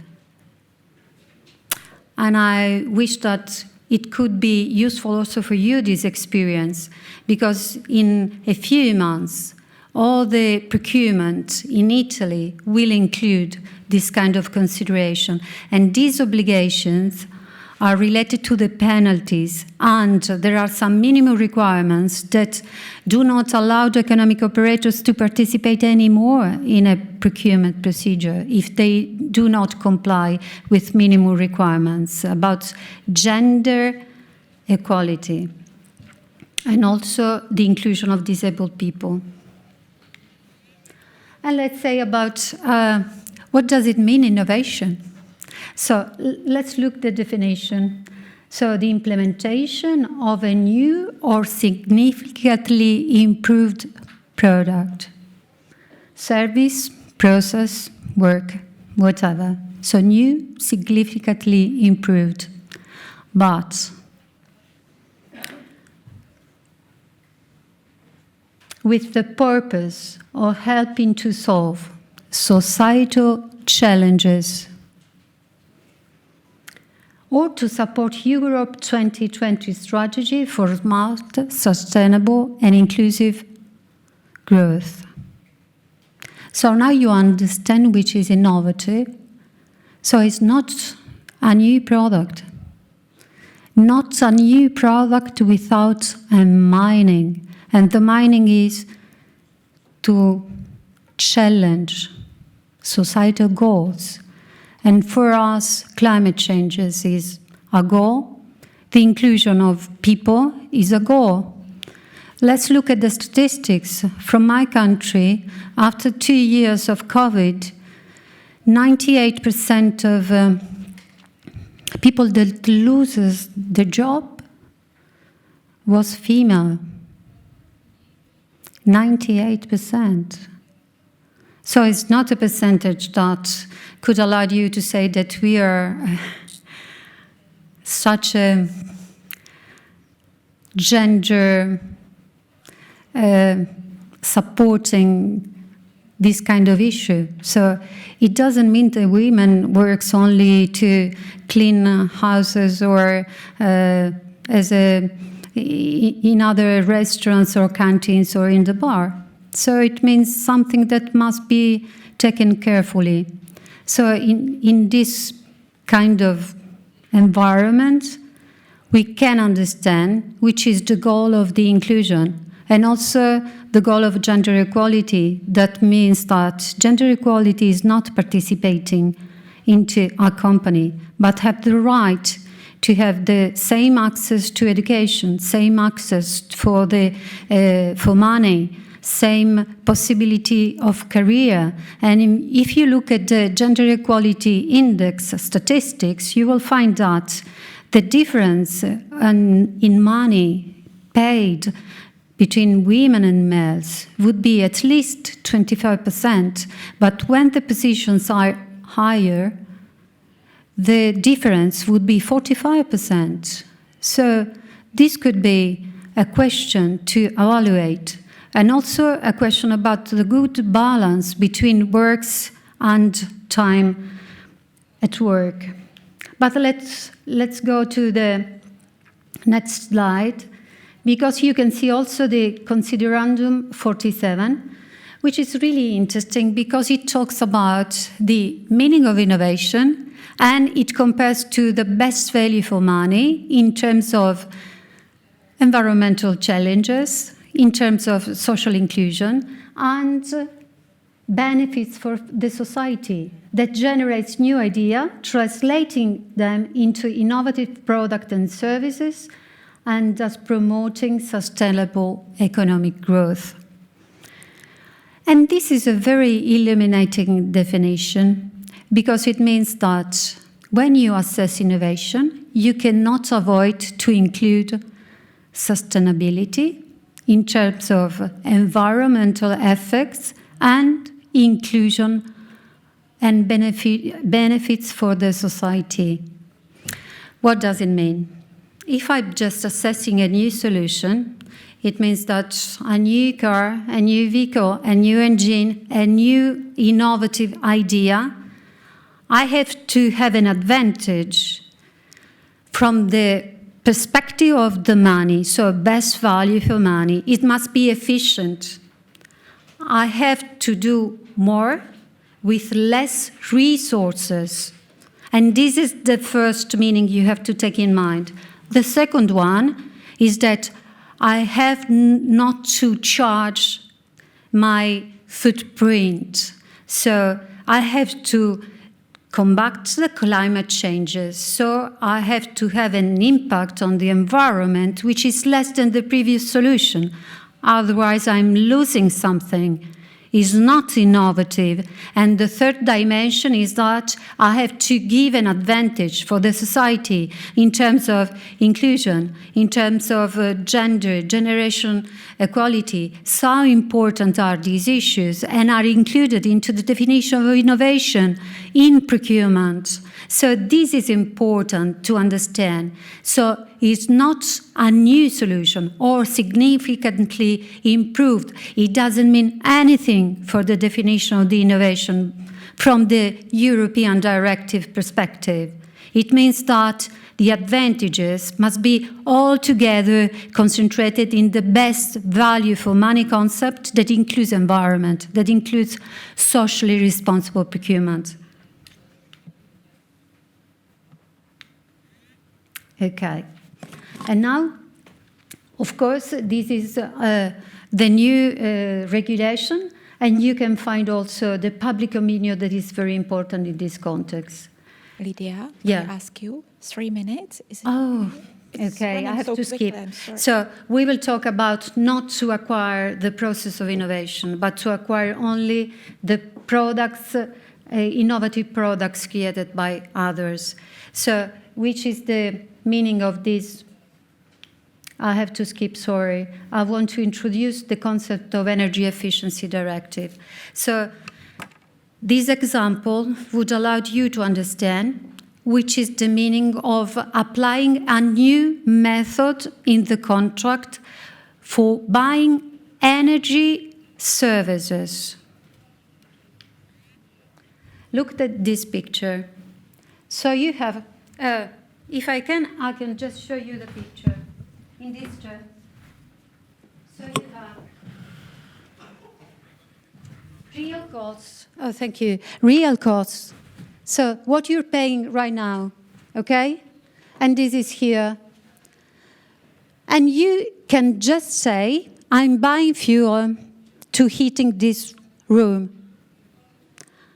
But if you look at from another perspective and you say, I don't care how much fuel I'm consuming, but I'm asking the economic operator to provide me a solution to heating this room, but saving money in the long run, giving him the responsibility to acquire the savings at the end of the contract, so you can understand which is the win-win solution in this contract. You're not paying more than the previous. So you're not using capital money. You're not investing. You're using your current money, and you're giving the responsibility of conducting the building to an economic operator that is remunerated by the money you used to pay to heat the building, and which is the incentive for the economic operator. He must pay the bill of the building. So he is responsible to pay. He's responsible for the money, and which is the advantage for you, that he has to take some measures to reduce his own costs to heat the building. So he's incentivized to apply efficiency measures into the building because he's just reducing his bill. So he's paying his investments with a reduction of costs of the building. And this is the space for him to save money. And these are the measures that he is applying. And he will cover these expenses by the reduction of costs. Look at this other picture. So you can see here that learning by doing the example is a new perspective. So if the economic operator is so clever to save a lot of money, that could be the possibility to share the savings in a way that the contract will fix. So the regulation is so effective that could allow the economic operators and public authorities to share the savings. And let's talk about these measures. So if the savings are really high, this could be the percentage of sharing if the contract is not managed in a proper way. So there is a guarantee saving for public authorities, but there is a reduction. A few words about this kind of contract, and I'm finishing. Is a pity, but what I want to say is that these kind of contracts are called performance contract, energy performance contract, which is the knowledge that you must have. You need an energy manager to deal with an economic operator, because this kind of economic operators are ESCOs, energy service companies. They are specialized to deal with energy efficiency. And the dialogue between public authorities and economic operators need to share the same language. So this is really important. Another dimension to take into consideration: the duration of the contract defines the possibility to use the investments to have or to implement very expensive measures as the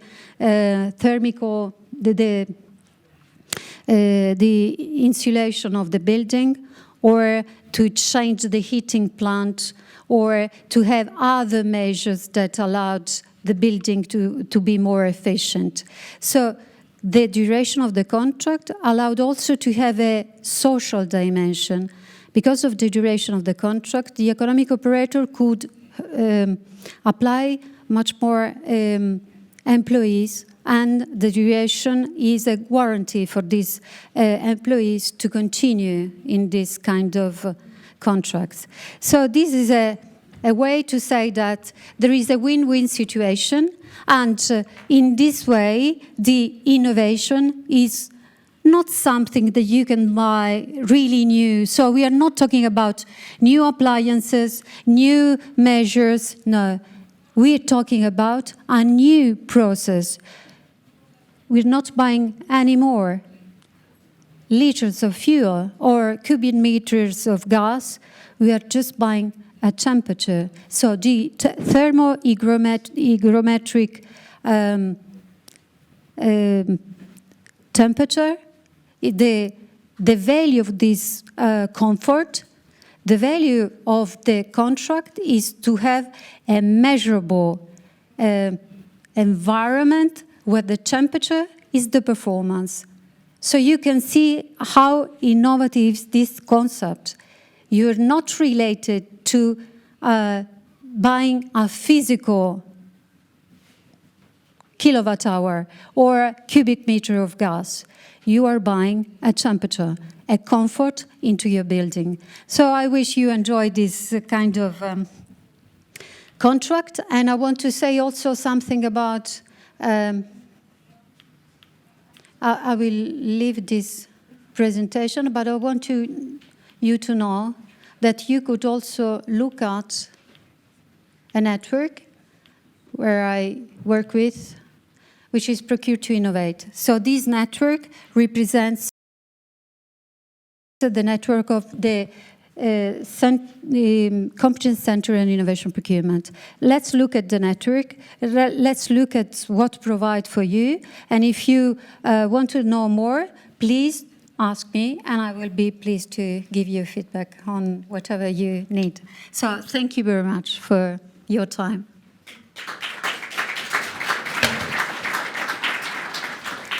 Thank you very much, Lydia. I guess time is running faster during the conferences. That's the only reason.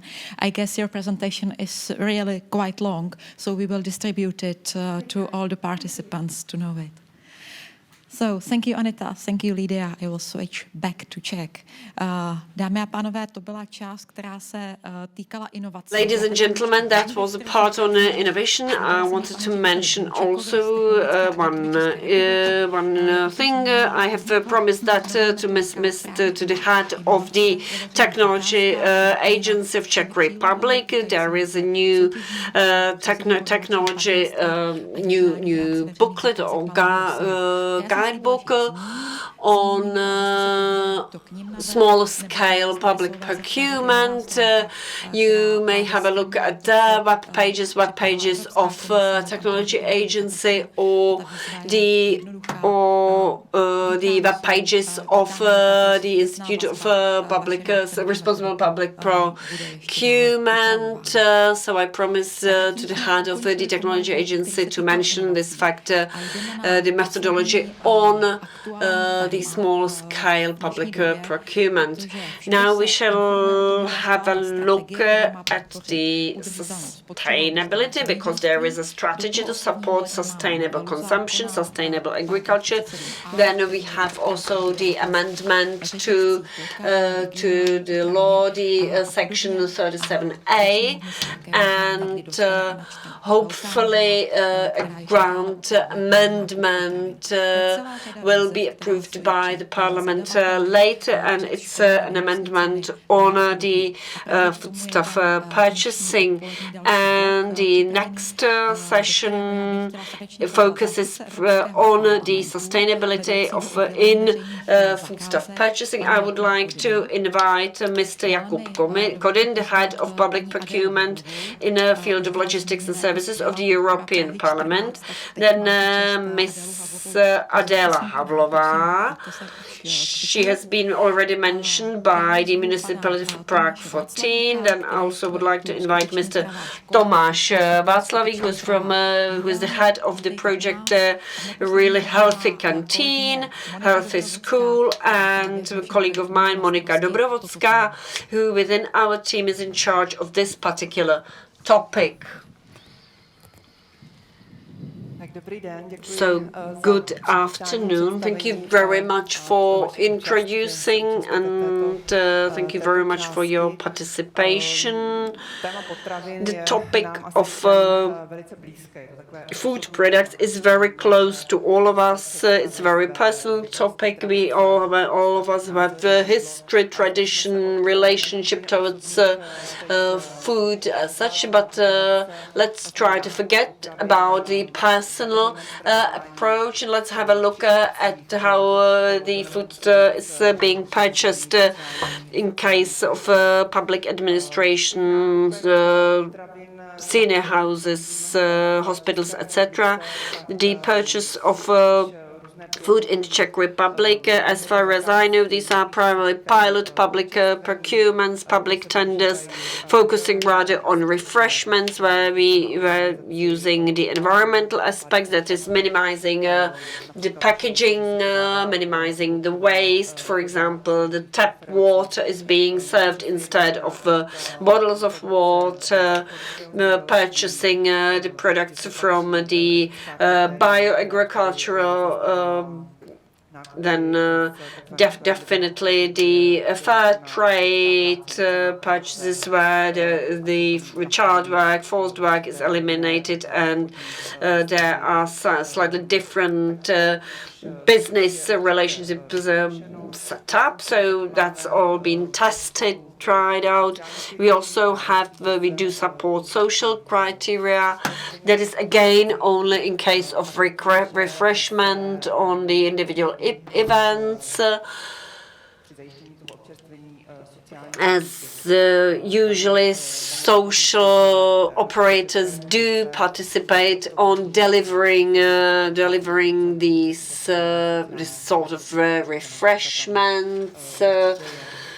Social enterprises As for large impacts, large-scale impact, we should definitely focus on canteens, and schools, hospitals. I know that, for example, in Italy, from which Lydia Caparelli comes from, they have very well mutually connected national strategy, which support the biological agriculturing and the duty to take into account the typical products, local products that is obvious, for example, in city of Rome. They are buying the products of biological agriculturing, and what is then being financed from it is support of climate changes. All these topics can be included in public tendering, and I would like to ask first of all Mr. Kodim to show us on the individual initiatives of EU, where we heading, where we are, which way we would like to go forward, and also acquaint us how it's possible, even within such a large institution, all these criteria can be included in public procurement. Good afternoon, colleagues. Even though I'm from European Parliament, as I was introduced, I'm one of you. I'm just a purchaser. I'm from the Department of Public Procurement. I have to fight and incorporate whatever is written in implementation and directives. I would like to mention what is the European Commission drafting and preparing concerning the food and food products, even though it's all these are large-scale programs which concern the Europe Green Deal, 35 for the legislative framework. We do work within this or very similar framework as you. We have to implement the directive on public procurement or concessions. That means we have the discussed aspects and principles of green and social public procurement, the green and red public procurement, as it has been mentioned by the judge of the Supreme Administrative Court. Then we have the best value quality. When Martin Hadas asked me when we tender for the lowest price, you know, I actually do not remember when we were tendering for the lowest price. Usually we do take into account the quality, and then we are drafting or amending new directive. Usually these directives are being amended in 10 years life cycles. There are white spots on the map concerning the qualification, the awarding criteria, requirements. In case of social aspects, if we would like to shortlist on particular companies, it's not easy. The monitoring of supply chain, I assume Ms. Havlova is to mention the new directive, which we expect to have approved next year. So that's how we try to cope with the initiative as such. What the European Union as a whole does within the Green Deal and the development of agriculture strategy. There is Farm to Fork initiative, which is quite robust. and highly valued tool, support agriculture. What is quite interesting, there is also the load, there is also the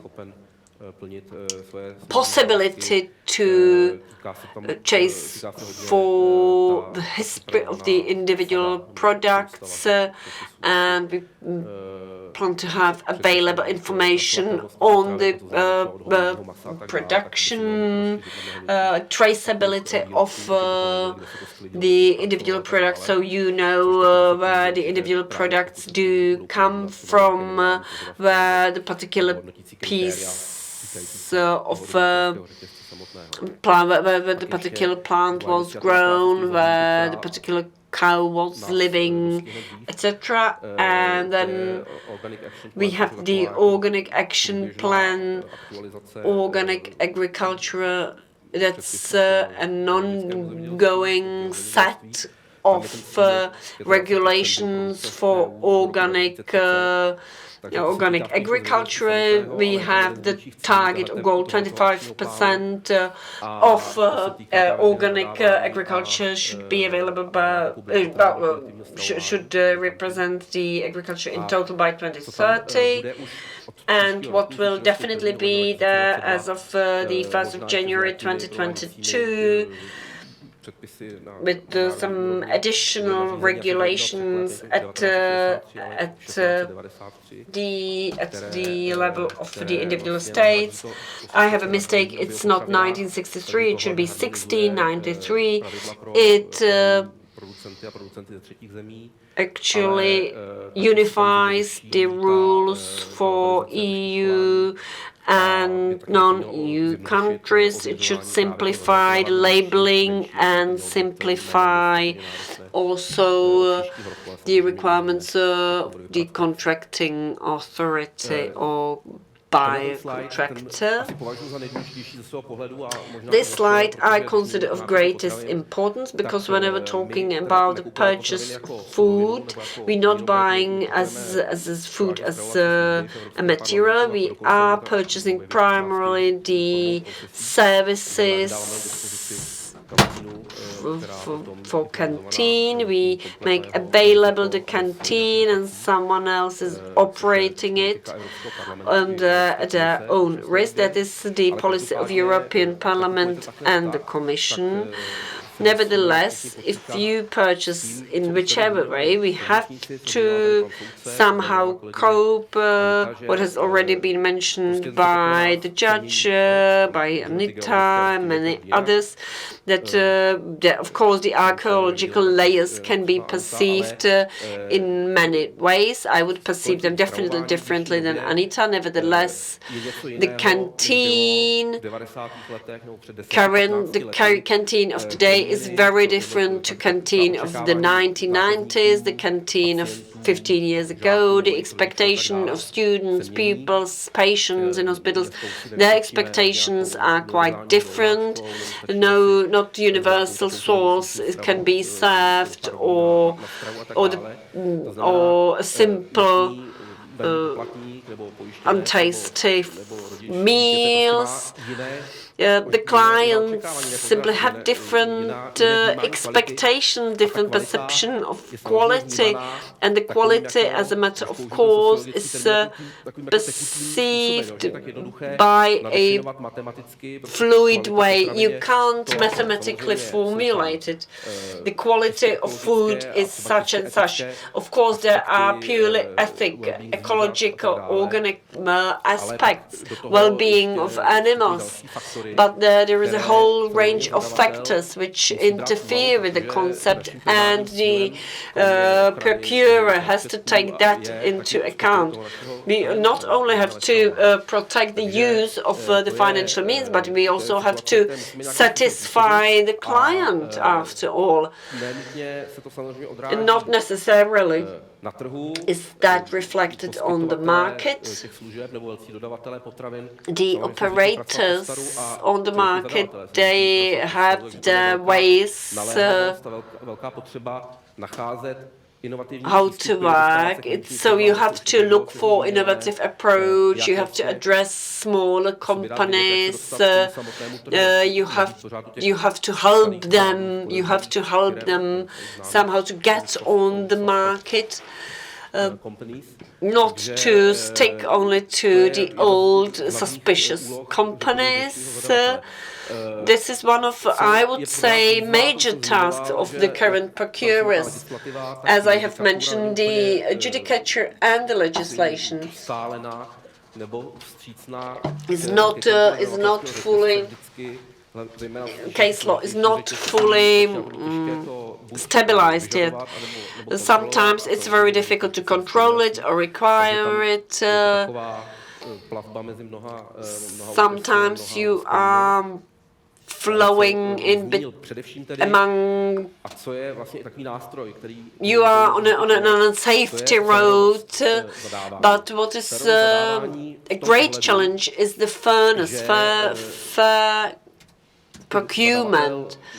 The procurer or the particular institution should be able to take into account a real value, reflect the innovation, and be able to explain it to the participants of the tender, to the individual bidders. When I was talking to colleagues of mine on methodological seminars, I mentioned three main challenges. And in case of catering, it's quite obvious. For me, it's very important to penetrate the market, persuade small suppliers to be able to believe that we are willing to cooperate with them. Quite frequently, they consider it to be quite unfair, they are unsafe, they don't feel, we really have to somehow explain to the market that we want to buy, and we want to buy with the small suppliers. The second challenge is to pass to the bidders the information about the purpose of the contract, what quality means to us. I don't like using the word of quality. I prefer use the word value. What is the value for us, so that they would like to provide a custom-made bid, because they very often hesitate whether to submit a more expensive bid with a higher quality or not. So they might think that the contracting authority will not appreciate it. And the third challenge is that we need to be able to explain our decisions, to justify them and to explain why the bidder was assessed in this or that way. So I would say this is something like a post-market consultations. Very often we do debriefing for large-scale contracts, that we invite the unsuccessful bidders and we explain them why they fail and why their rivals were better. So this is kind of a risky activities. We very often see that the contracting authorities do not want to take the risk and to take the initiative in this respect. Whenever possible, I try to persuade the colleagues to do the negotiated procedure, to talk to the companies. And recently, we have opened a canteen on our campus for 3,000 officers in Luxembourg, which operates on a concession basis without subsidies, and there is an extreme bid inflation pressure and demand pressure, because you don't know how home office will work in the future. So there needs to be scaling in the negotiated procedure. So the company must be able to innovate and must be able to be flexible and operate in a constantly changing environment because, for example, indexing inflation only once is not possible. Once a year is not possible in catering. So these are the main challenges for purchasers today. Now, practical solutions. Qualitative evaluation criteria are definitely important. Recently, we have applied them. We had allocated 70 points for quality and 30% for price, including 20% for fresh organic foodstuffs, seasonal foodstuff as that, then also ethical certification and labels that are beyond the normal requirements, and also working conditions for the staff in the kitchen. As people working part-time, for example, single parents, and also agreements for an indefinite period of time. In Luxembourg, the work is very important. Labor is very important. So the share of labor is very significant. Then there was a certain requirement for the number of seasonal meals. Seasonality is very important, and also specification of the country of origin. And also communication. Communication plays a key role, be it either a student or a parent of a student or a patient in hospital. Even if you have a great assortment of foodstuffs from a great farmer,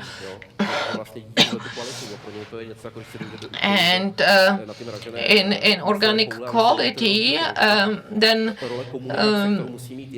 they don't see the difference if there's no communication around that. So communication is extremely important today, and because expectations have changed and people expect to get high quality foodstuffs also in the public sector. So that's all on my part. Thank you very much also for the last practical example. We'll be happy if you could share it with us. Because I'd like to spread it among the contracting authorities so that they could get inspired from what has already been applied. I would leave the questions after all three presentations, and now from Europe we get to the Czech Republic, back to Mrs. Havlova, and we would like to hear about the legal framework. I'd like to follow on. It will be more theoretical. We have one picture here.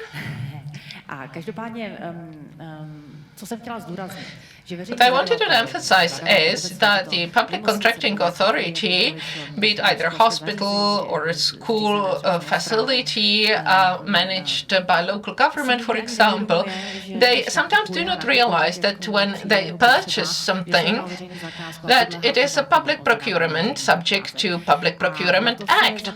And they forget about that, mainly because we use so-called exception or exemption very often, and these are the two topics I'd like to address. What is a subject to Public Procurement Act, and attention, now there will be a big change with the new amendment we are still waiting for. It's the issue of responsible procurement, and there is a new amendment thanks to the section 6 paragraph 4, and And I mention it because every contracting authority should realize that even small-scale contracts are subject to Public Procurement Act. But what applies to all contracts or principles, Section 6, the basic principles that will always apply, non-discrimination, equal approach, proportionality and transparency. What is often forgotten is that we also have a principle that actually bans unequal conditions that would disadvantage contracting suppliers that are from a member state subject to GPA, this International Government Agreement on Public Procurement. We can also deduce, and we can also address it during the discussion in relation to foodstuff, that for suppliers who come from other countries, this protection does not apply, which will be quite a hot topic for especially technological contracts. So Section 6 has a new paragraph 4, you know already, which includes the obligation for all public procurement, even small scale, that the contracting authorities need to take into account and justify the criteria that should strengthen environmental, green and social aspects and innovations. This is in line with the trends included in the EU directive. This was also included in the amendment that has been in effect since the 1st January. And it doesn't have to bring anything new, because all the possibilities were provided for in the non-amended law, and since 2007 there was a government resolution number 531, which set obligation both for state administration and local government to take into account environmental and social criteria in public procurement. Not many people knew about this provision, and contracting authorities did not really take it into account, and this was a motivation for our MPs, and the result was the amendment. So now we have been struggling quite a lot this year, and we still hope that the positive effects of this new approach will prevail and would be appreciated in practice. There is also amendment regarding Section 37A, and this should come into effect in January 2022. And unexpectedly, it has been provided for in the law through the amendment on foodstuffs. Contracting authorities did not participate in the drafting on this section, especially not those who would take into account the European law and the principles of the European directive, because the explanatory memorandum that was associated or related to this amendment draft was contrary to the European law. So the wording of Section 37.8 includes 3 points which the contracting authority may use if they leave a notice on tender on foodstuffs. They may stipulate that the foodstuffs to be supplied should come from the so-called short supply chain, or may require only foodstuffs that comply with certification schemes of quality. So, or number 3 may set conditions that the foodstuffs should be produced within the system of organic agriculture, as is the practice in the European Parliament. The wording was subject to various modifications, even not substantial modifications, but it's true that the important terms such as short supply chain or the word local is not defined either in the law or in the explanatory memorandum. So I can confirm that today it was published on the website of the Ministry for Regional Development a new explanatory statement, which is the result of the expert group. Leona Steigerová was also part of an expert group. I'm as well, but this should provide some additional explanation.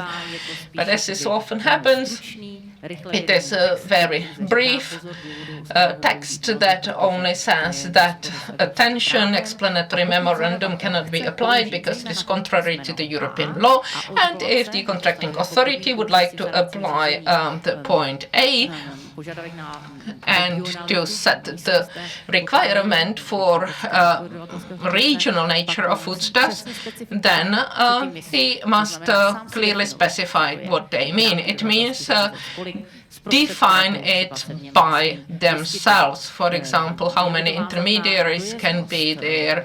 There should be also distance specified, not only to the borders of the state.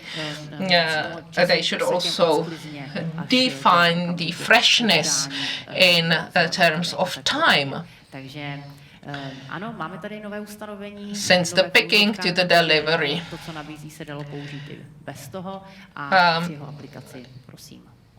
So please be careful when you apply this new section. I'd like to continue further. Yeah, it is the future regulation, so we don't know exactly what it will look like. So this is a message of contracting authority who say we don't care about the Procurement Act because we don't have to organize any tender procedure, since it's true that many do not, because there is an exception in the Czech law that says that with foodstuffs, which are supplies with variable value purchased by the contracting authority as needed, it is necessary. It is not necessary to add up the individual values. So it is currently valid, but it will not be valid for a long time because this provision is contrary to the European law and it will need to be taken out. It was the reason for the drafting of an extensive amendment, and the fact is that the amendment will be approved, and very quickly after its adoption, the contracting authority will have to adapt their purchases where they go beyond the limits, and they will need to organize a tender. And this is something that for example, schools are not used to, and they will have to introduce that within 1 year they will buy foodstuffs whose value will actually exceed the value of under threshold procedures. How to prepare for such a situation, we recommend to contracting authorities have a look of what you're purchasing, in what groups, what is the value of the individual products, and if you know that if you are aware of the fact that you exceed a limit for under the threshold tenders, beware and start preparing yourself for having to work in a different way. Of course, there is sort of a gray zone, what has to be added up, summed up. It's not clear yet what will have to be added up. Of course, you can use the CPV list. All contracting authorities have to work with it. This topic, of course, will be discussed at the level of the expert teams, expert groups. That is half a year. During the first half of the upcoming year, it will be obvious what we have to add up, what we have to sum up, and hopefully we will be able to prepare all the procurers for the need to bid or not having to bid for the agriculture products. Probably what will have to be added up are the three-digit groups, at the level of groups. Here, for example, is the group of milk products, but it will very much depend on what the market will look like, but how the individual products are defined within the CPV list. The law currently says you have to add up the foodstuff of the same kind, same type, same category. But of course, every particular bid or tender will have to focus on an appropriate group of suppliers. We are at the very end of my presentation. This amendment, which is to come, take it as an opportunity, not as a threat. Take it as an opportunity, as an opportunity to have a complete different approach to your purchases through purchasing the food to achieve more than rather to secure the supply, but also to take into account the environmental and social aspects. And now I will say, contradictory to the very beginning when I mentioned that these sort of aspects of social and green aspects of purchasing in the foodstuff are not valid for those procurements. Nevertheless, the exception mentioned by Ms. Havlova, Section 19, paragraph 3, the schools are buying or purchasing in a different way, so the purchases or the assumed values do not fit within the do not fit within the framework of the law. Now I have the great honor to welcome Mr. Václavík, the head of the Health School project. They help to schools how to approach it, how to introduce and how to purchase and procure healthy food in a sustainable way. Thank you very much for inviting me. I'm Tomáš Václavík. I'm the head of the project Really Healthy School. This is a program which was launched 6 years ago in 2015. You know, I'm all tackled in all these, you know, I have the face mask, I have the glasses, the microphone and all the wires around me. So back in 2015 we have launched a pilot version of the project in 15 schools. Now we have roughly 500 schools from the whole of the Czech Republic which participate in the project, primarily state-owned schools, but even a couple of the private schools. The project or the goal of the project is to create school environment, culture of healthy, sustainable, and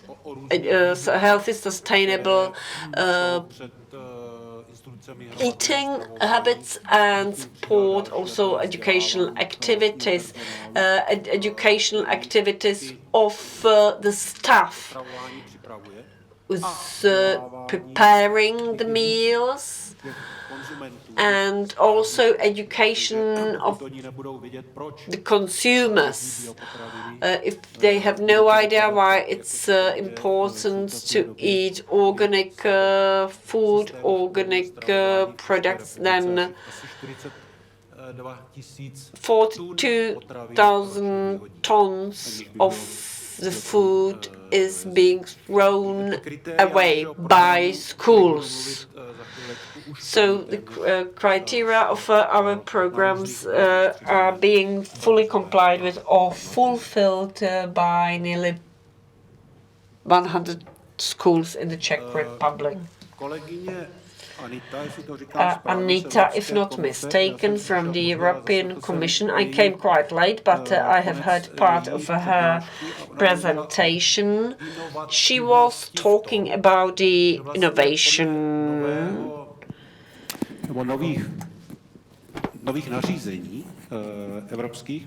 and she mentioned that in compliance with the new regulations, we should not be purchasing a product or commodity, service, but we should be buying or purchasing the value. She was mentioning the temperature in the building, the comfort of temperature. Within the canteens, public canteens, we are not buying celery, meat, milk, carrots, but we should be purchasing that the clients, customers are saturated, well fed, and we should be buying or purchasing not only the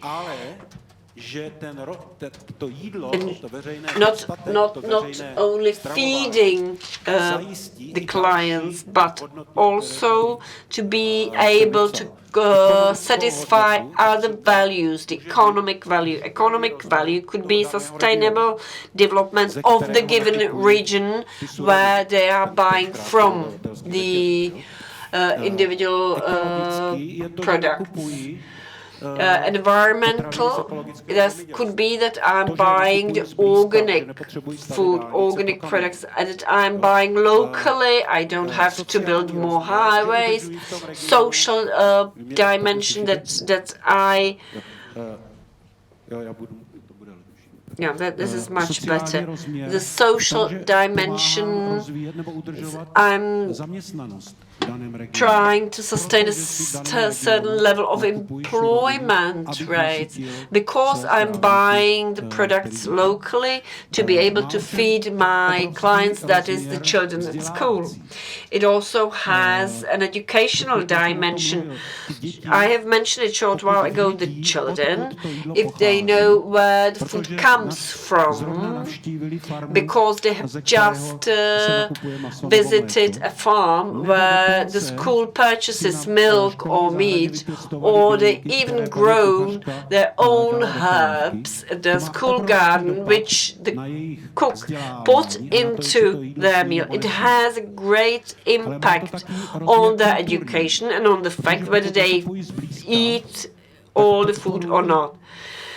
It has a cultural aspect. They are also supporting gastronomic heritage and sustainability, be it local types of plants, or be it local meals, local varieties, and of course it has a dimension, medical dimension, because more fresh is the product, the food, then of course it contains more minerals, more vitamins, etc. And it's more tasty, and the kids eat more of it. What criteria we do define within the sustainability of our program? As for the procurement of food, it's the freshness. 75% of all used materials product has to be fresh. It has to be seasonal. At the level of silver, 5%. At the level of gold, 10%. From have to come from organic agriculture and have to be regional.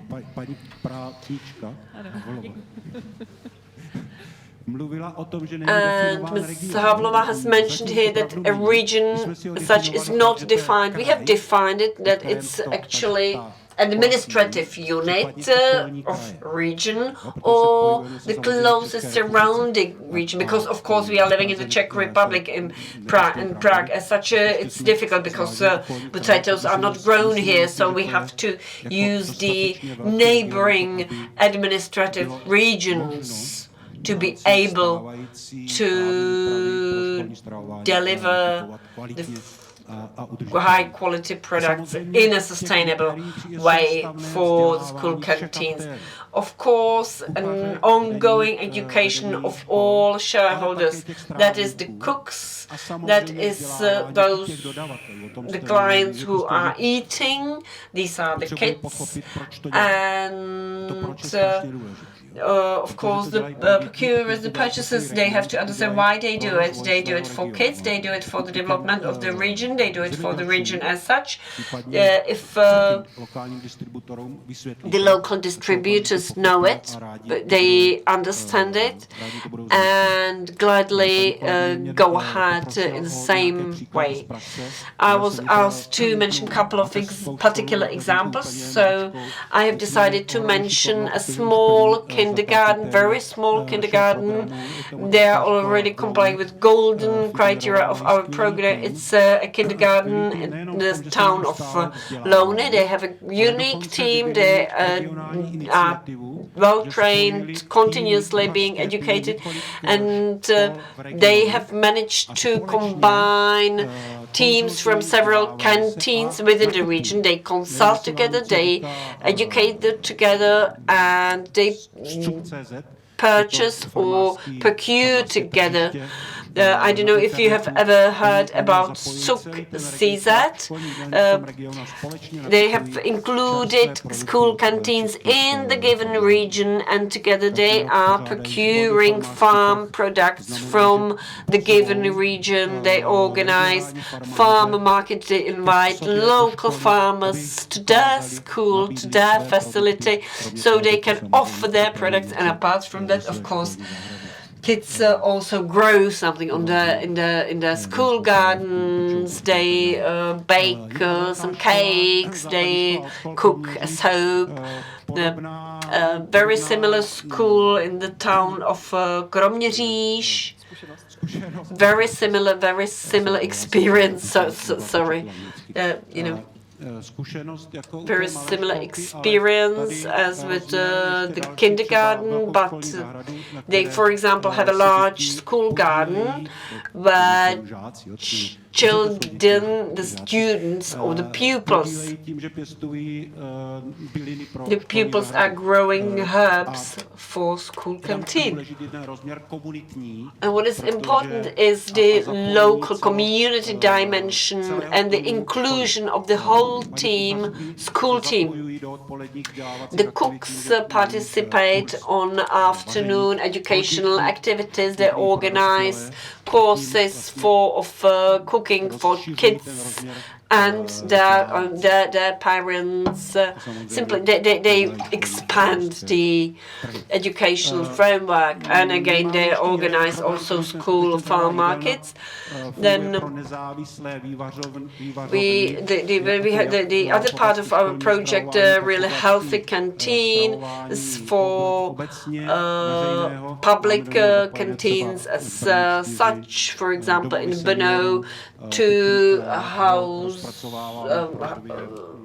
home for old elderly, and then we are currently drafting the conditions for spas. And again, these are the standards for institutions which are not educational institutions, nevertheless are individual public institutions where they also prepare the meals for schools. The example I would like to mention in particular is the canteen of the Ministry of Agriculture, which is currently at the level of silver and is working within or cooperating closely with the project. Thank you very much for your attention, and of course I will gladly answer any questions. Thank you very much for the presentation. I would like to say that I'm happy that we could hear this topic. There would be also other topics such as waste of food and participation of eaters with the parents of children, and also raising awareness. That's also important to inform the public what the eaters eat. So this is how the impact of public procurement can be increased. Now I can see there are some questions. One question is to Mr. Kodima, how to address the qualitative evaluation criteria focusing on local foodstuffs. Doesn't it mean that we avoid competition within the EU market? I've mentioned it already in the presentation that it is like sailing in between the straits, rocks. Mrs. Havlova mentioned the amendment in the Czech Republic. We very often take a similar approach. It should not be limited to individual countries, either in Luxembourg or Strasbourg. As I'm saying, we are buying a service, but the suppliers should not limit themselves only to their countries. Should not buy the local foodstuff only from the western bank of the Rhine. So it is a question. It should not have harmful impact. There is also some case law at European level, because if you specify only kilometers, it is discriminatory, because it needs to be accompanied by footprint, for example. Carbon footprint. So how to define what is local? As our colleague mentioned, for me, it is defined based on regions. So we will be happy if you could provide us with some links. Now I would like to ask Lidia Caparelli, she's still here with us, because yesterday we discussed the possibilities of local purchases of foodstuffs. And my question would be about how to procure for local foodstuffs, how to tackle the problem and not to break the rules for single market on the EU level. Yeah, I can just tell our story about foodstuff, and it's a long story, because also right now there is the same criterion into the decree of the Ministry of Environment, which is a law, as I said before. So what we do is to look at the life cycle of food, and then compared to the life cycle, we ask for the production phase. So we ask for organic food. Also, of course, not all the food stuff, for the fresh one in particular. So I'm talking about fresh vegetables and fruits. And they must be seasonable. So belonging to the seasonal definition by the Ministry of Agriculture. It must be organic, must be delivered not more than a distance that is fixed by the law by the Ministry of Agriculture. In this case, is 150 kilometers, and it must be delivered with low carbon emission vehicles. And there are not 3 criteria separated, but it's a unique criterion that makes the production phase. So the fresh food must be organic, delivered not more than 100 kilometers from the production location, and then must be delivered using low carbon emission vehicles. If the 3 conditions are met, then the economic operators would earn the extra points for this criterion. So this is, what we presented also at the WTO symposium, and no question about that, because it's considering the life cycle of fresh food and considering also all the impacts related to food and food emissions. So this is what we did. Děkuji moc. Já ještě doplním, možná to zaznělo, jenom jsem nezachytila. Thank you very much. Maybe you have said it, but I'm not sure. I'd like to emphasize that in Italy you used it as an evaluation criterion with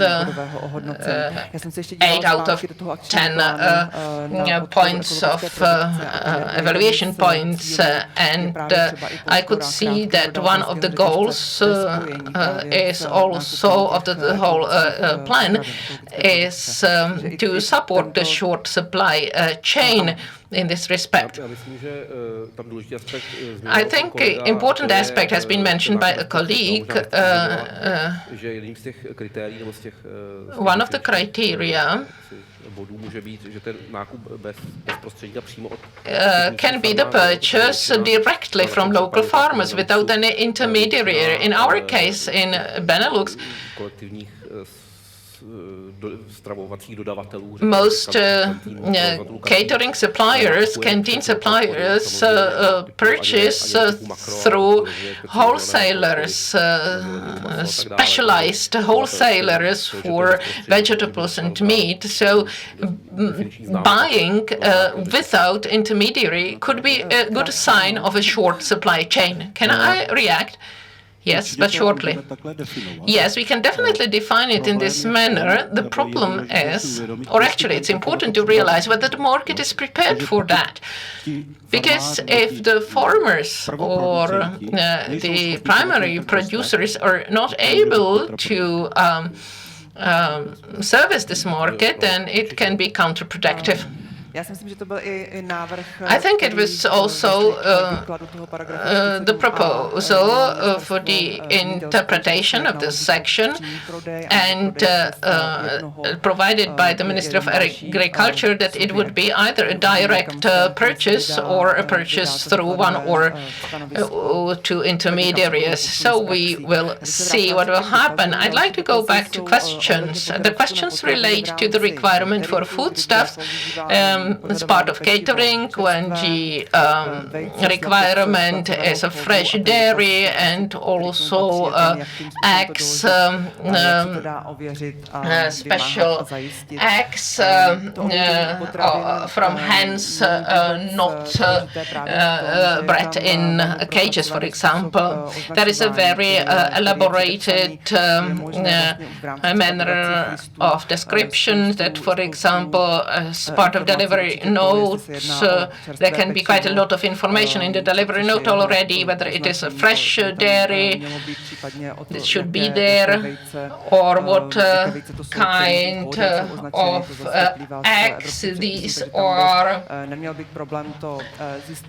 It should not be a problem to find out this information. I'd like to refer to our publication that addresses sustainable aspects when purchasing refreshment. Includes all the requirements, including proposals how to provide proof. There should also be sanctions and on-site inspection upon delivery. And another question is actually statement that it is very difficult for some of the companies to participate in tender procedures, and it's difficult for contracting authorities to start the tenders. But I would say that market consultations are important. Regarding the amendment, there will be a reduction of administration burden that contracting authority could provide only copies.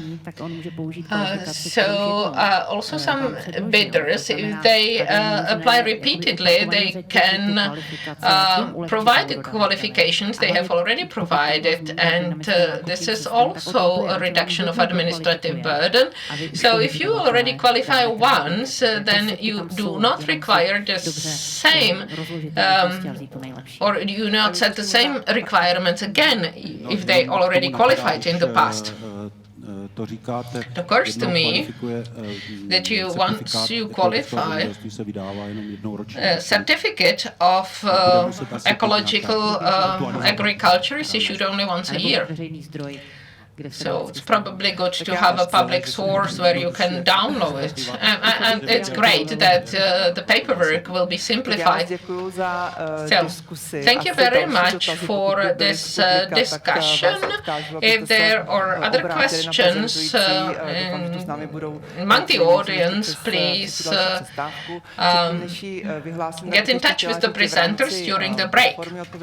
I would also like to say that as part of the reform of public procurement has already been mentioned, we have established working group for refreshments and catering. If you would like to join it, please contact us. We'll be happy for other opinions and contributions. And we are also preparing, in cooperation with the Ministry of Agriculture, calendar of seasonality of foodstuffs that will be freely available and could be used by anyone who wants it, and be possible to refer to it as recommended by GDP criteria when you want to purchase seasonal foodstuffs. There should also be a subcategory of seasonal foodstuffs in which these foodstuffs would get very quickly from the producer to the plate. So thank you very much for your attention and for the discussion. There will be a short break until 4:15, and then one of the most interesting part of the conference, which is sharing of good practices. So 4:15, please come back on time. To bude teďko takový relativně rychlý sjezd z kopce, protože už nám zbývá pouze poslední část. The very last part ahead of us, roughly 45 minutes. As a colleague of mine has mentioned, maybe the most interesting part is just in front of us. This is the reason why we put it to the very end of the conference, so you don't run away. We have 5 great speakers, 5 people with perfect experience they would like to share. Each of them has 9 minutes, which is a great challenge, and I'm convinced that all of you will be leaving the conference with an idea what you would like to try, what you would like to test. First of all, I would like to invite a lady, Lenka Holarová, the head of Public Procurement Division in the municipality of Jičín.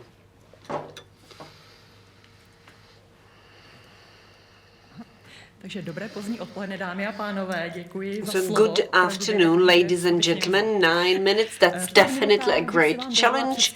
In a couple of the minutes, I would like to introduce to you our up-to-date, important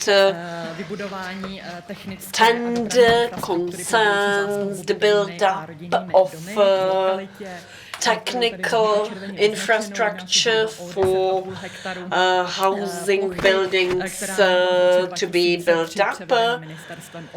And it's this particular location which was transposed to the ownership of the municipality by the Ministry of Interior. It's half a kilometer from the very center. It's open over the threshold.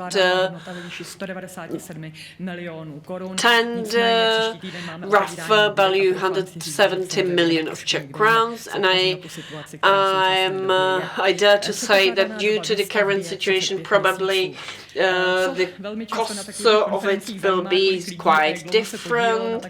The period of time within which it should be built is 35 months.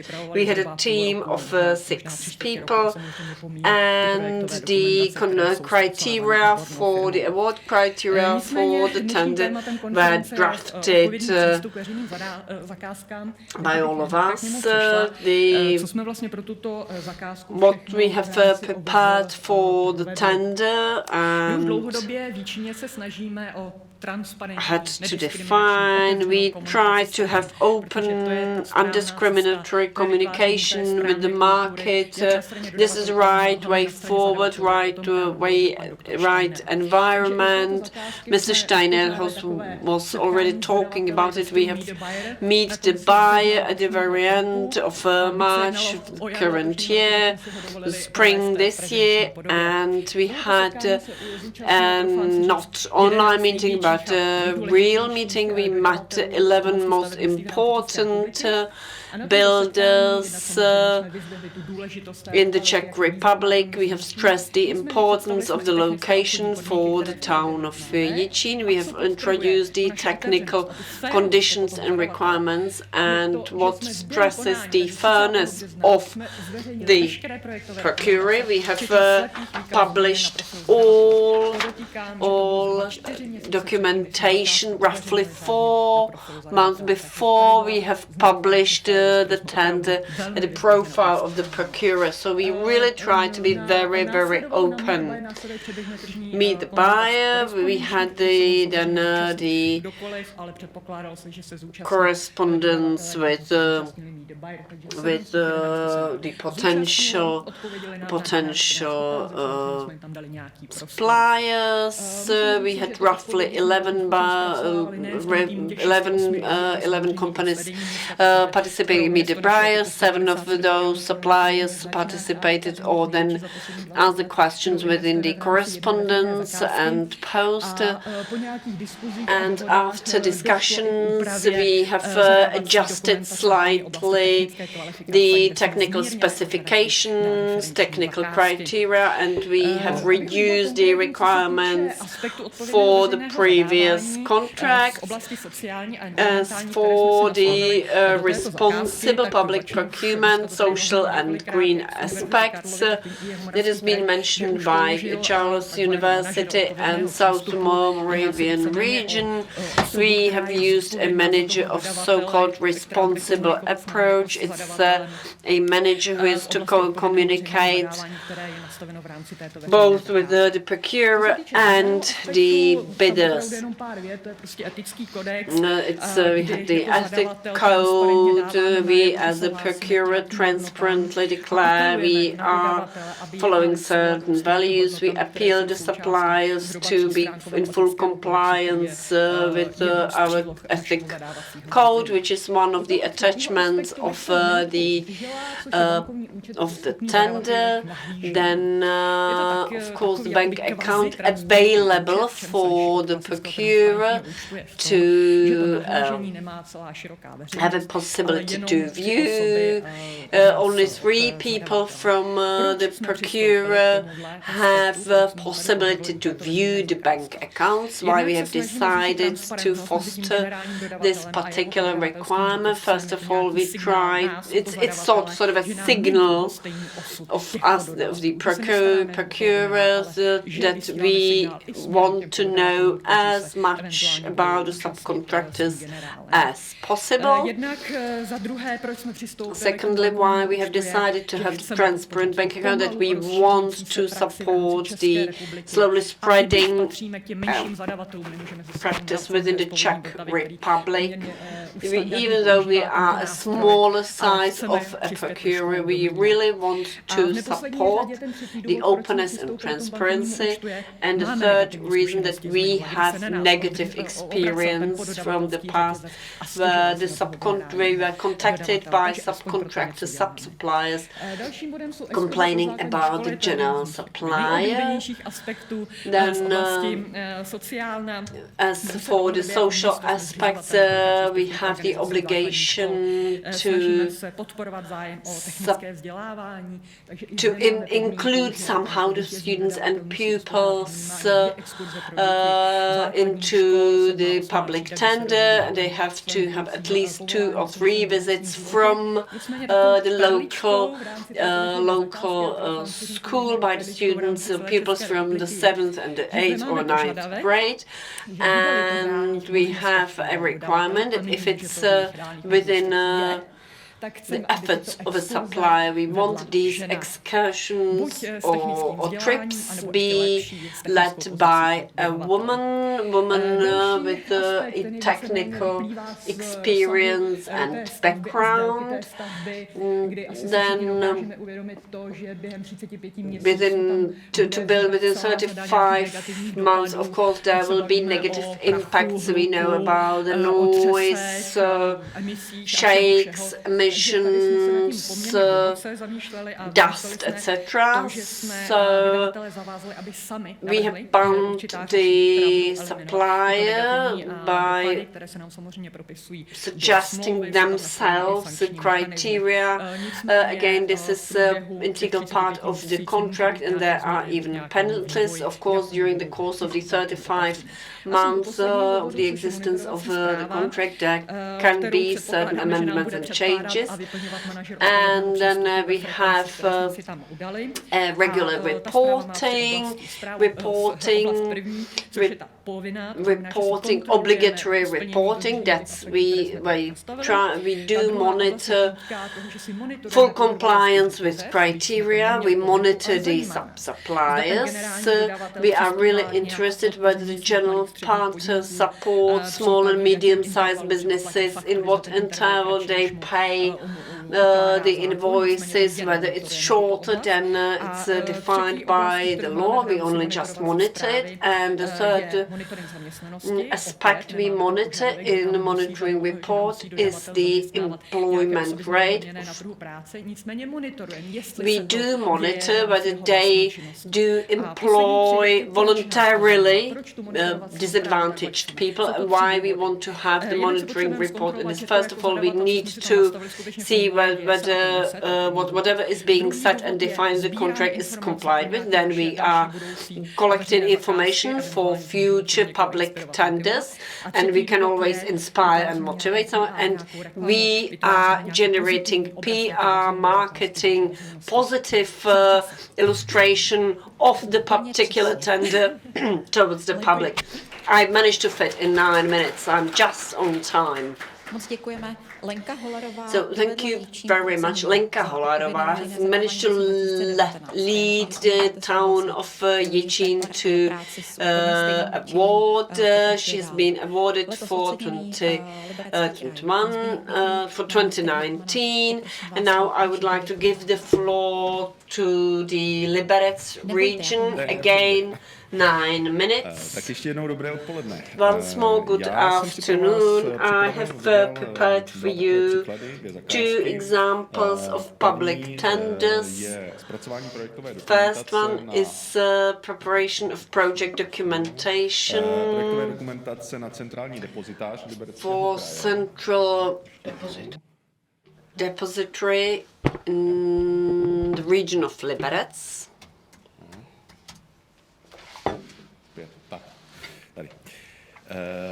Kdy využíváme takzvanou metodu BIM. We are using the BIM method. When I was taking over the award, what is greatest important for us are preliminary market consultation. This is just to find out if our ideas of a procurer can be complied with. We try to include these consultancies or dialogues with potential suppliers to see whether they would be able to comply. Then, of course, within the meet the buyer, we try to always have these meetings with the potential suppliers.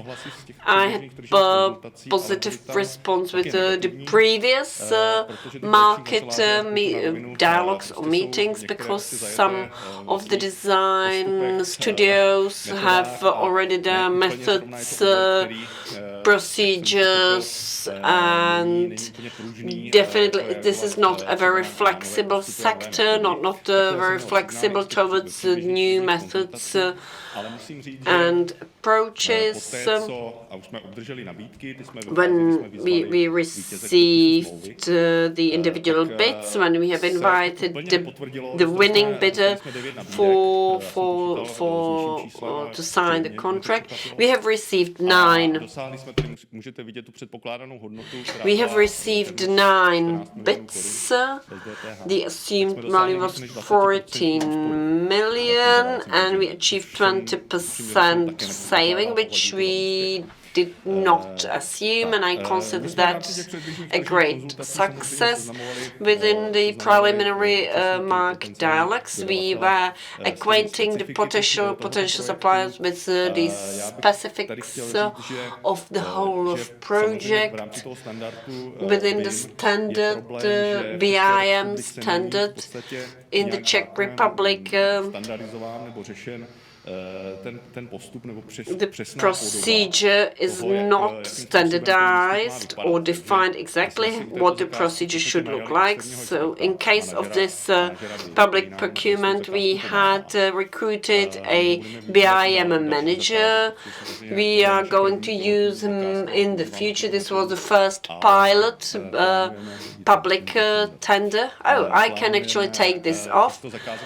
We plan to use this method and the manager of the method for the future as well, because closely connected to it is the implementation of the output into the internal system, so the supplier can work with it. And simply the result of it was a quite sophisticated Excel table where we have defined the minimum outputs and the quality we would like to gain within the project mapping.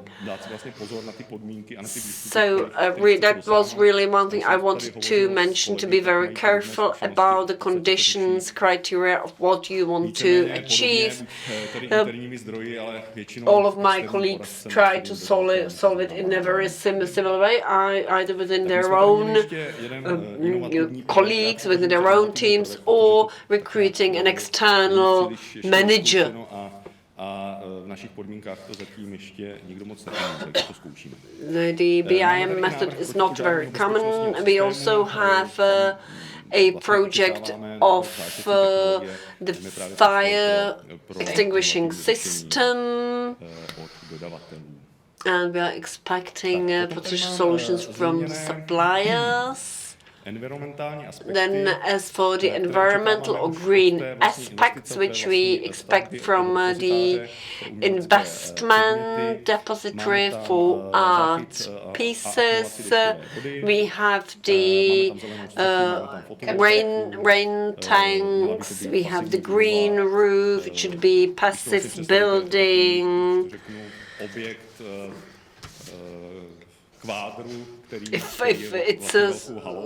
it's a building or huge building, which is a great hall for depositing pieces of art, there have to be specific conditions concerning the humidity wise, concerning the light, etc. We have an ambition to have it as a passive building. Regarding evaluation, we evaluated not only on price was 50%, and the remaining percentage is awarding on the quality of the implementation team and the quality of the BIM manager.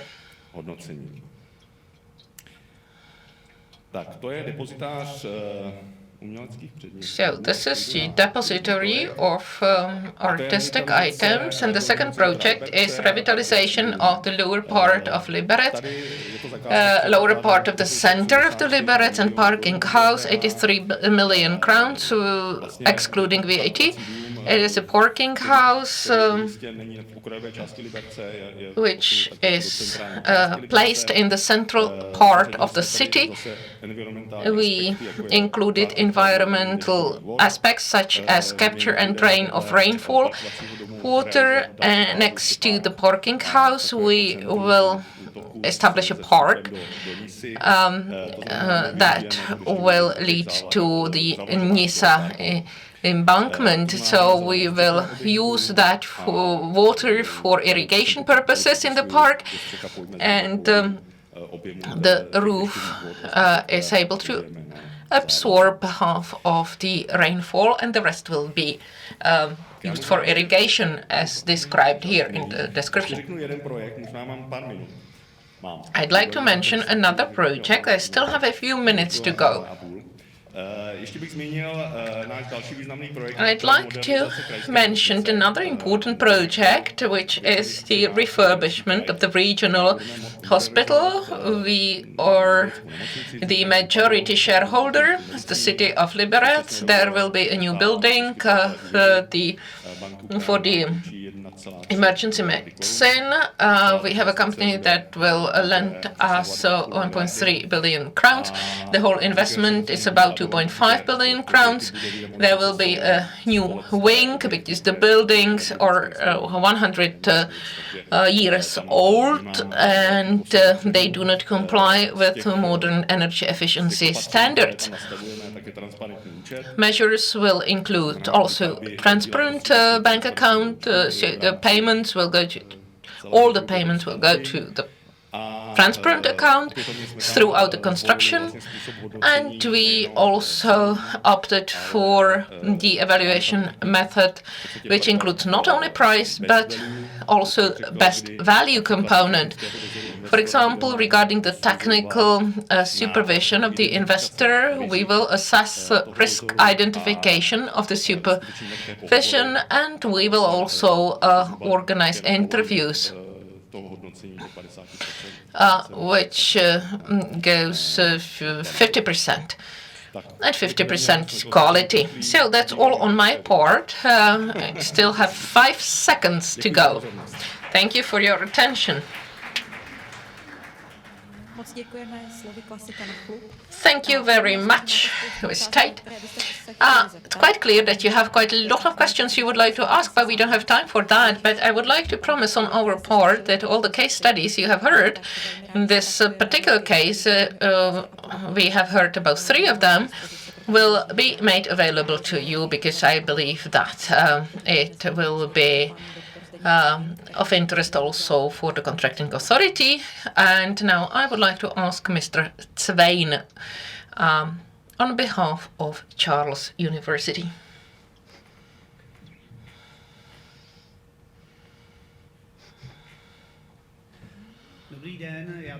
Good afternoon.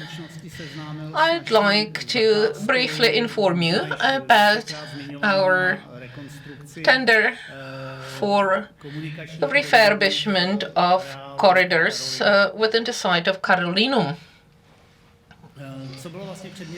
Subject matter of the public contract was construction works consisting of reconstruction and refurbishment of joint corridors within the university campus of Carolina. This is actually about the reconstruction of corridors. It sounds like something very simple, just a reconstruction of corridor. But if you imagine that the whole site consists of about 15 buildings in between Celetná Street and Ovocný Trh Street in the old town in Prague, it is a heritage conservation site, and all the buildings are interconnected by corridors. And there are about 1.1 kilometer of corridors with 3,500 square meters of surface area. The whole site is used for teaching. Lectures are given there to students. There are also offices, there's a university site, university campus. So therefore, the preparation of the project was quite interesting, I would say. The expected value was about 100 million crowns of expenses. And of course, it's important to say that the whole project was co-funded by the Ministry of Education. So apart from the rules stipulated in the Public Procurement Act, we had to take into account the requirements of the subsidy program of the Ministry of Education. What we needed to deal with during the tender, as I have already mentioned, the construction works supposed to be carried out under full operation. So our interest was to maximally reduce the impact of construction works on the user of the premises, on the instruction of the students. If you have experience with the academic environment, you know that to intervene with the premises used by academics is quite problematic. So therefore, we try to mitigate the impact on the course of the academic year.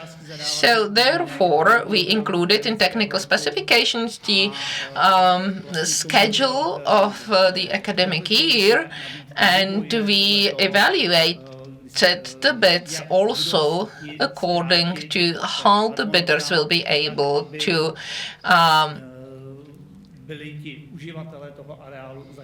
reduce the schedule so that the users would not be disturbed by the works. Our intention was to include the maximum of works, especially those connected with a lot of dust and noise outside the academic year or outside the instruction hours.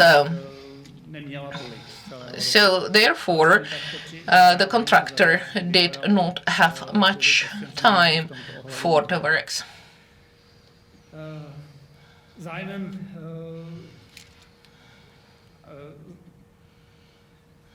We wanted the contractor to present such a solution that will ensure the physical measures to limit dust and noise, but also organizational measures. We wanted to know the time plan in order to limit the adverse impact on teaching. I don't want to deep dive into the criteria we selected to ensure quality. I want to mention the aspects of social aspects that we have included. We had preliminary market consultations. I have to admit that our original vision was that quite a lot of parameters of responsible procurement can be included. We thought that we could require internships of students, various specializations on the site. We thought that we could use transparent account. But during preliminary market consultations, we found out that if we want to organize the tender at all, then we should exclude some of these requirements. So, for example, these practical training of students are not feasible. So what we did include it after preliminary market consultations, the requirement that the contractor should regularly provide information on their website about the works so that the public would get as much information as possible. So not only our internal clients, who are also part of the public, but also the public in the surrounding areas of the construction site.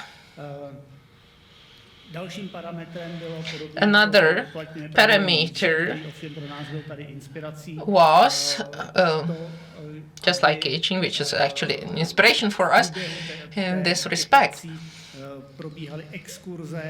that there should be tours organized on the performance site.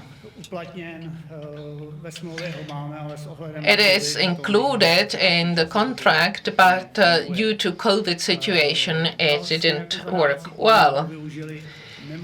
We also used the memorandum on compliance with fair working conditions, labor conditions, where the contracting authority undertakes to comply with such conditions. The memorandum was signed with the contractor.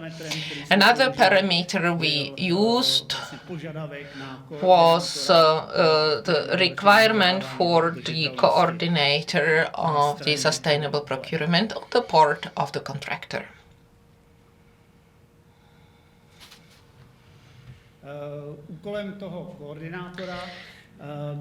The task of the coordinator was to ensure the management administration of website, to ensure the organization of tours or excursion, similar to what has been mentioned by Mrs. Holerva. The manager for organizing this tour is a woman. So we were successful in that. Gender equality, and also the coordinator submits a statutory declaration on the requirements for sustainable procurement. So I think this has been the most substantial part. The time's up, and that's all on my part. Thank you very much for this public tender. You can find also on the website of socially responsible procurement. And now I'd like to hand over to Martin Wiklicich from Technical University in Brno. Good afternoon to all. Thank you very much for the invitation and the opportunity to be here and present our approach to public procurement, especially the strategic ones.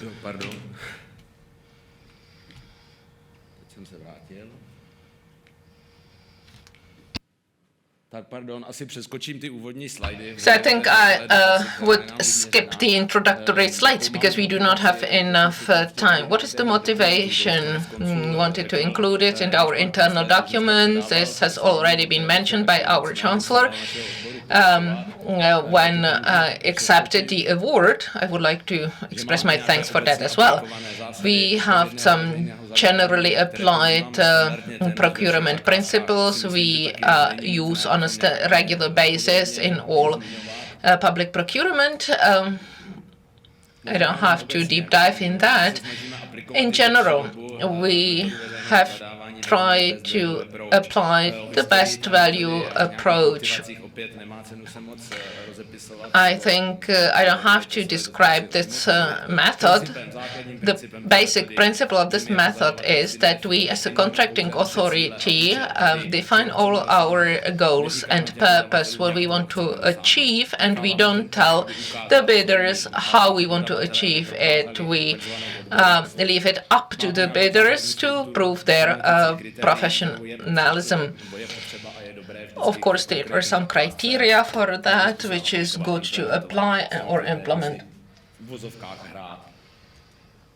and to prepare the criteria well.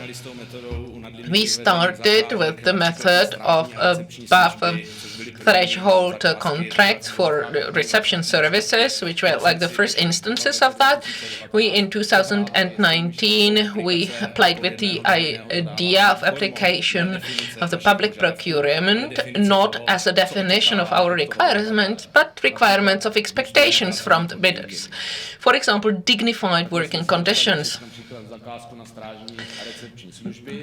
So this was the contract for security and reception services. We also wanted to include innovative aspects, even though a lot of contracting authorities think it is not possible, but for the tender for cleaning services, thanks to innovative approach, we were able to get an innovative trolley for cleaning of the floor. According to the client, this was a unique solution, and it is still used there and cleans the floors without operator.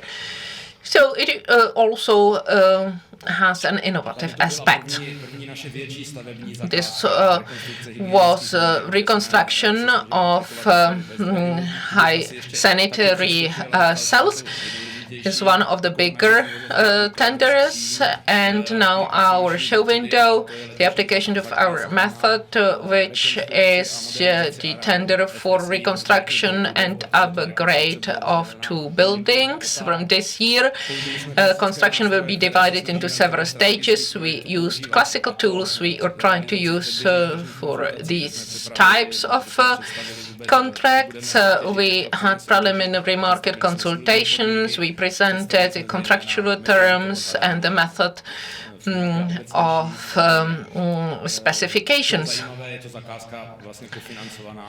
This contract or this tender is funded by the Ministry of Education for the refurbishment of assets. So this contract is not fully funded from our own sources. We also organize Meet the Buyer, which is an evaluation meeting with those bidders who failed.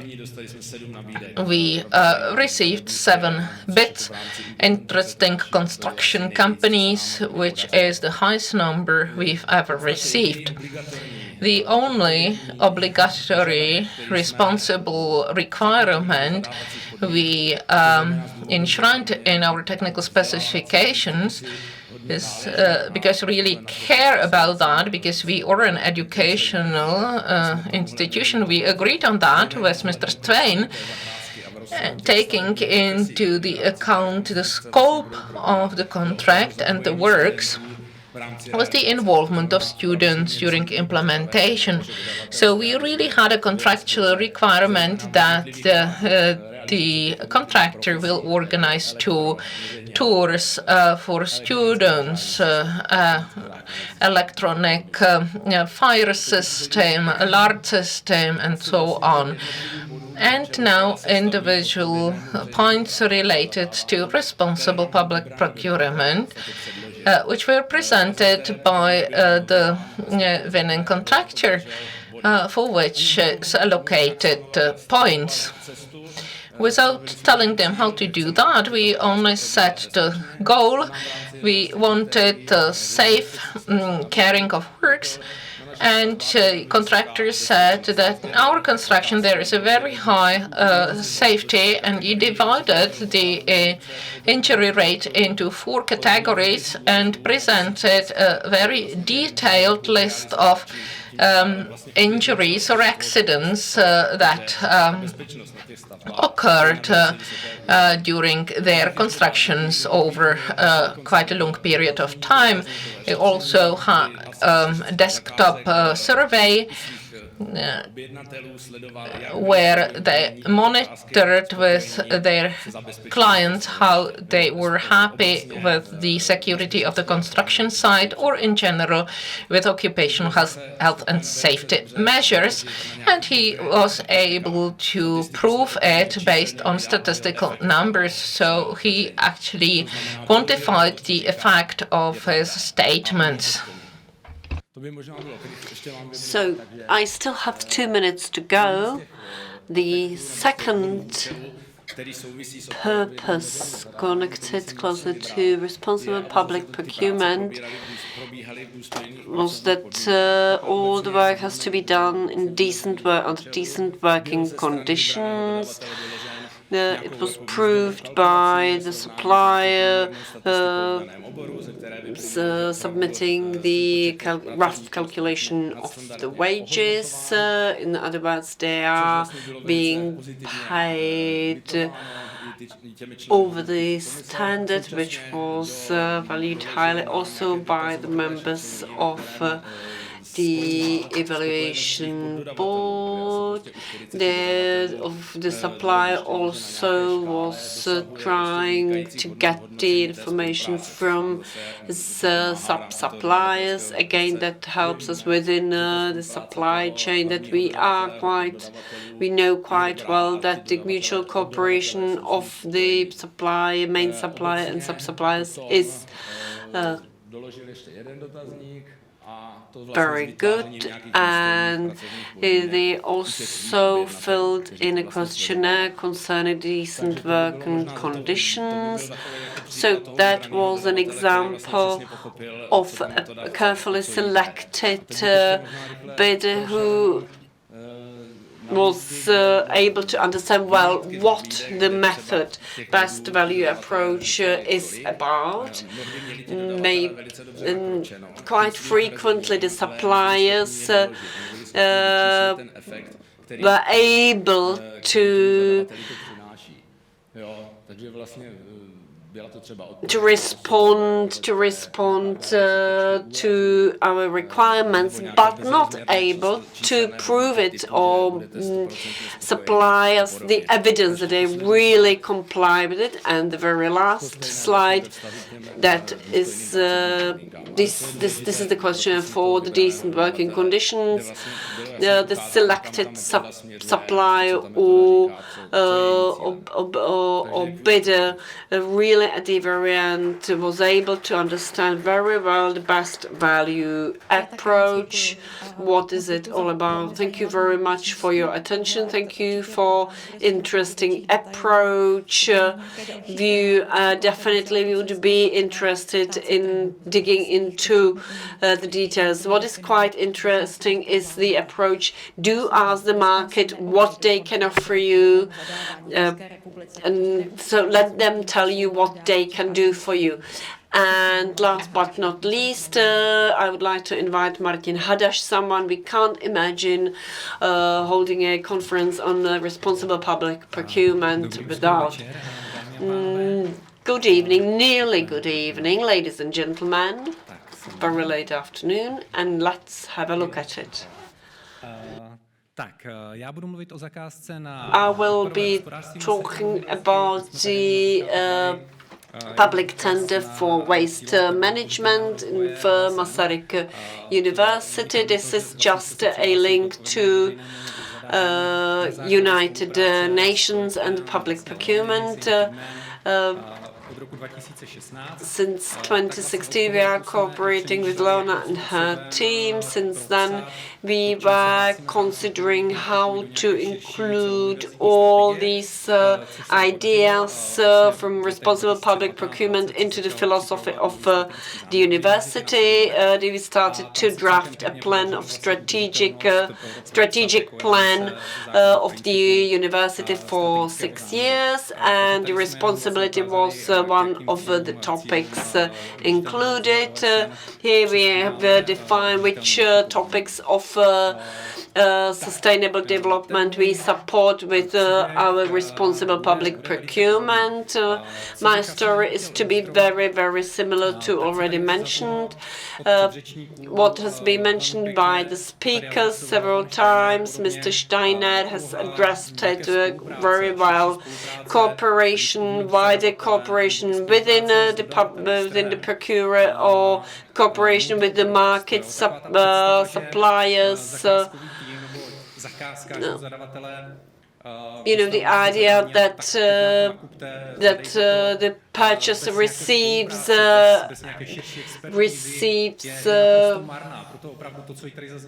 information, you have to buy this, and without a broad insight into the market, it's impossible to do it. You always have to offer a broader perspective, long-term development, education, and of course be well paid. And the team has to have certain number of members.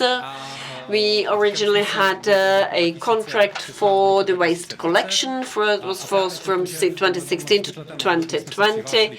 In the 4-year period of time, we were drafting new strategic plans. So we were considering how to reflect all the aspects, social, environmental, innovative aspects into the new tender.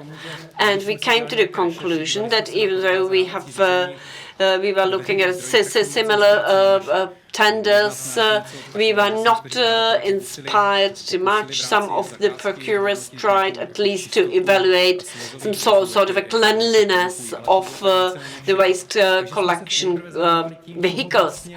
So first of all, we were wondering who can participate with us, who can help us to define the tender apart from the economic aspects, how to include particularly the environmental aspect, because as far as the social aspects are concerned, we already have certain standards. We clearly specify that any supplier who would like to supply to the University of Masaryk has to have legal employees, fair and decent working conditions, and has to treat equally his or her suppliers, and has to pay on time all the invoices. These are standards which we are using in case of any public tender at university. That is valid for all, also the tenders for small scale tenders. So we were primarily trying to find out more about the green aspects, but as the university is quite a large organization and we have experts in a whole range of fields of activities, we have a very good department, operational department, with whom we cooperated on centralization, because till 2013 every single faculty or department even was purchasing for the services individually. Since 2013 we have centralized the purchasing, the procurement, and followed. So we were wondering whom to address. So we have address colleagues from the Institute of Sustainability and Circularity. The cooperation was of greatest importance, so we would be able to purchase this particular service in a more responsible way, greener way. The whole team, the preparation team was quite wide. The purchase department, operational department, and the institution from the sustainability and circularity. What was also important was to find out what is available on the market, accessible, what they can offer to us. So within the meet the buyer or preliminary dialogues with the market players, we discussed primarily the topics of how they treat the waste, what are their possibilities, how they use the individual materials, if they use it for an energy generation, if we can request more precise methods of weighing the waste, what is the technology level of the collection cars, if we can request more sophisticated vehicles, how they collect data, if they use it for any optimization, and we also wanted to find out how they would like to cooperate with us on educational activities. You know, we are quite convinced. This was discussed within the healthy meals, healthy canteens. It's also quite useful for everyone to know how to minimize the waste, how is the waste treated, and we wanted the suppliers to participate on the educational activities as well, and define the conditions, taking into account the education and training. Just like Martin Wiklicki said, it was important for us to define the basic purpose and goals. The purpose and the introductory provisions of the contract, we clearly said that we as a university proclaim responsible public procurement, and we would like to take into account circularity aspects, and we also prefer the material use of waste, and the task is the collection of waste. We said that we need the contractor as a partner to us, cooperate with us throughout the contract performance, in terms of treatment of waste and optimization. We said that the fleet used by the contractor must have Euro 5 standard at least, and the minimum material content that will be recovered, reused. And we also had criteria for weighing the amount of waste. This was based on preliminary market consultations. The bidder said that this was possible. Social aspects have been mentioned, and payments as well. We used the valuation criteria. We did not award on price. 50% was price, 25% was the use of material content of the waste, 25%, and non-material use or recovery at 15%, and higher than minimum cleanliness of vehicle had 15%. And there was actually a failure in the first round. But we did not have to face any negative effects from the management. We announced the tender. Took 2 months. We received bids. Both bids very significantly exceeded the expected value. What happened in September and October? The waste legislation package was adopted. It was something we did not take into account, and they didn't either. I mean, contractors. We did not count with that, and it reflected in bids. both the waste legislation and also our requirement for new technologies. And we wanted quite a long contract for 4 years, and this generated quite a high amount of risks, which was reflected in the bid price. Of course, there needs to be some balance between the social and environmental aspects, and we had to cancel the tender because we didn't have enough money for that. And the second tender, I actually explain why we failed. So we were thinking about how to do it differently. We consulted it again with a colleague from the Institute for Sustainability and Circularity. It was clear that we need to emphasize more the price than evaluation criteria. We will have to shorten the duration of contract from 4 to 2 years due to the new legislation. And of course, we will have to reduce the weight other criteria in favor of the price. And the result was good. In May this year, we received 3 bids. So, by modifying the conditions and by opening the bid to more bidders, we received more bids, and all the bids complied with the minimum requirement. So, we actually selected the supplier who will be able to sort 40% of municipal waste and reuse. The rest is recovered. So there will be energy recovery. So it means that waste produced by university should not be landfilled. And all suppliers or all bidders complied even higher Euro 6 standards. So even cleaner technologies were submitted.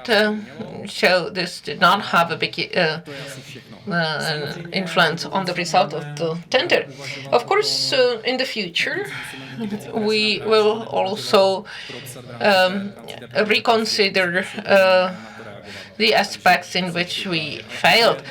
So we will see, but again, we will definitely consult it with the market.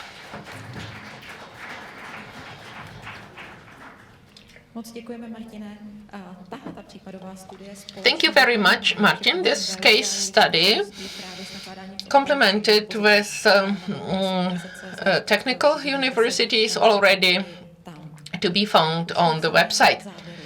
So this is, we got to the very end of the conference. I strongly believe that this conference was inspiring for you, but also motivation for your work, because it might seem to be more and more important.